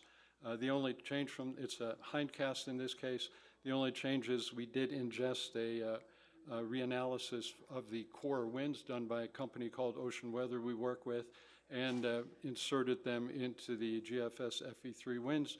The circles are the NOAA and especially USGS high water marks. Both of them use the same color bar, and as you can see on the left, the correlation between measured and the predicted is excellent. So here's kind of an interesting thing. Whenever we resolve features, we're going up to about 120 meters. We do very well, and these are USGS hydrographs which were deployed in front of the storm and all across the coast there, which is just wonderful to have. And these are all in resolved water features, whether they're open water or inland, and we do extremely well. We do pretty well for unresolved locations that are further into the floodplain, and those are, here are some examples. And the two things that don't go quite as well as we would want to are the recession of the storm surge, and also the arrival times. You can see that they're a little bit late, and sometimes they're a little bit muted. So that's something that we're handling through the implementation of the subgrid scale feature in the ADCIRC code, and that will be implemented in the global STOFS model. So here's some typical forecasts run 4 times per day at NOAA and 1 time per day at Notre Dame as a shadow model that we use to test against all our new updates that we're ingesting. It's a 5-day hindcast that's shown here, a 7-day forecast, and we, of course, run the statistics for all the recently collected NOS and international data that's posted on a UNESCO site. So here's some typical examples from the Battery in New York, Baltimore, St. Pete's, Corpus Christi, then San Diego, Anchorage, Prudhoe Bay in northern Alaska, Honolulu. Internationally, we have thousands of stations in all over the world, Japan, Australia, Brazil, and Chile. So it just shows you that we're capturing the coastal dynamics really well. So the implementation this year is to ingest the thermohaline engine. Of course, there's a lot of geostrophic impact of coastal current systems, such as the Kuroshio, as well as the Gulf Stream. And the options would be to basically run ADCIRC in its 3D mode, but with that kind of mesh with 13.6 million nodes, add 40 or 50, 60 layers, it would be basically a runtime suicide to do that. So what we do is we actually go to HICOM and use it as a heterogeneous internal mode. So we go to HICOM here, we take the temperature, the salinity, as well as the vertical structure, we ingest that into ADCIRC, and we use that to drive the dispersion term right over in here, the Bear Clinic pressure gradient term, and the internal parameterized internal tide dissipation term. So those are the terms that we drive with HICOM data, and this can be done very, very nicely. And it's done on the cheap. It costs about 5% more to do a run with this ingestion of the downscaling of the ADCIRC, of the HICOM data into ADCIRC. I'd say that aside from getting resolution right and also resolution of the high dissipation areas, I think it's, I kind of threw that up here just as an interesting fact, 99% of the boundary layer dissipation in the ocean occurs over 4.3% of the ocean. So we put a lot of effort to getting topography right there, as well as adding a lot of resolution there. But the other thing is the parameterized internal mode dissipation, or really the barotropic to baroclinic conversion / extraction term, is that it happens at the tidal frequency. So you're adding a lot of energy in that case, so you need to filter that pretty carefully. We use a Monk tidal filter for that. So we do that, and we're able to replicate the currents very nicely, and of course the coastal drawdowns that come with that. Just to give some examples, these are 30-day means over 3 years. The data in black and the model, global STOFS model in red, and it tends to mimic that very, very nicely across the world. This is Los Angeles, This one is very dominantly clinically driven. This is in San Juan, Puerto Rico, and you can see Hurricane Maria passing over here. You have typically a significant drawdown after a hurricane passes, and this system will capture that. In addition, we're hooking it into the National Water Model to get the thermohaline circulation. We hook it in where the National Water Model intersects our resolved waterways, and also we dump rainfall onto the wet areas. And that completes the system for a total water level model, and now we can actually hopefully reference to the new datum that's coming out in 2022. And just to show you that the hydrology also works, this is Irene, that's the high water, and we get great statistics doing that. It especially improves the hydrographs here, as you can see at different locations, particularly upstream locations, it improves very dramatically. Hurricane like Hurricane Harvey did super better by adding the hydrology, obviously, because it was so hydrology driven. And the statistics just improve very dramatically. Kind of the most exciting feature that we're implementing in my mind is the subgrid scale feature. We're also improving the resolution on the models by basically melding them together, the weather models, to improve that. Particularly important for inland estuarine systems, which of course we're resolving very well. But the most exciting feature is the subgrid scale, and that essentially involves parameterizing the topography at the subgrid scale. And I think this is best explained using a little example. For example, here's a inlet system in Massachusetts, Buttermilk Bay. It's resolved at 256 meters. Obviously, it's very, on the left side, very muted. On the right side, it's at 8 meters. So if we can parameterize that information and ingest it, we use a porosity function and a modified form of the shallow water equations, we can actually much more closely represent that system to the right, which in that picture is resolved at 8 meters.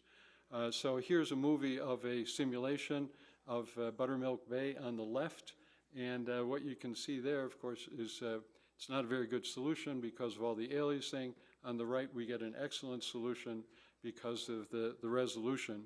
We then go to a system where we compare the 8-meter mesh now to the same 256 mesh that performs so poorly with the subgrid scale implementation. And you can see it does extremely well and, in fact, mimics that 8-meter system.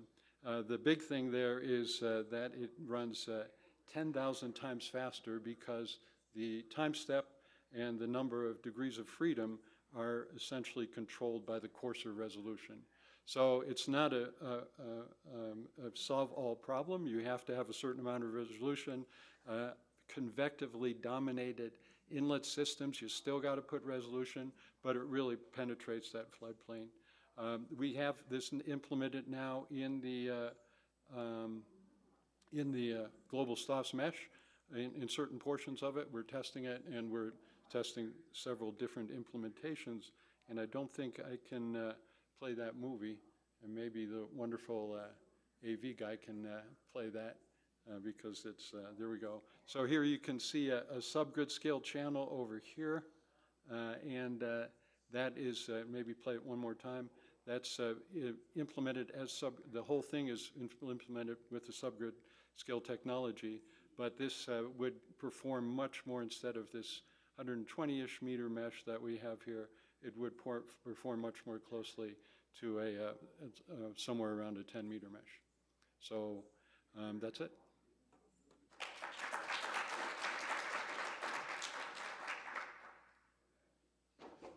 We do have time for one question. Yes?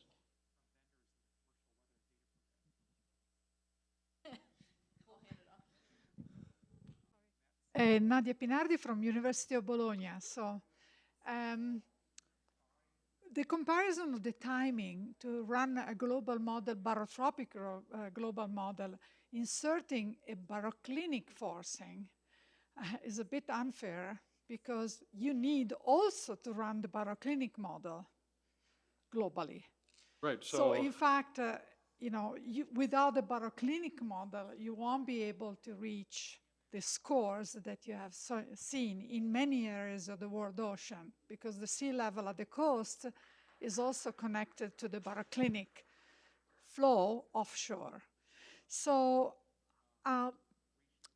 it's a question of advantage, the strategy that you want to use. We have chosen a different strategy. We have chosen to nest directly into the large-scale models and have these models instead in the different areas of interest. So what is the disadvantage in doing the second strategy, the one I am proposing, in your opinion? So first of all, there is feedback to HICOM, right? HICOM is feeding its own information back.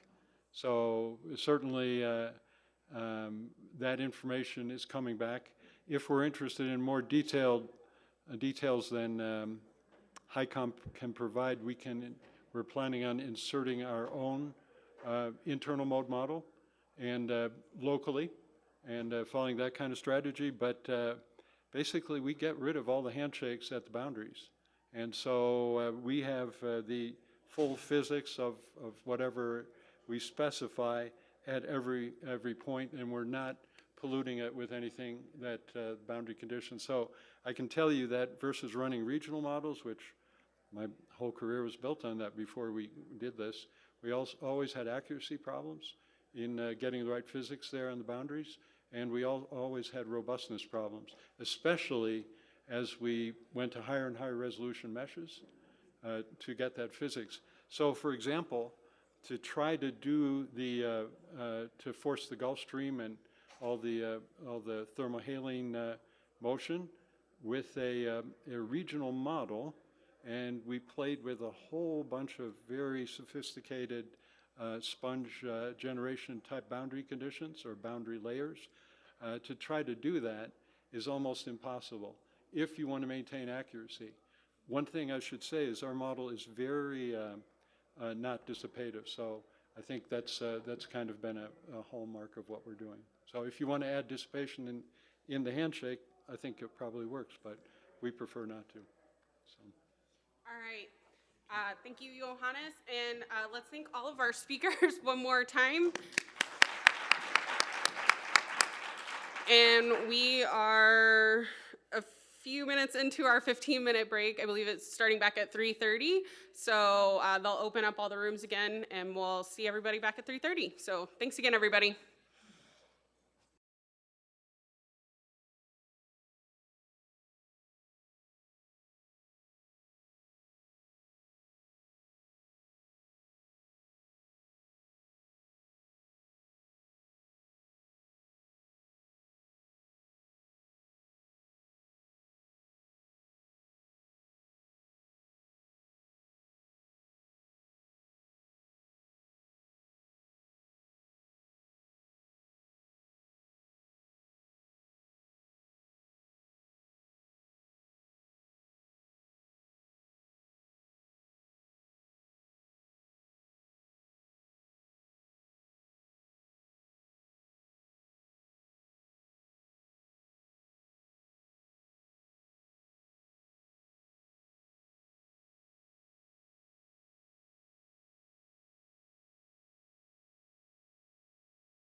It's so many people out in the lobby.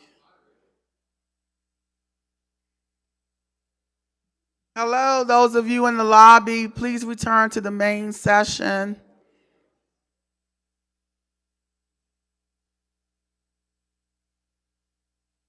Or just you mind closing those doors? We'll just go ahead and get started so we can stay on time.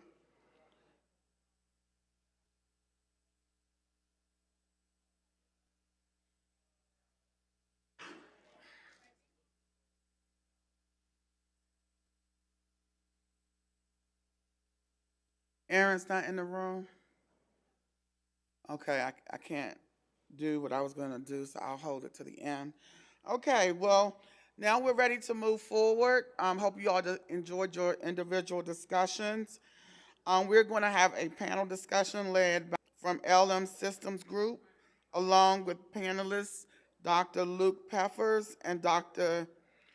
Shuzia Zhang, as well as Dr. Stephen Gary, on the topic of UFS as a decision tool, a private industry perspective. Dr. John, you now have the lead.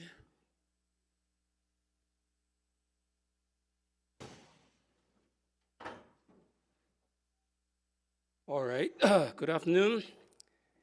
And let me first invite all the panelists to come to the front, okay. So as part of the weather enterprise, private industry is in a unique position in utilizing, enhancing, tailoring, and developing new UFS features or capabilities for end user applications. And in recent years, it really brings exciting innovations and new use cases to address a wide range of market needs. So today we have the great panelists, but before doing that, I really like to have a very quick poll, just try to get a sense of how many people are from university or research community. Raise your hands. Okay, how many from government? A lot. How many from industry? I think remaining from industry. Okay, very good. Good combination. Okay, so without further ado, I will first turn to Luke Peffers, who is the Chief Scientific Officer of Tomorrow.io. Luke.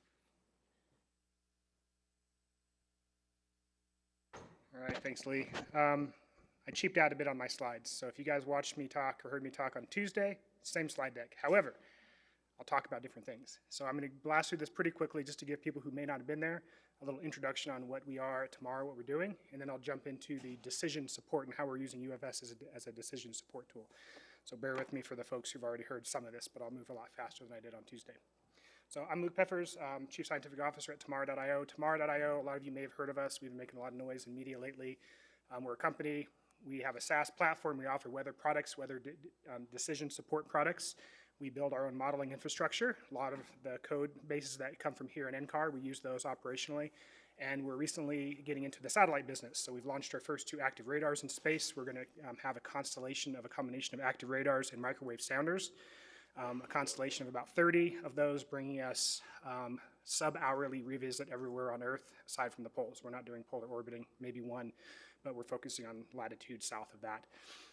So with that, I'll talk a little bit about some of the infrastructure we're building. So again, we're Tomorrow.io. I'm going to come back to the slide and really have the topic focused around how we use the tooling to make or help our customers make decisions through weather and weather intelligence. But I'll skip forward on kind of what's under the hood really quickly, and then I'll back up. So mentioned this already, we leverage a lot of the open source community tools, open data and infrastructure. We're also launching our own satellites. We do a lot of work also with terrestrial-based observations from customers.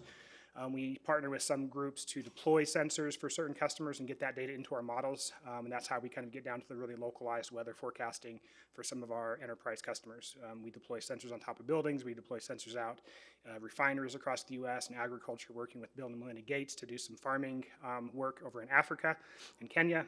So we do a lot of work not just from space, but also terrestrial-based observations. We also have partnerships with Raytheon on their Skylar radar. We deploy Skylar radars in some countries where we don't have good radar coverage. So we're attacking things from the surface and from space. But to make value of all that infrastructure, we need to run our own models. And we've been running WRF-based regional models for the past 5 years or so. I've done that throughout my career in the Air Force, running WRF, so we do that a lot. But why are we using UFS Global? Well, because we're launching a global constellation of satellites, we want to make the best use of that data as we can. We're going to be bringing that data in to a couple of different models. So this is just a quick cartoon that you guys may have seen. Accuracy on the right, horizontal is lead time. So as lead time increases, you're forecasting further in the future. Forecast quality declines, as we all know. Different types of models decline at different rates. This blue line, we do have color. This blue line is our nowcasting. So obviously, if we're based on radars and real-time observations, you're going to have the highest accuracy for the real-time. Then you nowcast that into the future with a pretty simplified model.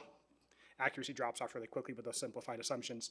Nowcasting, we're going to be using the active radars, mostly in the real-time and nowcast. We expect the most value from our active radars in space to impact real-time and nowcast.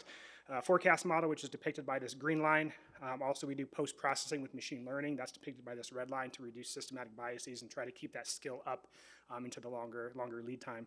We expect that an NWP model is going to benefit most from the microwave sounders, not so much on the radars, but we're still going to work on the radar forward operators in a research mode. Microwave sounders we're going to operationalize first, and they're going to be going up into space next year. So the green line is what I want to talk about here with UFS, how we're using UFS for the extended range forecasting for our customers to make decisions. This is what our customers get. They don't get all the different spaghetti plots and different models and have to choose which one is best. We give them the optimal kind of stitch together, all the different models together to give them one single forecast that we call one forecast or 1F. A nice outcome of the neural network in machine learning that we use is it provides probabilities as a byproduct of the neural network. So we can ingest deterministic models and create pseudo ensembles from it. We did that with her over the US. So we have a 21-member ensemble going over the US to help our customers receive and understand probabilities and uncertainty in the models. We're doing a lot of really interesting stuff. I don't want to cover this. This is all the technical stuff. So we're building a UFS. I'll cover it lightly. Building a UFS and JEDI-based operational system. We have Skylab running right now, which maybe if I can go backwards. We have Skylab running, doing 3D VAR, which is really great. We're going to be outfitting that with forward operators that are designed to simulate or to assimilate our custom data from our microwave sounders and radars. We're using that with the CRTM. Getting a lot of support from JCSDA and UFS weather model, kind of out of the box UFS weather model. We're not doing any innovations there, just on the data assimilation side. So we're doing a bunch of OSSIs. Before the satellites are flying, we're able to simulate the constellation and add specified errors so we can basically start doing experimentation now before they're flying. What we have in orbit right now are 2 Pathfinder radars with nadir pointing. They're not scanning. Into next year, we're going to launch the microwave sounders and scanning, cross-track scanning radars. So right now, we're just doing CalVal. We do have a creator with NOAA that you're going to be supporting, if you choose, to participate in the CalVal exercise, and we'll be sharing data with you from the Pathfinders. Okay, that's the technical stuff. Now I'll get back to the session topic, which is UFS as a decision support tool. So assuming we're going to be launching this, we'll build this operational system, be ready to go by the end of this year. Into next year, the satellites are going to fly, so then we're going to shift our focus to integration and data pipelines and data quality control of all the satellite data. And then by the end of that next year, 2024, we expect to have this thing fully operational with all the impact studies done so we can justify what kind of benefit we're going to get out of this model by assimilating our data. So that's the plan. Once this thing is operational, it just goes into this pipeline. That green line gets replaced with, instead of CBAM and local regions, CBAM is our local version of WRF. It's basically WRF with GSI data assimilation. Replace all of that with something based on UFS. We're not too sure of the resolution. We're not too sure of the refresh rate. We're going to be doing impact studies to see what configurations give us the most value and how much that costs us to run on our compute platforms, which are cloud. We're running on the cloud, and we also have a bare metal system in Iceland, but we're going to be doing most of these runs on Microsoft Azure. We're right now on AWS, but we're going to be moving to Azure in a partnership with Microsoft. Okay, so what does that mean for decision support for our customers? We have some of the, how much time do I have? Are you flashing me at the time? Almost there, okay. So this is good, so I'll end on this. We have some of the most difficult customers. Our customers are kind of like the test beds, and our customers are paying customers, so when we disappoint a customer, they can choose to not pay us for our forecast products. So individual thunderstorms that come across the airport and we miss it or we have a false alarm, customers come straight to us. Why am I paying for this? You missed a forecast. And we have to tell them it's forecasting, it's difficult, there's going to be challenges. We try to provide them validation statistics. That's great. You guys presented a lot of validation statistics over the past few days. Customers like that. But what they really make decisions on is how the weather impacts them on a day-to-day or a minute-by-minute basis. So we have a lot of scrutiny from our customers. If the national centers upset customers, they still have to pay taxes. Our customers do not. So it's a big challenge for us. So a lot of the work that we've been seeing you guys present on RFS, I don't like saying Rufus, I'm going to call it RFS, is really interesting to us. So the work you're doing with the labs and the severe storm laboratory and things like that is really, really interesting to us because that's how our customers are going to look at it. They're not going to look at long-term validation statistics. They're going to look at spurious thunderstorms and too broad of convection. And so the way we want to skirt around that is really focus on probabilities, and we're building that into our platform. We're trying to build that into our platform. It's challenging to be able to convey probabilistic and uncertainties to customers, but ultimately what the customers care about is did you forecast that storm or did you not? And we're talking sometimes 12-hour forecast, 3-hour forecast, but sometimes even 5-day forecast, and they get on us like, why did you forecast this squall line coming across my event? I made a decision and I lost a lot of money because you forecasted it wrong. That's some of the extreme cases, but when we're short forecasting 12 hours, we don't really have an excuse that, well, it's a multi-day forecast, so of course the squall line was misplaced by a few hundred kilometers. If it's only a few-hour forecast and we have spurious convection from RFS, it's going to be a major, major challenge for us, and we're going to have a hard time talking that through with the customers. So we definitely are going to use any ensemble-based information to accelerate and inform our machine learning probabilistic. We want the physics informed in there for sure, so we definitely are really, really looking forward to any of the ensemble information that we get from the RFS system. And having said all that, we also have MPAS running in-house. We don't plan on operationalizing that until somebody in this community can help us make that thing run more efficiently and maybe port it to GPUs. I know there's a lot of work on doing that, but we have yet to see a version that can run operationally on GPUs and modern architecture. So thank you very much for all the work. This has been a super amazing conference, so thanks for your time. All right, thank you very much, Luke. The next talk will be given by Dr. Shusha Zhang, is a HPC application engineer from Angel Heart Commodity Trade Partner. Thank you. I'm coming here basically from perspective of private sector or private industry on the use of cloud. I think basically to us, we don't have the what called the huge supercomputer available to run the UFS or ensemble, but we depend on cloud. So I just try to emphasize the need and also the challenge of running UFS across multiple clouds. And of course, I don't want to repeat the characteristics of UFS because a lot of, we discuss a lot of things about the urgency or time sensitive regarding complexity of data structure, etc. But one thing I want to emphasize is that run UFS or ensemble, we really need a specific hardware or specific software. So for private industry, we need continuing operation, either required by government regulation or by business need. So then we need to be able to run the UFS across multiple regions so that in case one location has a problem, we should be able to pick up the other one. Of course, the specific hardware update regularly through cloud, through hardware vendor, and if the cloud provider lab or AZ would call that one, we have different hardware. So then if we have ability to run UFS ensemble across those cloud, then of course we can always benefit from the best advanced cloud technology. Of course, to private sector, by switching different cloud, we can have better business opportunity and also, can closer to our end deliver point of the product. Another important thing for us, we can mitigate the lock-in risk. So far, if we stay with only one cloud provider, for example, in case something wrong, we don't have other continued operation plan.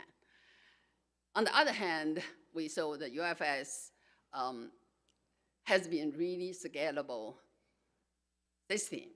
And so basically it scaled really well. And like Ensemble definitely can be run across the multi-cloud. From HPC perspective, it's just straightforward. It's not. It's very easy, but then the challenge come from the different part, of which basically cloud specific. So the one thing is, I think I have mentioned this point a few times when with other team, the API. When NOAA has the same public data from GFS or Ensemble, hosted by Amazon, hosted by Azure, hosted by Google, but the user interface are not the same. If we run the GFS Ensemble, for example, then we have to unify those API so that we can run them consistently. Another thing is, okay, of course, we don't know which cloud provider has which HPC hardware and we can use, and which OS, etc. Of course, another challenging part is if we run global Ensemble, for example, and it is very well-defined distributed computing task, but how would be the latency across those clouds? If one member failed, for example, I hope the other cloud can pick it up, but the latency, how long it can be up quickly, that's really, really challenging, So because of traffic with the internet and also layers down to the compute node, down to the, how depends on how the implementation of the runtime environment is very challenging. Of course, another thing would be, for the private industry, if a company, for example, if I host my operation across multiple cloud, the infrastructure cost was, labor cost, etc. But I think overall, I believe the cost, the benefit would be overcome this cloud. I believe it's worthwhile. Of course, computationally, it will be challenging and would be next generation application from HPC perspective, but it's worthwhile to do. And the next one, basically, I just encourage people, gave some recommendation. Yeah, of course, from my personal perspective, and the EPIC and NOAA, when you establish any kind of grant or procurement or you would call for proposal, this can work. So it's probably we think about how can we across the cloud have the same API or same support for the UFS system. And from HPC hardware, how do we distribute those data across different layers through different interconnect, etc. And of course, more importantly here, the key point is collaboration across the cloud provider. And we can also need define some one API or unify the sandbox, etc. So a lot of things we can do. But anyway, so I would end off my presentation. Thank you very much. Thank you, Dr. Zhang. We'll leave the questions at the end. Okay, the last talk will be by Dr. Stephen Gary, who's the senior application engineer and computational scientist from Parallel Works. Gary? Hi. So the previous talks have been about how industry is using the output of UFS to make decisions, but at Parallel Works, we're using the behavior of UFS to make decisions. And I want to emphasize that that's a really important aspect, because if we can learn how to run UFS really well and really fast, we can save a tremendous amount of money and also time for researchers. So that's why we're keeping careful track of that.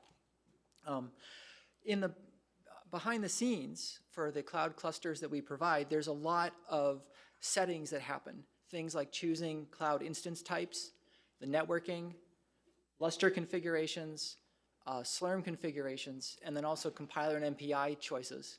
And so working through all that is as difficult, or well, I don't know if it's exactly as difficult, but it is a huge order, and it's also comparable to potentially all the different configuration settings that are in the models themselves.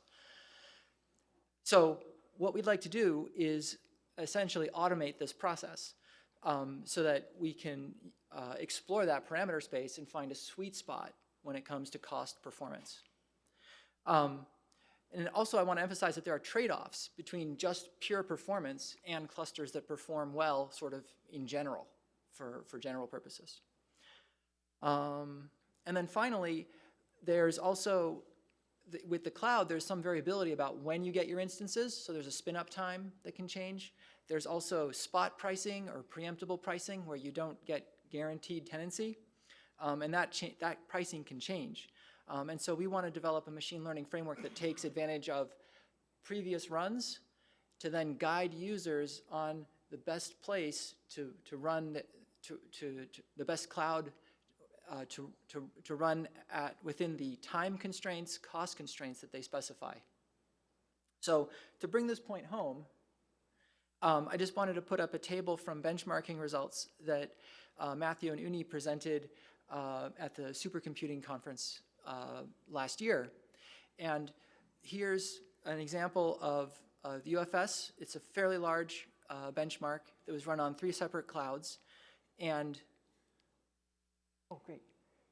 You've got the different instance type column on the left. The number of instances is the count column. And then the runtime for each is this final rightmost column. And for the most part, there's some that are faster than others. But the key column that I haven't put here is the cost. These clusters range from $200 per hour to $450 per hour. So that's where performance testing really can have a big impact. And I didn't put the cost numbers in here because there's all sorts. I didn't include the calculations for preemptible or spot pricing, which could also reduce costs. So. Yeah, so with that in mind, I just wanted to say that that's kind of our emphasis is we're looking at tracking these runs and using the behavior to inform decisions on where to run things. So thank you.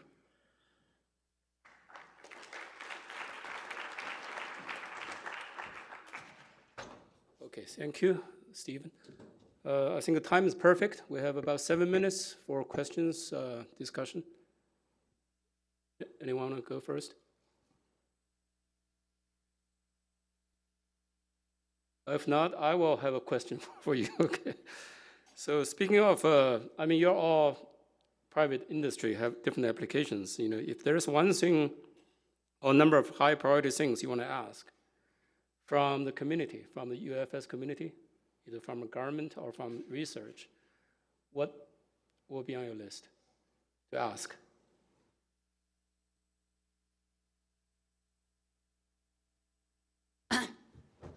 For me, I hope the following, support the, just enable GFS and ensemble to run across multiple cloud, and enable them, use same API, that they get the same data, of course, also Nava, and they can run individual numbers and reduce the latency, and that basically is if I would list, I would support that one. That would be number one thing. It is really needed by private industry because we don't have any other computing resources. Number two is helping us get mitigate or reduce the risk of failed to run our application runs. And of course, another thing is the collectively community would have a greater contribution, achieve the goal of cloud computing, which is had generated lots of advantage for private industry already, but to UFS, and which is well-defined distributed computing environment. Then if we have the capability and help the collaboration and scale. Okay. Okay, great. How about Luke? I know you guys are already doing a lot of things ahead of government. Do you want to, you have more to ask from the community? Keep doing this and being open and transparent so we know what's coming. We'd rather be proactive versus reactive. I'd hate to just wait for RFS to become operational and then we try to implement it and then we find all the dirty details. We need to know the dirty details now and maybe help you guys overcome them. So just keep doing this. This is great. Okay, since Hendrik has a question, but Stephen, you have anything to add? From Parallel Works, we love feedback, like what works and what doesn't. That's really been valuable during this meeting, so thank you to everyone so far. Okay, great. Hendrik? Okay, I was going to give other people a chance to ask a question. I shouldn't ask them all. But as most of you know, I really believe in an open, wide community. I think our community is not complete without you folks, the commercial sector in there. I have a hard time every now and then fighting that though internally in NOAA and other places, particularly when we talk about, I know that some of you have applied for NOAA funding occasionally. I get a little upset when I hear people who review this funding say, well, we're not going to fund the private industry because they're only going to use the money for their own benefit. I see personally a real opportunity in general for sharing with all the people in the community, but a view on feeding back the improvements you make on a community code into a repository. And does that fit your business model, or is that something that you need to stay away from? Yeah, thanks. That's a really good question. And I gave a talk at AMS on public-private partnerships and gave a long kind of history of why I'm so supportive of open source code and delivering back to the community, because there's a lot of companies out there that I've experienced who will take a government code, strap a new name on it, and then sell the heck out of it for a premium and then never feed anything back. In some cases, they don't make any innovation. Some cases, they do make a lot of innovations that could be fed back, but they strap IP around it. We're not really in the business of selling the models. Like, the models are the conduit to bring value from our satellites to our customers. And so what our customers pay for is the user interface and the ability to deliver them data. We're delivering additional value by configuring the models in a way, grabbing observations from customers, putting those into the models, and now launching satellites in space to put into the models. So really the model's a conduit. And one of the things we're going to do, we want to do with JEDI, because we're going to be building our forward operators within JEDI, is feed those operators back to the JEDI community. That is also self-fulfilling because we get to then sell data back to the government, and you already have the forward operators to assimilate it. So it also helps us sell data as a service. But we are private companies. We live off of revenue, and we do have to monetize what we do. But in terms of the models themselves, we want to give back to the community, not just the forward operators within JEDI, but we're not hiding anything with the models. That's not really our bread and butter. It's a conduit to bring value to our customers. Thank you, and I think that is something that we need to talk about a lot, because culturally that is not what people expect, and so we need to make sure that we change the culture of the community to understand that you folks in private industry are real contributing partners and not just people who try to make money off us. And I think that is a misconception that we really need to fight together. So I don't know if the other two want to answer that, but Luke, thanks for that response. Okay, we have one more. Go ahead. I guess I want to challenge this idea that what we want from private industry as NOAA is contribute back to NOAA model code. Maybe a much better win, since NOAA is Department of Commerce, right? So Department of Commerce is in the business of making commerce in the US easier. And I think a lot of challenges that the society is facing is not going to be solved by public enterprise. We need private enterprise to bring a factor of 10 more money to the table and solve these last mile problems that will never solve for the public enterprise. So maybe a better metric is not how much code Luke can contribute to us, but how much business we can generate for US commerce by making UFS as a public service. So with that, maybe that was a comment, but the question may be for the panel is what new business opportunities that we haven't really thought about can come out from UFS truly engaging as a public service rather than this transactional thing that we've been thinking about? Yes, I fully agree with your point. You know, for example, we may not be able to directly contribute the source code since we don't do much source code. We just use the code to support our business. If our business make more money, then contribute more tax, right? Then that is the one way we see how do we contribute to the system.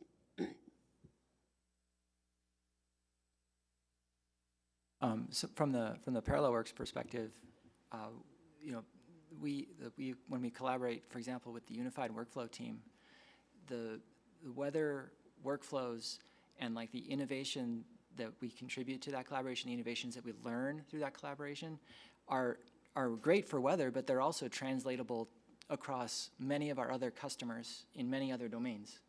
So there's a real interest on our part in learning how to use weather because it is such a powerhouse for HPC and a great like a usage application. But we can, in many cases, translate a lot of what we learn and what we develop into other domains. So there's a real business value for us there. Okay, I think we're about time. I just want to add, you know, from my perspective, I really think, you know, the business, you look at this thing in a broader scope. Government have great jobs, university great job, but there are only so many, right? I mean, most of the jobs really created in private sector.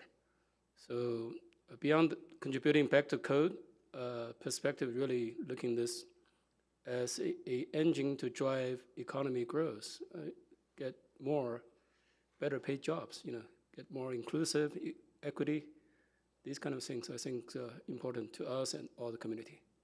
Okay, I think we're out of time. Thank you. Thank the panelists again, and thank you very much.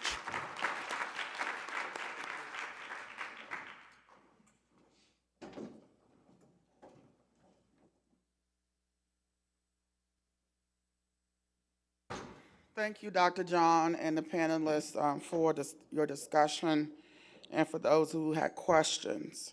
I ask, for those of you who were in the air quality discussion, anybody want to raise their hand and provide something that came out of that session that you learned, or a goal that came out of that session? The air quality discussion. But who was in the air quality discussion? Okay, Luke, Legia, what came out of that session? Anything you want to share? For me personally? Yes. Okay. I like the coupled idea. I've used her smoke. We have our own version of that based on high split, which is really incredible.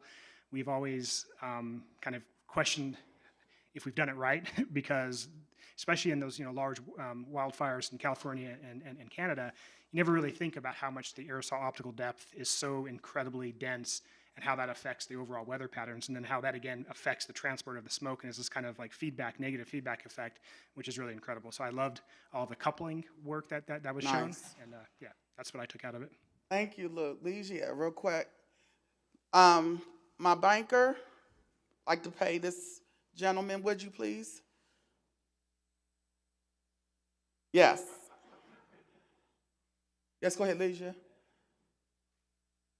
Okay. You're really putting us on the spot here, Claudia. But I think for me, the most interesting thing was the diversity of levels of complexity of atmospheric composition, ranging from all the way to very complex chemistry. And the incredible software engineering work that's necessary to keep all those capabilities in the UFS, both how they are now and looking forward into the future, and community like science and collaborative opportunities that we can explore. Nice. Pay her. All right. So next, we have coming up 2 sessions on emerging technologies. The first one is being presented by Jared Goldman and Dr. Miodrag Rasic on AI, followed by a short presentation on cloud computing from Alexander J. Reichert and Dr. Sergey Frolov. In that order, as stated on the program, Dr. Ali Abdullah will not be joining us today. So I would like to invite Jared Goldman and Dr. Miodrag to make a presentation on AI. Everyone is virtual, and Jamise will be helping to moderate this session. Oh, thank you, Jamise. Hi, Jamise. Hi, good afternoon, everyone. Thank you all for attending the Emerging Technologies session on artificial intelligence. My name is Institute at Mississippi State University, and I will be moderating this session for you. As Claudia just mentioned, we do have 2 wonderful speakers for this afternoon. First, we will have Jared Goldman. Jared is an artificial intelligence research scientist at Charles River Analytics, and he will speak to us today on a presentation titled Hybrid Artificial Intelligence for Multi-Scale Wildfire Risk Assessment and Mitigation. So Jared, I'll turn it over to you. Thank you very much. Hopefully everyone can hear me all right. I'm gonna just dive right in. So I'm really excited to present my company, Charles River's work on wildfire risk prediction and modeling using a hybrid AI framework. So there's a lot of words in there. We'll go and break it down in a second and understand what everything that means. I want to also thank NASA, JPL, and the California Department of Forestry and Fire Protection for their help on our project. That wouldn't be there without them. So first off, I want to give a quick overview of the operational problem we're looking at. So that's the wildfire risk modeling domain. So the problem is the threat of wildfires is causing stress to homeowners due to the potential for loss of life and property and difficulty in obtaining insurance to kind of mitigate some of those problems. And so hopefully what we're proposing is tailored mitigations on a property level basis to address the key risk factors in property level spread of wildfires. So we're providing tools for homeowners to map and model the risk of wildfire on their property and suggest mitigations to reduce that risk.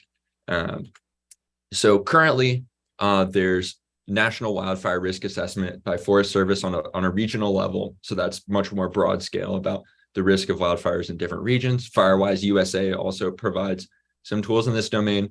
First Street Foundation recently released some property scale wildfire models, but in conversations with people in operational circumstances, there's still some questions, as there always is with new models about how effective they're going to be.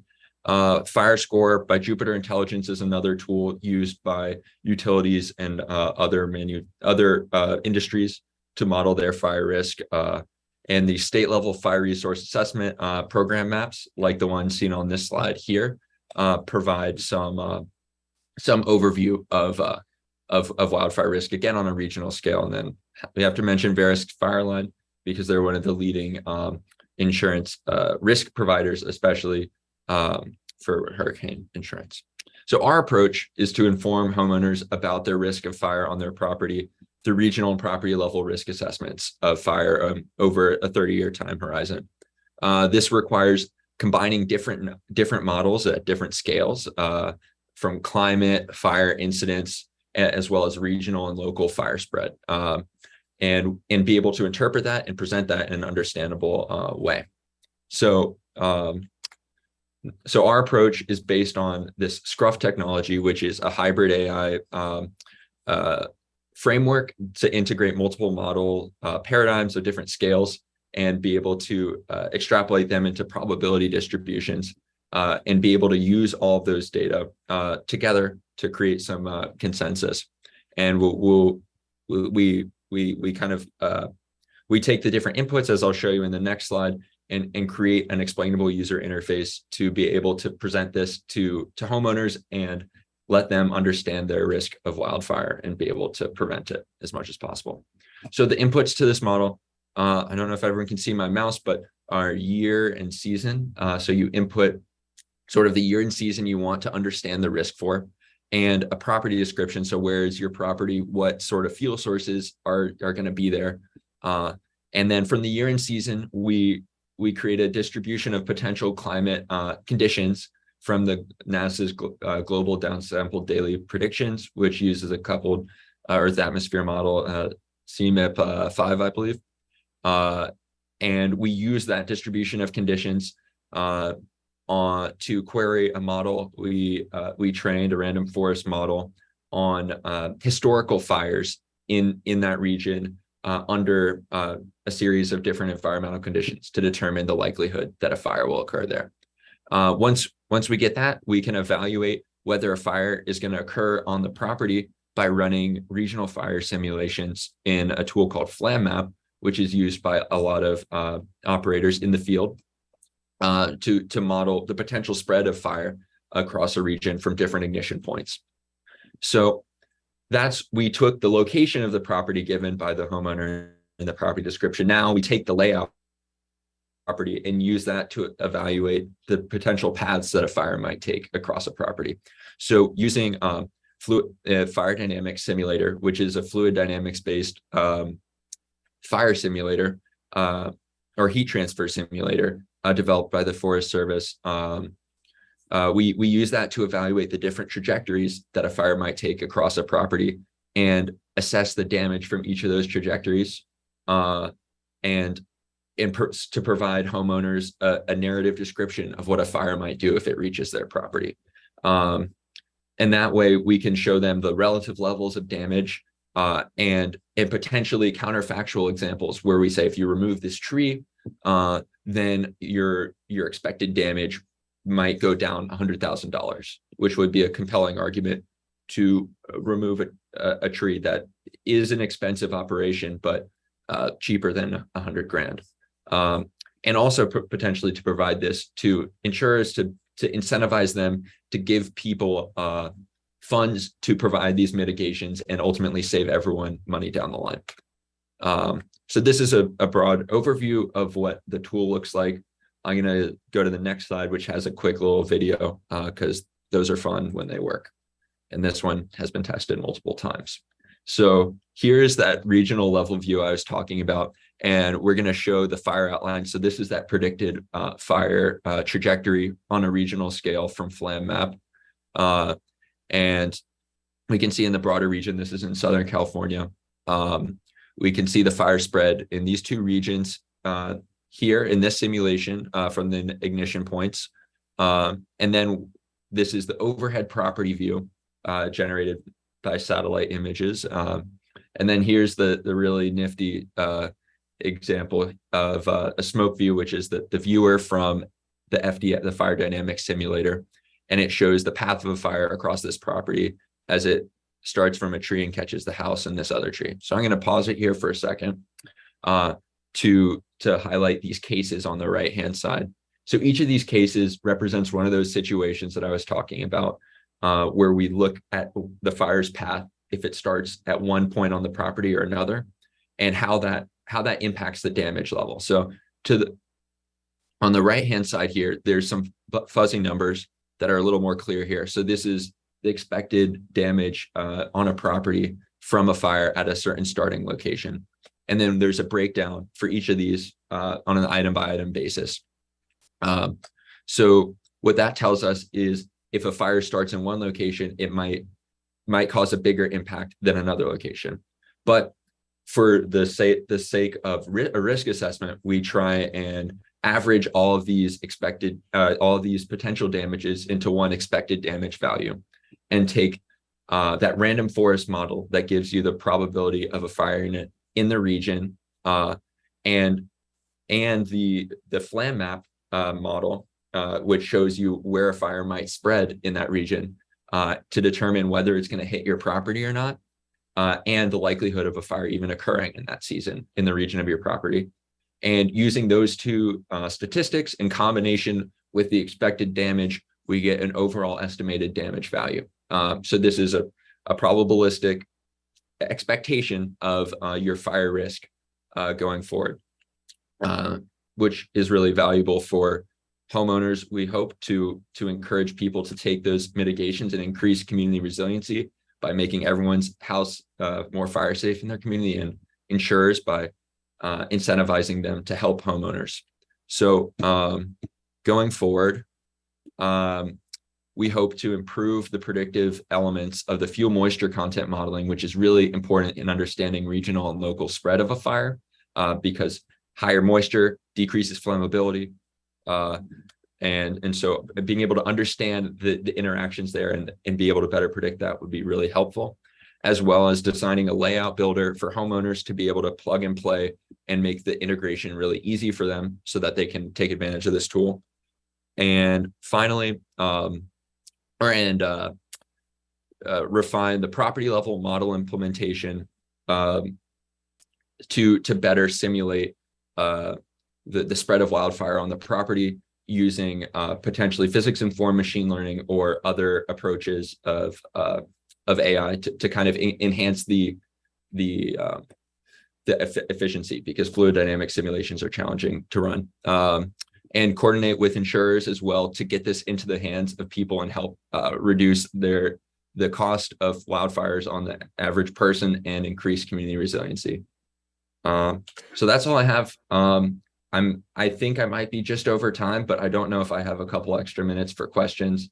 If so, I'm happy to take them now, or feel free to reach out to me via email. Yeah, we Thank you, Jared. late. We got about 2 minutes. Do we have any questions in the room?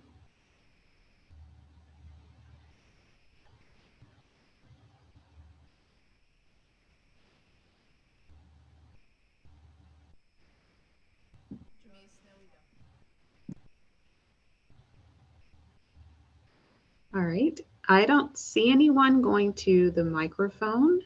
So since we are just a little bit behind schedule, we will move on to our next speaker. Thank you again, Jared, for that very interesting talk on something that's extremely important, and that is wildfires. So we will move on to Dr. Majacek Rankic, and please forgive me if I mispronounced your name. Don't worry. Okay. Just let me know, do you see my screen here in my presentation? Is that okay? Yes, we do see your screen. Okay. So thank you for your So 12 minutes. I can start talking, right? Okay. Yes. Thanks. I mean, title of this presentation is a little bit long. Technically, we have nice new numerical technique for modeling a component of a data simulation system.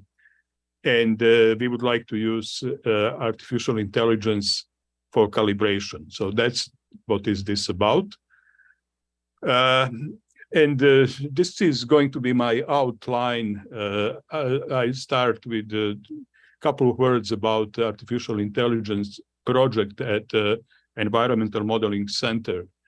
And then I'm going to tell you a little bit about this technique that I mentioned. And then I'm going to focus on calibration procedure, solution, and conclusion. So artificial intelligence projects at Environmental Modeling Center, I never saw, I was here around for quite a time, and I never saw such excitement with anything new that happened as I see that is happening with artificial intelligence. We had somehow, we are pioneers in this area, thanks to efforts of Dr. Vladimir Kresnopolsky, who many years ago started actually development of artificial intelligence in numerical modeling. and data simulation. So at the moment, we have very ambitious plans how to proceed with data simulation, and we are aware that we are well behind European Center, for example. We have, and I put here a couple of list of these projects, but I have to tell you that most of them are ideas. We provided financing for a couple of them, and we were able to wrap some of those within existing projects, like this one that I'm going to talk today. So, brief introduction into multi-grid bit filter technique. We have a new technique for modeling of background error covariance. Background error covariance is a critically important piece of a piece for data simulation. And we have new technique that is based on beta distribution, and that is promising to provide much more efficient simulations and have some new options that previous techniques didn't have. There are a couple of, we are applying this technique through multi-grid procedure. And there are a couple of important parameters of this technique that we must know how to define in advance so the technique is functioning well. And these are here, this what we call intensity of horizontal and vertical aspect tensors, and scale weights, which actually define the contribution of each of these grids in multi-grid structure, which we call, basically these grids are called generations. And so how this calibration procedure actually look like?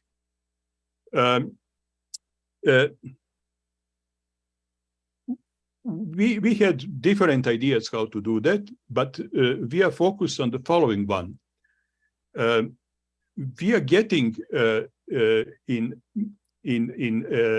information from about from error statistics based on NMC method, which is bringing climatological information to us. And this NMC method is giving for each of 3D variables, temperature, stream function, potential, velocity potential, and moisture, the average value of characteristic scale, which is E-folding distance for each of levels in both LX, X and horizontal and vertical direction. And similarly, we have similar information for 2D variables. So these are informations that come from error statistics. And so our calibration procedure will be based on trying to match within with our method these parameters that we are getting as an input, as actually indication how things should exist from error statistic analysis. We presently already have a technique that is that we are working with that is able to incorporate size of covariances. But with artificial intelligence, we would like to get not only size of covariances, but also their shape.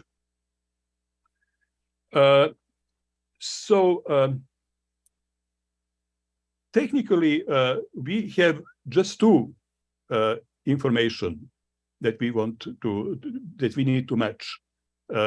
Size in LX and LZ direction. And we have to get 6 parameters. So how to do that? So it is a little bit complicated, but what we have here, we know we are making assumptions that are sort of realistic about how the shape of covariances look like. And this is shape of covariance in the vertical direction. It is full Gaussian. And in horizontal direction, it's a little bit modified. But based on these assumptions, we can actually provide more information that describe the size, not only size, but the shape of covariance. And like on this one, we can take e-folding distance, we can take 1/2 of e-folding distance and twice e-folding distance, for example. And this is quite enough to give us information how shape and the size, in this case, of covariance in that direction look like.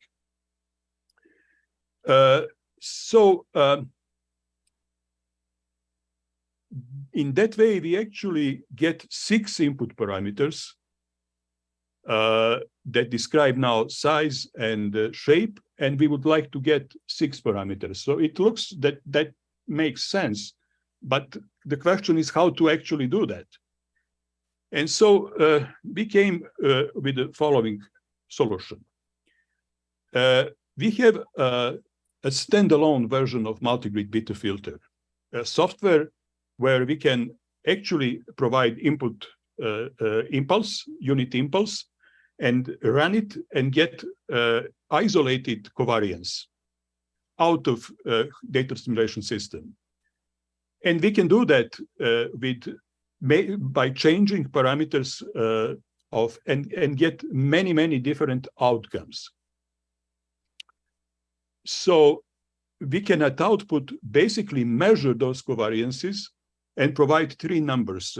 Again, we provide just e-folding distance, 1/2 of e-folding distance, and twice of e-folding distance in both directions. So in that way, within this runs of single observation test, we can get 6 parameters that now have to be congruent with 6 parameters that were suggested by error statistics. And also we measure maximum of the covariance that we get in this single observation test case. Now we decide to use neural network. So we run many, many situations. We provide a lot of data. And the question is how to do that. Essentially, in multi-grid beta filter, we put parameters and we get covariances which have these attributes. But in neural net, we actually turn the tables. We basically create a neural net in which input are these characteristic scales, and we are looking at output, our parameters that we already know. So then we train this neural net. We use 1/2 of data that we got for training. Training means we try to provide weights and biases of neural net. And we use another 1/2 for testing. And once when we are happy with this outcome, we can then actually apply neural net. But how to apply? Well, now instead of, we now use these characteristic scales that come from error statistics, hoping that at the outcome, we are going to get parameters that we actually need. That is essentially procedure. There is one more step. I told you that we are measuring maximum of the covariance. That is used for normalization of the covariances. And technically, we can, based on, we can do some interpolation to get what is maximum in each of these cases. And then we divide scale weights with that one to get normalized covariances, which is what we need actually in data simulation system. So that is basically the technique. Future extensions. We are looking into various ways how to get more useful information directly from the error statistics so that we don't need to make additional and artificial assumptions. We also plan to extend multi-grid beta filter, this technique, to model. It has capability to model cross covariances and generalized covariances. I'm sorry, this ran away.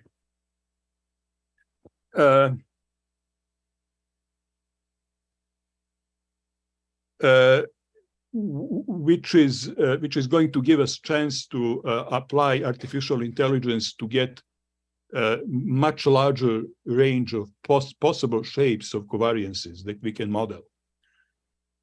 And finally, you know that we are running, oh goodness,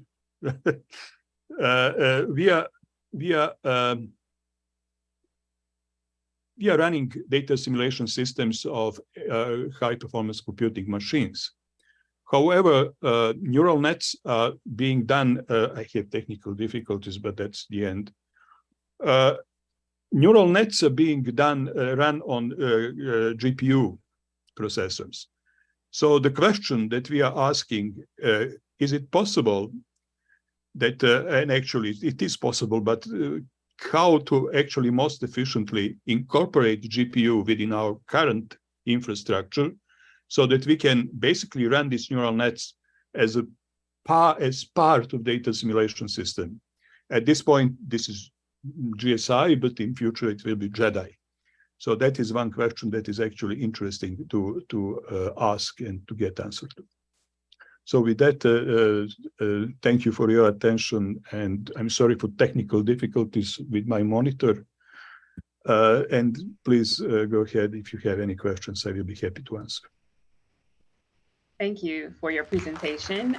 We do have a few minutes for questions. So if anyone would like to ask a question, please do so at this time.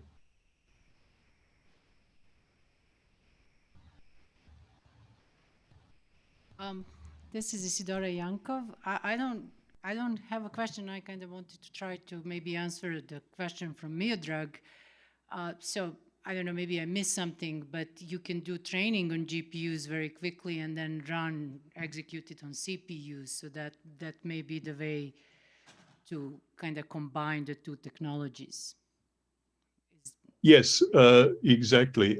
And that is because this background field contains climatological seasonal information, so there is no need to run that every single time.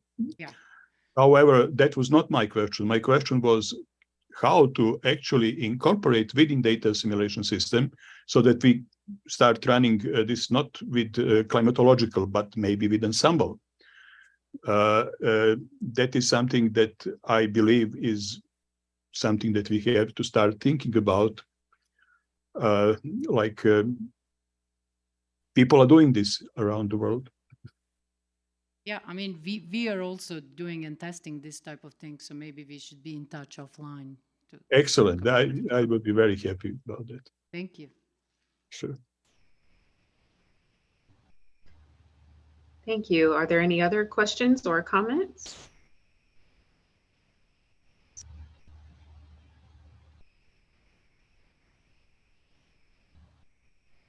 No, Jamisa, looks like we're good. Okay, thank you. We certainly appreciate both of our speakers. We thought it was important to highlight the application of these emerging technologies. And I do believe that this session feeds right into the cloud computing session, which is excellent because the two are kind of dependent upon each other as well. So thank you all for attending. Thank you, Dr. Jamise, for moderating that session, as well as our panelists. Thank you. Also, right now, who went to the space weather discussion? No one went to the space weather. Wow. Who went to the coastal and marine discussion? And I was there, so I know there were folks in there. All right, young lady in the green top, can you tell us something that came out of that session? Jen Vogt is coming to you with the mic. So first disclaimers, I work in communications for one of the agencies, so I went to see that presentation. I didn't stay for all of them because I needed to go to a different one. Okay, this gentleman to your right, you can pass the mic to him. One of the things that came out of that session, sir? I think there was a lot of conversation. I was lucky to stay for the whole time, so it was a very good presentation on data simulation for ocean modeling and future of data simulation and possibilities. very good conversation about Arctic and possibility of using UFS or developing UFS application for Arctic.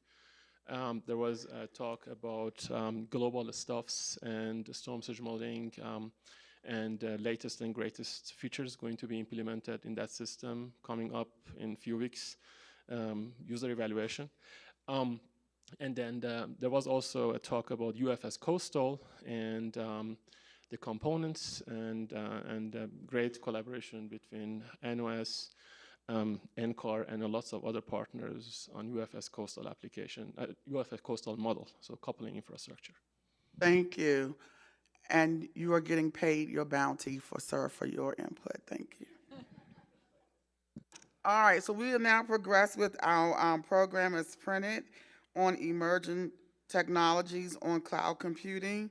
I understand Dr. Alexander Reichert will be joining us virtually, and Dr. Sergey Frolov is currently in the room.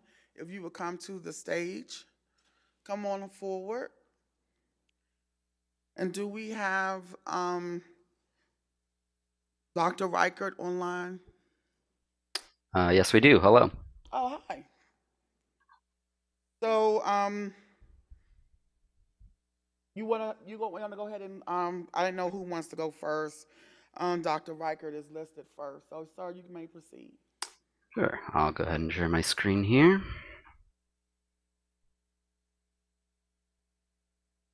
All right. Can you just confirm that's visible, please?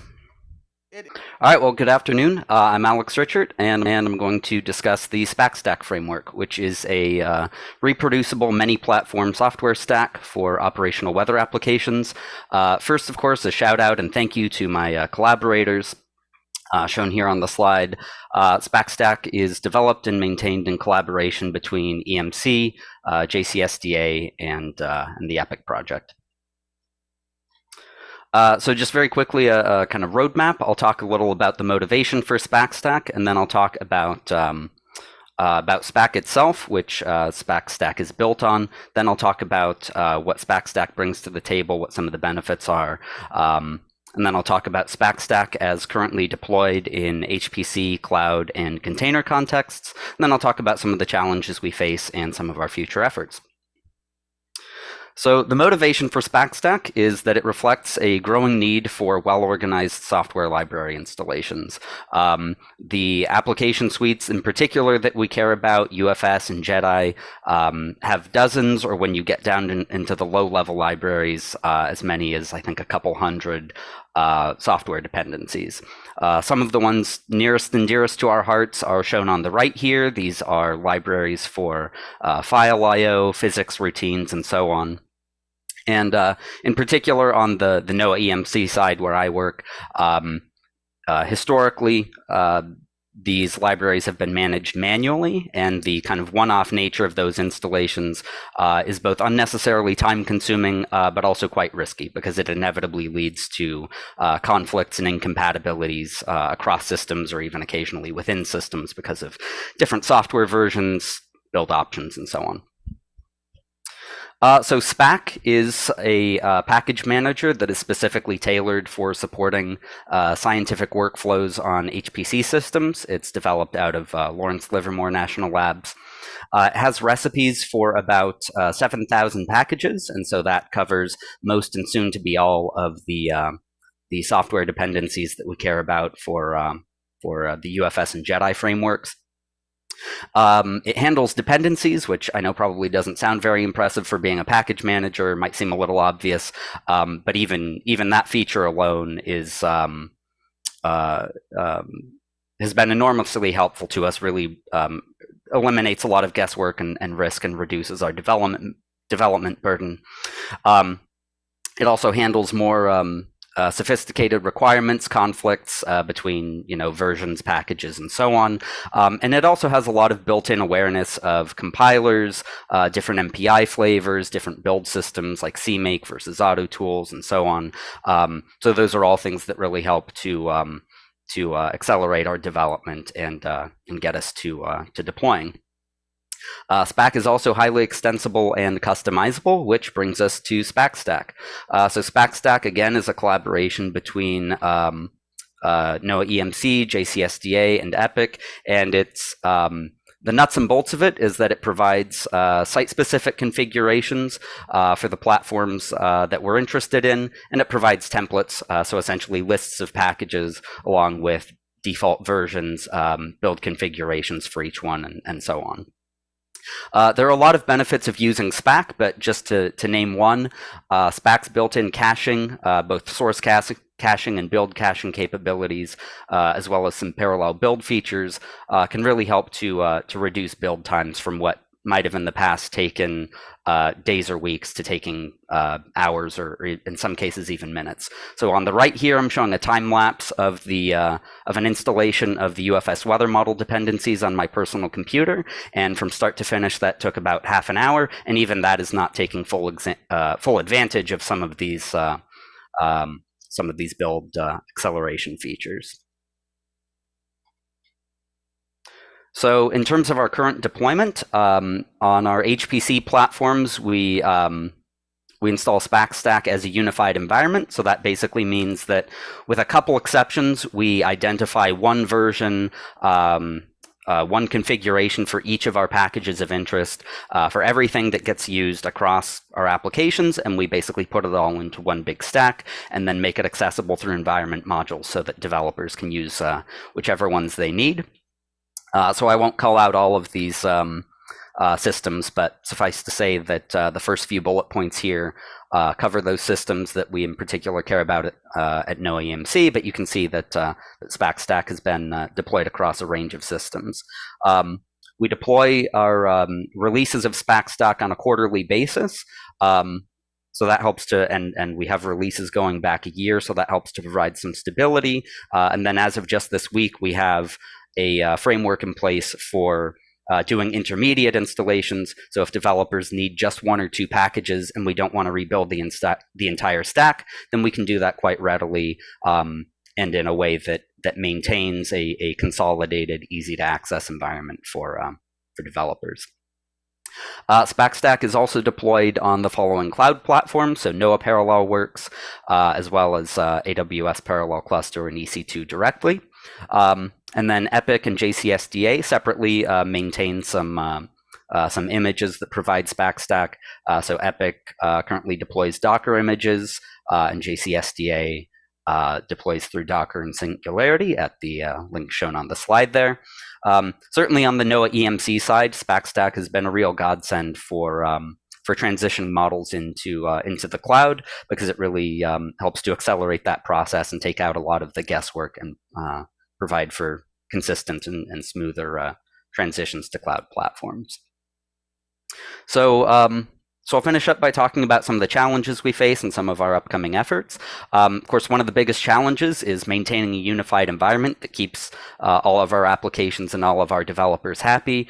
That requires, for one thing, ongoing engagement with application developers. But on the technical side, again, the biggest piece of that is doing our quarterly releases, where we intend to, on each system, have releases going back for a year so that we can provide some stability to developers and not be forcing constant updates. So NOAA EMC applications, including UFS and as well as global workflow, are in the process of transitioning to SPACstack right now, and in the future, UFS application releases will all be based on SPACstack. Our partners at EPIC will be taking the lead in using Jenkins to automate regression testing of SPACstack, as well as deployment to the NOAA Tier 1 platforms. And in addition to the container images that I mentioned from JCSDA and EPIC, EPIC plans to release SPACstack as well as SPACstack-based UFS app releases through Docker images to support users in the wider community. So that's basically it. I'll just finish up by saying that if you're interested in checking out SPACstack, if you want to view the documentation, if you want to look for support, or certainly if you want to contribute, then please check out our GitHub repo as shown on the screen. And if you have any other questions, or if you don't get time to ask a question now, then please feel free to to reach out to me over email. So I will stop there and take questions. Thanks. Thank you. I'm interested to know, do you support? Let's see here. I'm not aware of any instances where we do. I would say technically we're generally constrained by what's provided to us by SPAC, but I'm not. I'd have to get back to you on that. Yeah, I think that'd be great. You know, if we can support the ARM and the Linux, and which is not compatible with the standard x86, so that'd be great. Yeah, thank you. Okay. Yeah. Thank you.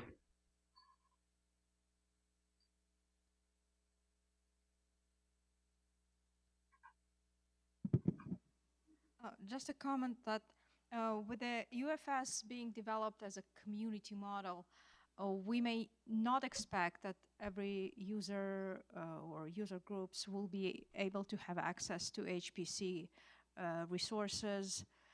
And I think that would be very beneficial if we find out ways to support like Linux small desktop users, Mac and Windows, and what is the perspective on how we approach building the software stacks or building or providing the recipes to use the UFS systems on these platforms.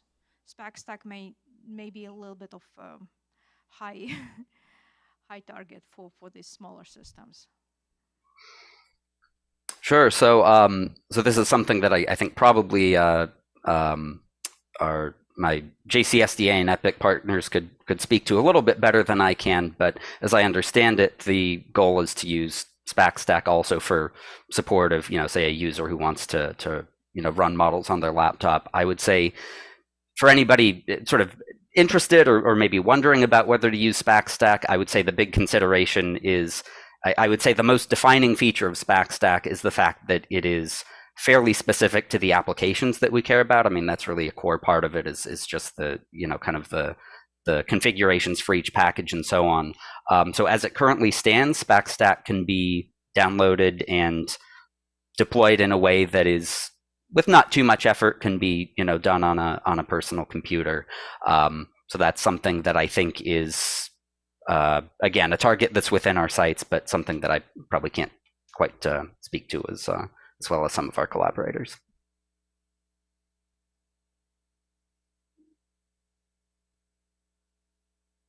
For the talk, how easy is to include new library to SPAC as a SPAC package? The one question. The other question is there any YouTube or any tutorial video for how I can start using it on my Linux desktop or something like that? That would be also a very good thing for us to start testing it. Thank you. Yeah, thank you for the questions.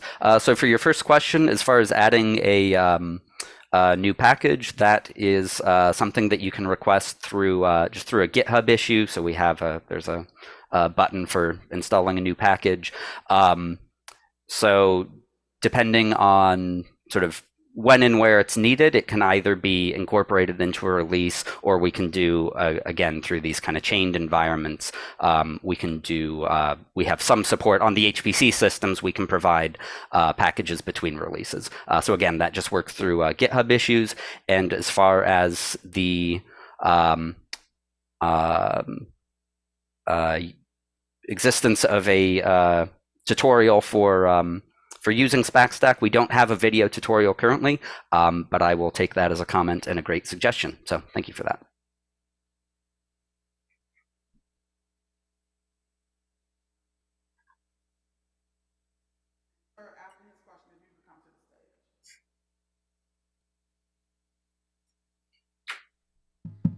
Yeah, I need to follow on Said's questions. Are you guys limited by licensing issues to support new libraries? For example, to give you an example, many models use the Parmetis library that have very restrictive license. terms. And the next question is how portable is SPAC or SPAC stack if we want to bundle this with an application like UFS Coastal we're building right now? Sure, yeah, thank you for both of the questions. So as far as licensing issues, that's something we've run into a little bit, although the main instance I'm aware of in the case of Parmetis, that basically came from the operational, basically an NCO decision to not use it. So that was why WaveWatch switched over to Scotch. So in short, yes, it is a consideration. I mean, basically, SPAC operates, when you have a SPAC recipe, it operates of pretty much anything that you can download from the internet. So that's sort of the main constraint. From there, I don't think we've run into too many issues of restrictive licensing in terms of getting things onto our systems. And then I apologize, I forget the whole of your question about portability. If we want to bundle the SPAC stack with, say, an application. For example, we're building a UFS coastal application that contains different modeling components that require different libraries, and we want to push that application to our collaborators, for example, that use a different type of 8 HPC configurations. So how portable this can be, and how easy they can build their libraries and run the application. Sure. So currently, the kind of two main ways of accessing the stack are through downloading the GitHub repository. The repository itself is fairly lightweight, so that would be one way to go about it. And then the other is through the containers released by EPIC and JCSDA, or through, of course, you could potentially build your own containers, and that's something that SPAC provides some built-in functionality for. Beyond that, I would say I would ask you to follow up with me on that offline, because I think that's something we could explore further.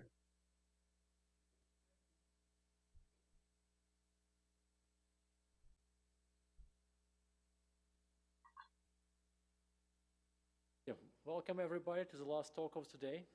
So you made it. Can you come a little closer to the podium mic, please? Yeah, and to make it more entertaining, at the last week I decided to switch from this more technical and honest talk that had a lot of contributions about how we're trying to learn using AI and cloud deployed workflows to learn these covariance separators, very similar to a talk that we had about beta filters, to a little bit more provocative talk. The slide, you go. Okay, so the more provocative talk will be responding to the disruptive machine learning technologies for NWP. And I'll take all the responsibility for provocation, and all the credit for honest work in a couple of slides will go to the rest of the team. Okay, so I think that as there were a lot of side conversations this week that was really a wake-up call. If you asked me a year ago, pretty much anybody in our communities, machine learning has a role to play in our NWP business, will be like, yeah, maybe, come back in 5 years. And then the last 12 months, a series of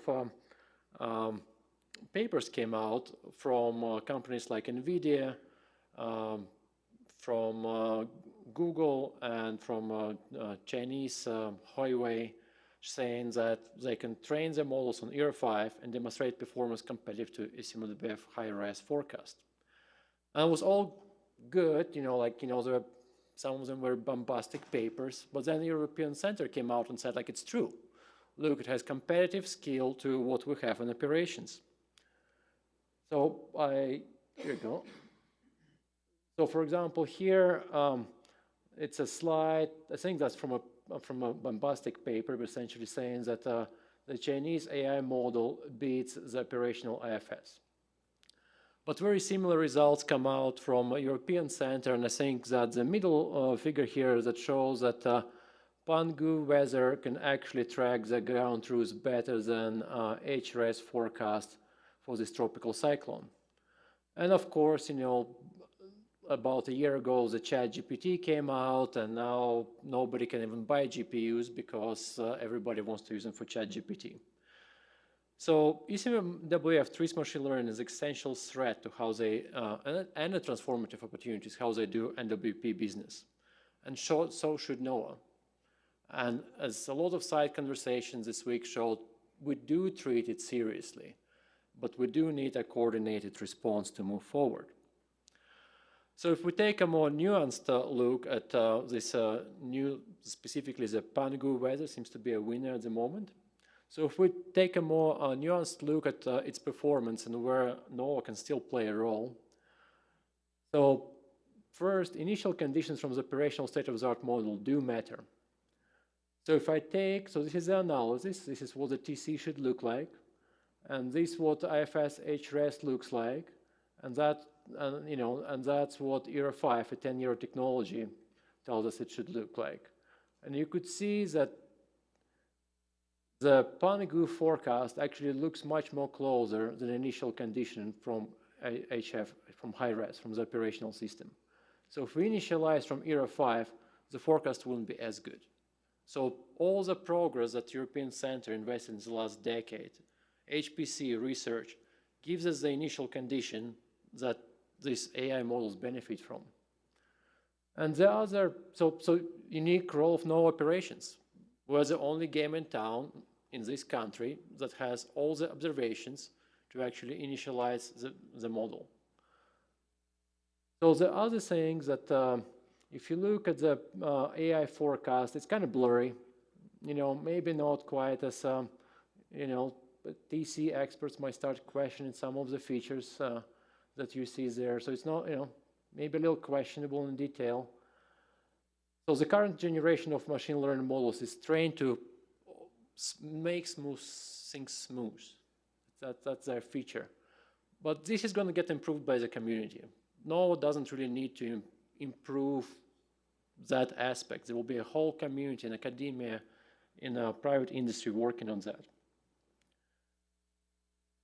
Another big part of it is the current generation of machine learning models was not designed for data assimilation. And I think that's where NOAA research comes in, because private industry just doesn't have the know-how, doesn't have the data sets to train the machine learning for data assimilation. And finally, the high-quality training data sets are of paramount importance. And it's kind of a newish opportunity for NOAA. You know, we've been in reanalysis and reforecast business for decades. We've been some of the pioneers of what reanalysis might look like. And I think that's where we should be. We should be one of the best in the world to generate these training data sets that machine learning models trained by the community actually look like UFS and are compatible with UFS.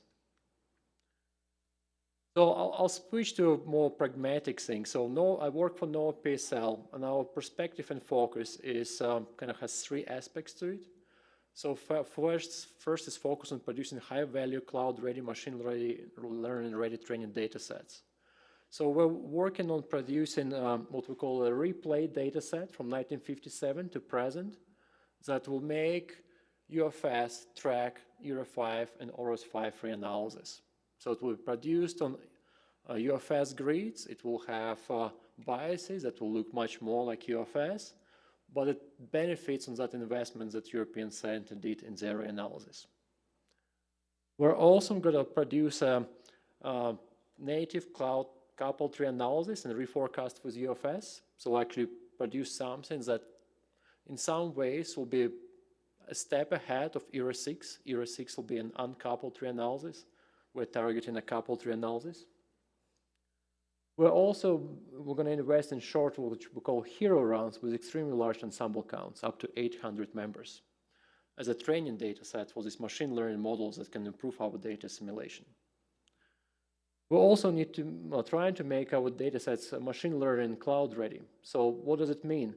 We're going to use Node, our cloud-based footprint, to store our data so users can collocate their compute with our training data.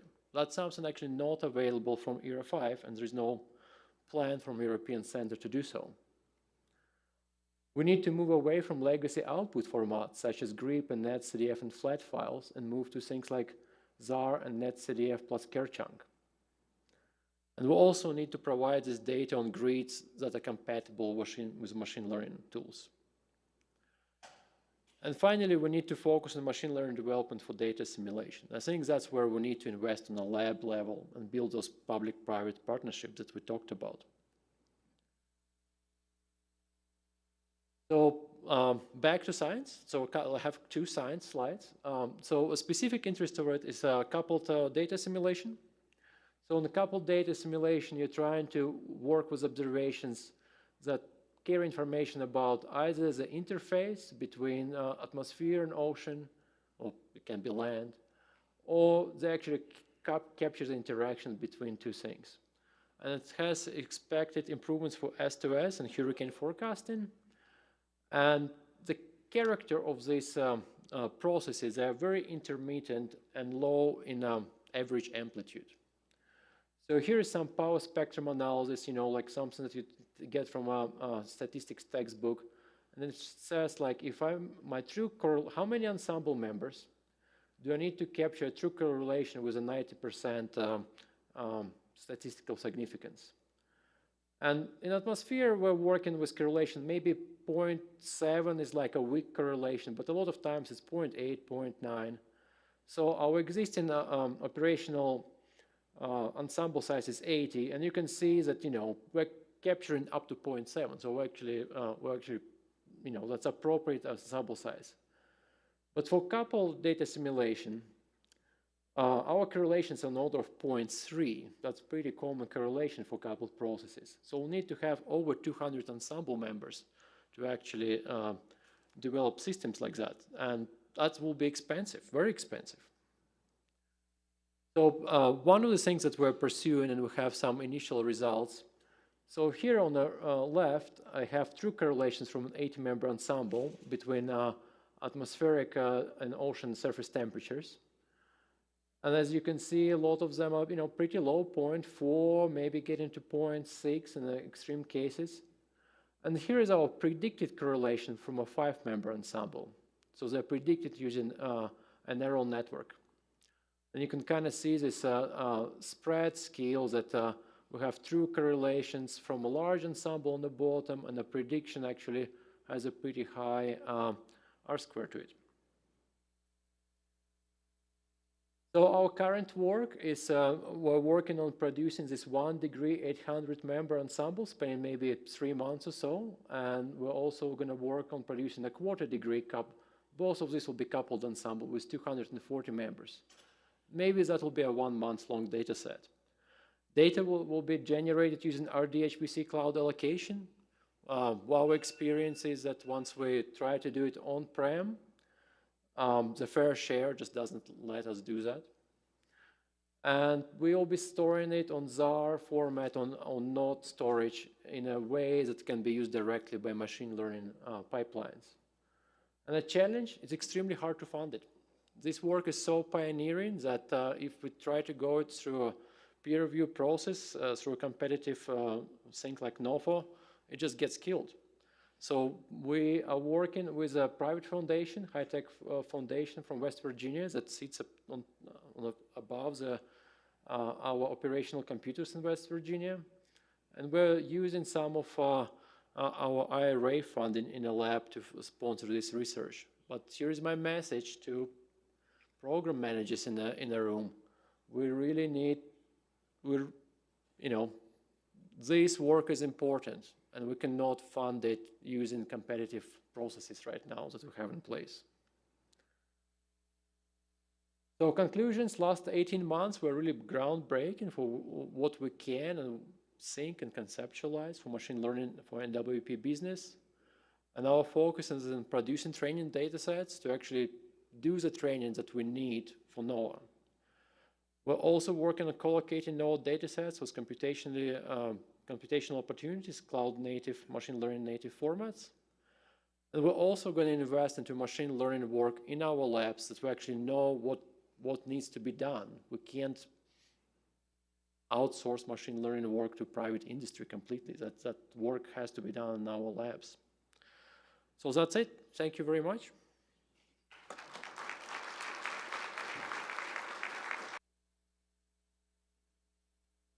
Thank you. Thank you, Dr. Frola, for your presentation, as well as Dr. Richard on emerging technologies on cloud computing. So thank you all for hanging in. We are now on the 10th deck. While Michael Eck comes forward for his presentation, just shrug your shoulders. We're almost there. Day 4. He will give us a talk on Science Spotlight on hierarchical system development.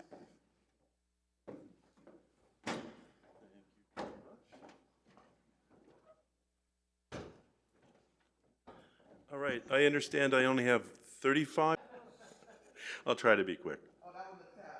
Yeah, that was a test. So I have many co-authors here, a lot of folks from the DTC, that's from NCAR or NOAA GSL, but we also have some from academia, Christian, as well as Christiana and Lou Wicker from NOAA Lab, and we have a couple of representatives from EPIC as well.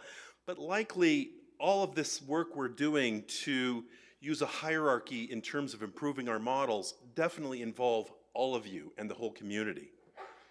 Oh, what do I press?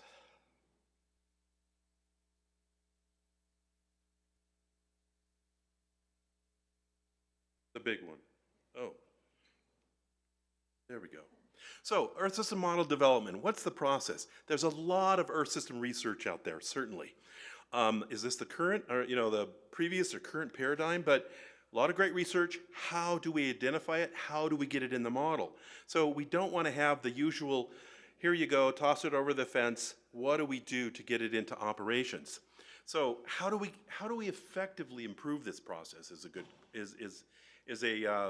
really what we have to ask ourselves.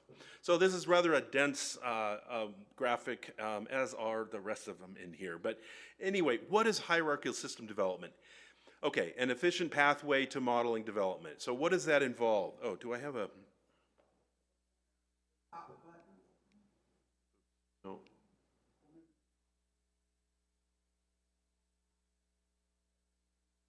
Oh. Bingo. All right. I needed one of my kids to tell, or one of my staff to tell me how to use this. So if you look, what do we mean by the hierarchy? Well, there's a lot of different steps, and you can look at a very isolated part of your model, a single physics process simulator. So just maybe the boundary layer scheme, or just the surface layer scheme, or just convection. Okay, isolate it to identify problems. Single column models, 2D models even, small domain, 100 by 100 kilometers, regional models, global models, fully coupled models. So you've got a whole hierarchy of different capabilities to do testing. And we are doing this anyway. You'll find countless papers that have treated things in sort of an isolated way. But in terms of focus on one of these areas of testing. And we really contend that you can learn an awful lot about the process. So, here's this understanding.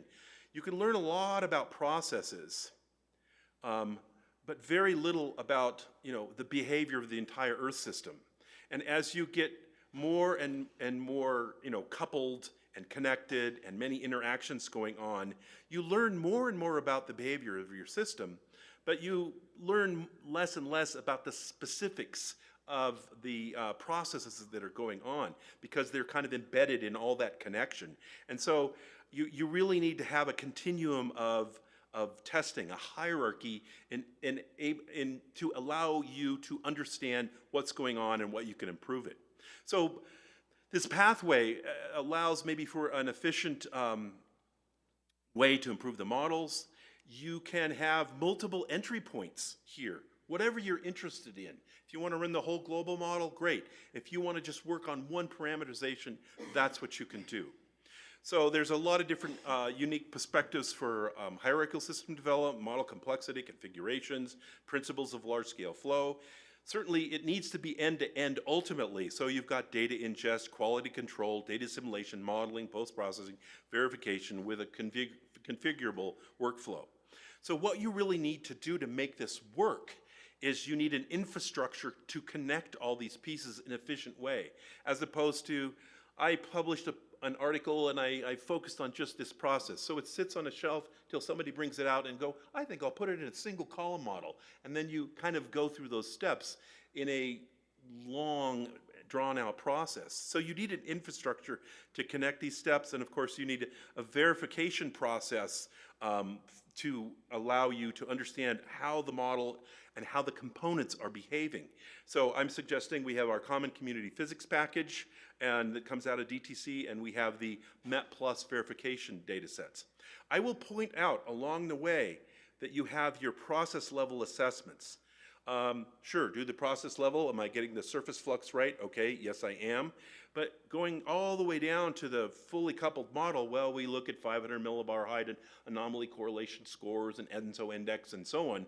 But at the same time, you still need to be looking at your process level. If you're getting a great ENSO, but you have bad sea surface fluxes, are you really getting the right ENSO, getting the ENSO for the right reason? And you can think about everything in that regard. So, well, why do we really need it? Well, there's many processes going on in a model, from local to regional to global. So you've got this is a somewhat simplified diagram of what those processes are that are going on near the surface. You can embed this then on the large scale picture of the whole Earth system as well. And Randy Koster at NASA liked to take my little diagram and then embed that as one little subset of this whole Earth system. So many things are going on that we need to represent. Each one of these arrows represents a subroutine or a piece of code. So what are we trying to do? We're trying to understand the biases. And often if you simplify things and you're simplifying the interactions to a few key processes, that's how you can start to learn about it. Ultimately, we have to have everything coupled together. But you really want to start understanding what is going on, and so you can simplify the systems to do that. It really provides for an efficient use of compute resources as well. You identify and fix bugs early because of things you learn at some of those simpler HSD steps before you spend all the CPU and runtime before making much longer runs and burning a lot of CPU for global runs that are done for the season and so on. So it's a way to explore the behavior of the model and the model processes. So just some brief background. I kind of borrowed this from the World Climate Research Program. They had a nice workshop in 2016, a follow-on in August of 22, Hierarchies workshop. Tim Palmer, it was in the first workshop, and I really liked his statement. He said that hierarchical thinking should be of second nature for all weather and climate scientists, of course. Break it down to understand it. You look at a hierarchy and you put it together to effectively, address what you need to be doing in your model. So just a little snapshot of the page there. Julius Slingo did a review in 2017 of the World Climate Research Program. Equally applies to weather. Increased focus on process level understanding. That's not just climate, that's weather to climate, Earth system. And we need to connect weather and climate. That was one of her key findings. Also, Kristen Jakob, he's from Monash University in Australia. He did a very nice article in BAMS. He's been involved in WCRP for the longest time. But he told me, oh no, Mike, all this stuff applies to the weather time scales as well, NWP. So he said the community needs to improve the diagnosis of processes contributing to model error. So we need more model developers, not just model users. Dig in and learn what's going on and try to fix it from the little pieces all the way to the big ones. So we wrote an article it's on the UFScommunity.org webpage, based on and using some of his work. Little cartoon here that we like to show as well. It's the process, and that's expanded on right here. You consider the unified forecast system. So what do you do when you're kind of running it and trying to develop it? Okay, you run it, the application, whatever it is. You assess that behavior, and based on that assessment, you go back and maybe you do some calibrations, but you have somewhat limited understanding and insight into the behavior of all the processes. That's that inverted triangle. If you're looking at the whole system, it's hard to know just whether that's, you know, the convection, the radiation, the aerosol interactions, the land surface, whatever. If you can continue this, these two cycles, and again, these come from Christian Jakob's paper, you find the processes are phenomena of relevance that need to be looked at, and you select suitable studies that look at modeling or coupling or observations or data assimilation.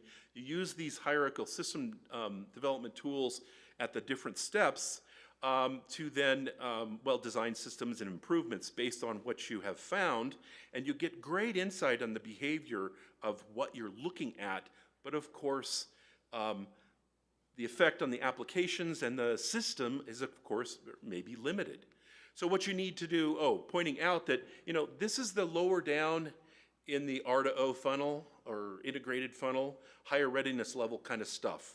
So the thing is, down here is some of that more higher up in that hierarchy, but that's more the research end of the R to O funnel, lower readiness levels. So the thing is, these things are going on, and we need to actually connect these cycles together. And so it becomes quite iterative. I know Louisa said that in her talk today, earlier. So, all right, how do we connect these processes? Okay, sorry about the formatting. The Common Community Physics Package. I said we need to be able to move from one step to another effectively. The thing about the Common Community Physics Package, if the physics if it's written into the Common Community Physics Package, you can go from that process level to the single column model all the way down to the fully coupled model. And there's not a lot of translation like, oh, now I have to code it in this. Now I have to code it in this. So the CCPP has a set of libraries and an infrastructure to connect these in, host models, and basically it's designed to lower the bar for the community to get involved in physics testing. So this is just a little snapshot of kind of that ecosystem where what's in the middle is ultimately things to go into EMC that helps translate that, you know, into the operational model. And then you have core partners and they reach out and further out and further out, but everybody can be involved in one way or another. So this, the CCPP includes a single column model as well, and you've heard about that, in this workshop and from Dustin Swales, who's in the audience as well. Is he? It's a really useful tool that helps, again, identify interactions and so on as one step, necessary but not sufficient. And it's also been not only the UFS that it's going into halves, I think is where the first implementation is, but also in NCAR models and Naval Research Labs, and definitely this leverages the NOAA-NCAR Memorandum of Agreement on Sharing Modeling Infrastructure, this Common Community Physics Package. And this is just where the location is. What else do you need to do to make sure these steps connect? I said the process level assessment. So I mentioned MET Plus here, the verification of NWP and others and Earth system models. It helps you look at that, especially look at that, not especially, you look at all kinds of verification, but you want to make sure that you're understanding what's going on, and here's just some snapshots of kind of that single model behavior, and then diagnostics on planetary waves and other examples. But the point is making sure that you have the right NWP metrics, the right seasonal modeling metrics, and including metrics down at the process level. Okay. Sorry about the formatting. So notice that I have this little thing here on the right of the hierarchical system development testing. I just have that here, and then I'm pointing to what this is all about. What's really nice about this, and this is what's been developed by Grant Farrell over working with others, and then Dustin Swales took this over when he came on board. Essentially, this is the single column model, but it has on-off switches. So I can turn off a parameterization and only focus on one thing. And then you obviously have to replace what you turned off with some kind of data model. So this is kind of CMEP, CDEPS on steroids, I guess you could say, because you're really focusing on just radiation surface layer, land surface, PBL, et cetera, marching down through all the physics that are in the SCM, and then all the tendencies that you have to then drive the model out if you're turning something on and off. So it's sort of a fundamental process level tool to understand what's going on. So we have a few examples in here. Forward. Yes. A use of the single column model as a teaching tool. This came from Christiana Stan at George Mason. She found it was an easy process of porting and compiling. It was very effective because there was a large library of physics suites, and it also provides the pre-processed forcing data. So it allowed the students to play around with things. And so essentially her assignment was doing a simulation of active and suppressed convection in 2 cases. I won't walk through all the results, of course, but basically it was really nice to hear that she selected the single column model that we had developed because she's been involved in the UFS, and use of the CCPP really helps you be able to delve into things. So this is a very focused single column model study, but you can imagine we have many other examples of this. So,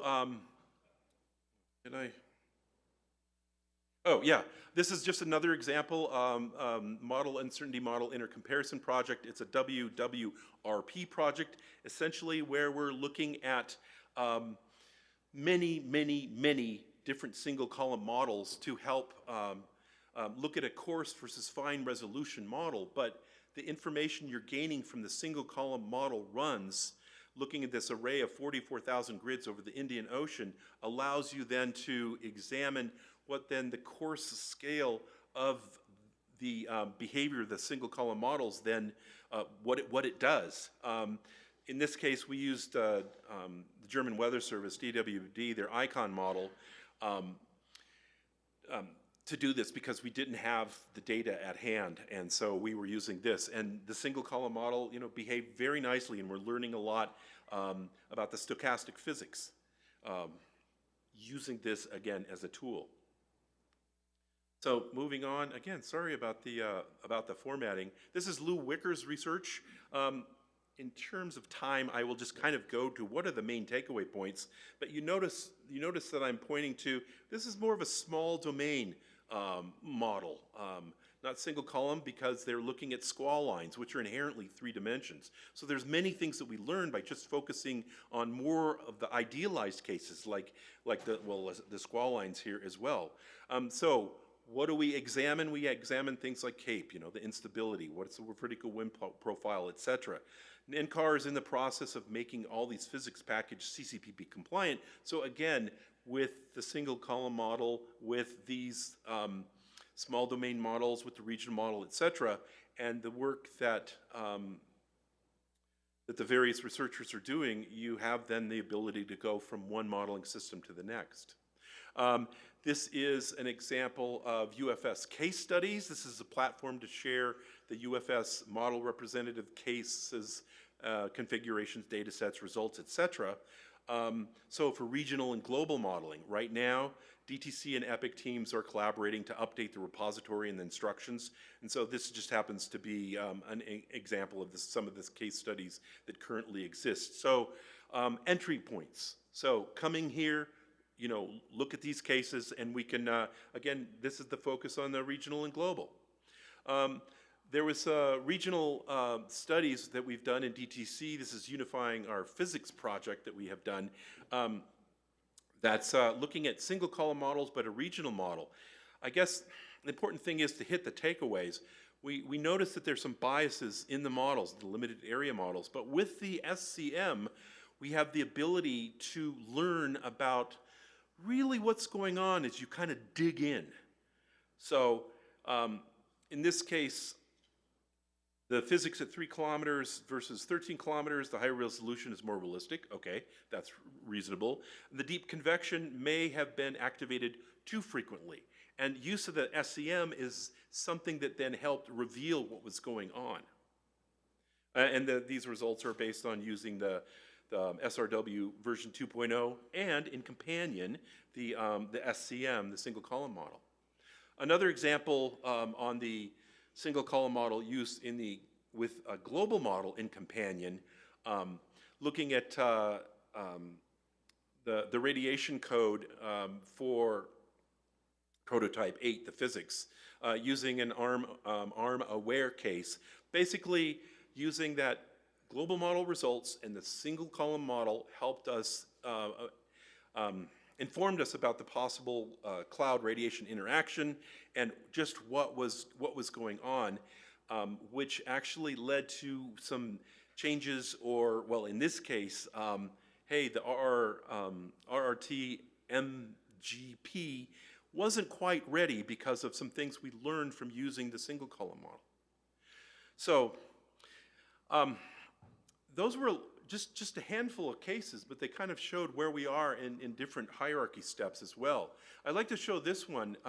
Christiana Jablonowski from University of Michigan shared this with us early on. She gave a talk at the EPIC UFS workshop in 2022, and I thought, oh, this is so much like looking at this hierarchy that we describe as well in CESM. So what does this do? Well, this is the CESM simpler models element, which essentially is that lower complexity to higher complexity, looking at individual pieces all the way to the coupled Earth system model, whether in climate time scales possible. So it's nice that it's being examined in other models and other settings. So this is similar to what we're trying to build in UFS. So we did a HSD community survey and put together a collaborative DTC and EPIC white paper on hierarchical system development. Here's the snapshot of the cover. But essentially the idea was to ask the community, what aspects of hierarchical system development do you use and what do you need? So it's important to look at these emerging themes. This HSD spans across the Earth system and all the components. I say not just land atmosphere because we've been doing a lot of work with CCPP on atmosphere, but also bringing in land. But work on that full range of Earth system components. Make sure it's highly configurable, well-documented workflows and idealized cases. A one-stop shopping to test relevant cases using different UFS capabilities, tools, software, and then the capability to initialize a model with a large variety of data sets. Because I'm sure you've seen papers that have been focusing on some kind of modeling study and then used a certain data set, and here's the result, and it looked pretty good. A lot of times the takeaway and the conclusion is we need to do this on more data sets. Yes, we do. So the thing is, we have to have this whole suite of data sets from simple to complex, many, many cases.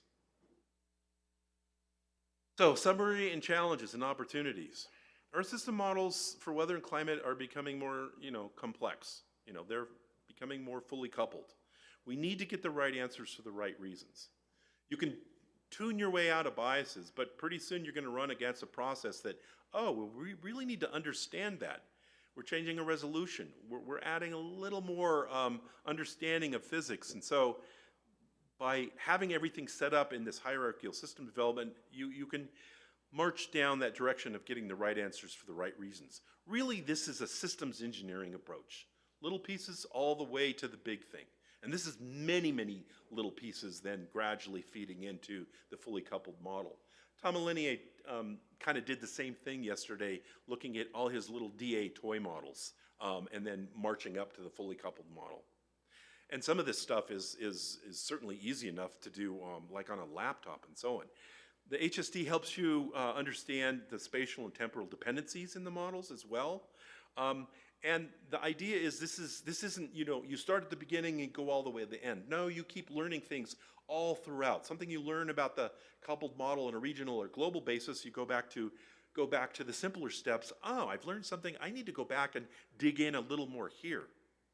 So the Common Community Physics Package is an enabler, really, of this HSD. Certainly this is on the atmospheric side, but I think we really need to extend things into the other Earth system components as well. MET+ provides the necessary verification that includes metrics at the process level, and DTC and EPIC are working together with the community. We did the white paper on HSD and all the different aspects and approaches for that to be efficient for UFS model development. I'll say there's a lot of entry points because we talked about test beds, labs, academia, and so on. There's many different entry points along there. Maybe a lot more focus on specifics deep down in the academia, although a lot of academia likes to run fully coupled models and see how that behaves. So there's many entry points, and it really covers that, that iterative R2O funnel. So a lot going on, and my last slide is basically, I wanted to throw this up, the DTC Visitor Program. You've seen a couple of these. It's an important mechanism that can support this HSD-related work, and that would be of a great benefit to NWP and Earth System research and modeling. So yet another advertisement, and there's the link. So I think that's all I have.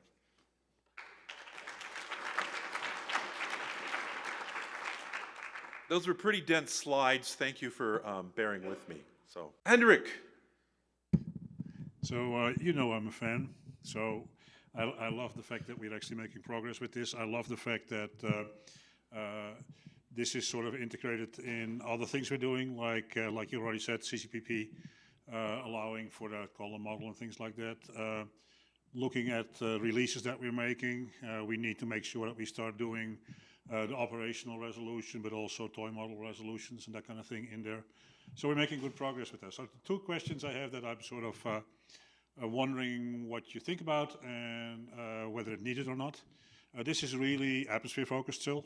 It's what? It's really atmosphere focused, okay. And then some miracle happens and there's other models and you do coupled modeling. I would assume that you agree with me that we need to make sure that that this type of approach is appropriately used where needed in all the coupled model, all the coupled component models. So that was an easy question to answer. The other thing is that you're talking mostly here about the tools that we need and the path that we take. But I'm still thinking about how people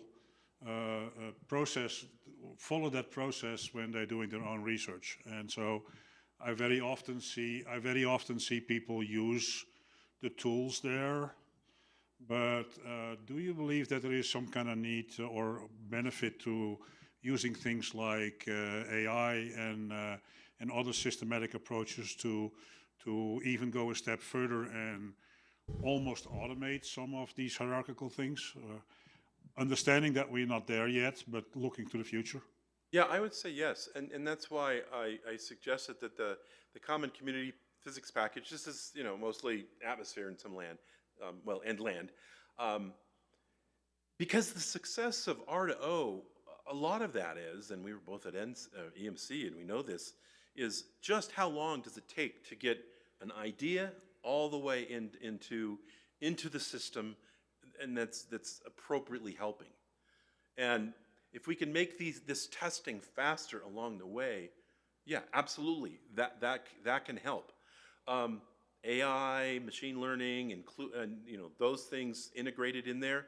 I say, yes, if you can include that somehow in this process, maybe not fully automated, but geez, let's automate what we can, because if I have an idea for testing and it's just one small parameterization, let's see what we can do to go from one step to the next, to the next, to the next. And that's why we need the infrastructure, the software infrastructure, and that's why we need the data sets to then help us. Because we don't want to just test on one case when we know, oh, well, this needs to be looked at for convection in the tropics, at high latitudes, over the ocean, you name it.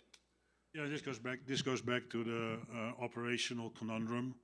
between needing the right answer for the right reason to make continuous progress, but needing the right answer for whatever reason to do the best do the best customer support right now. So in that context, I think you sort of have to do both. You have to do this manual search to look at the physics, but it would be nice to also have some kind of tuning opportunity that same way. Anyhow.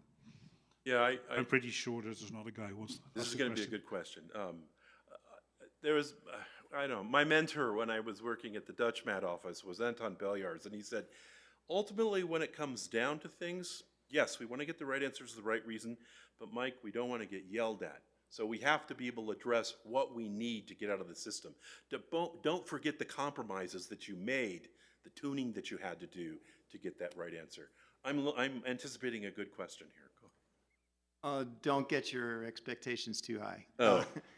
So when we were outside, you said, I've seen this talk before.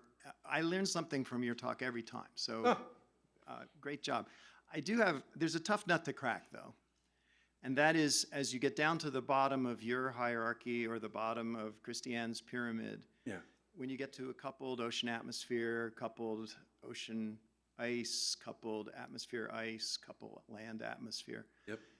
You find that even if you have exquisitely accurate, right for the right reasons component models, when you couple them, there's emergent system behavior due to nonlinear feedback that makes the solution go to hell. And I wonder how you feel the hierarchical system development approach is helping us crack that nut. Do you have evidence that it is helping us beat down the bias that we see when we do coupled component models? And what's the path forward? That's 3 questions, so have at it. No time left. Claudia shut you off. I'll get back to you. No, I think you're absolutely right, because you can do your best in these isolated systems. And I'm just saying we need to have these various levels of isolated system. But yeah, various nonlinear feedbacks. Looking at actually process level metrics in the fully coupled model, I think, am I still getting the right surface fluxes? They started to go awry. And understanding the behavior of that and how does that change from maybe one season to the next, one location to the next, and so on. And maybe that becomes very subtle but very important. And what you were willing to kind of compromise on in your, well, this looks pretty good, let's move on to the next step. So maybe that says, oh, whoa, we find there's very subtle differences, high latitude. Just a few watts can make all the difference between a really stable boundary layer or a surface layer and things just run away cool. So then you have to go back to these other steps and go, let's dig in a little more. Do we really need to get this accuracy to get this one thing right? So I think process level metrics continue to be, that metric of performance that you really need to look at. And I'm sure you can think of all sorts of process level. I can think of a lot of process level things as well. It's not just the 500 millibar height anomaly correlation score. It's not just the MJO index. It's not just the phase of the MJO or the ENSO index. You really want to know what's behind it. And so that's how you're just kind of continually iterating up and down. Again, back to Louise's comment about an iterative funnel. So maybe that's a bit of hand waving, but Cliff Mass said, no one said Earth system modeling and NWP was going to be easy. So, we need to execute this, just keep going up and down and keeping those connections and communications open. Thank you. I'm going to tell Cliff you invoked him to answer my question. Okay, I'll do that. Anything else? Thank you, Michael, for excellent presentation and answering our questions. So in closing, I'd like to leave you with a quote. Individual curiosity, often working without practical ends in mind, has always been a driving force for innovation. And I did not come up with that. That is Frederick Seitz. Certainly this week we have heard individual and collective curiosity with practical goals, and innovation inviting everyone to the table with some with a sense of belonging, I hope, which is the optimal mission of the UICFW powered by EPIC. Thank you all for the online participants, in person and online, our presenters, moderators, note takers, UCAR, and EPIC staff who are supporting this workshop. It has been a pleasure to serve as your cruise director for today. I look forward to seeing you all at 8 o'clock for registration and networking, and for 9 o'clock for our welcome and kickoff. Everyone have a great evening.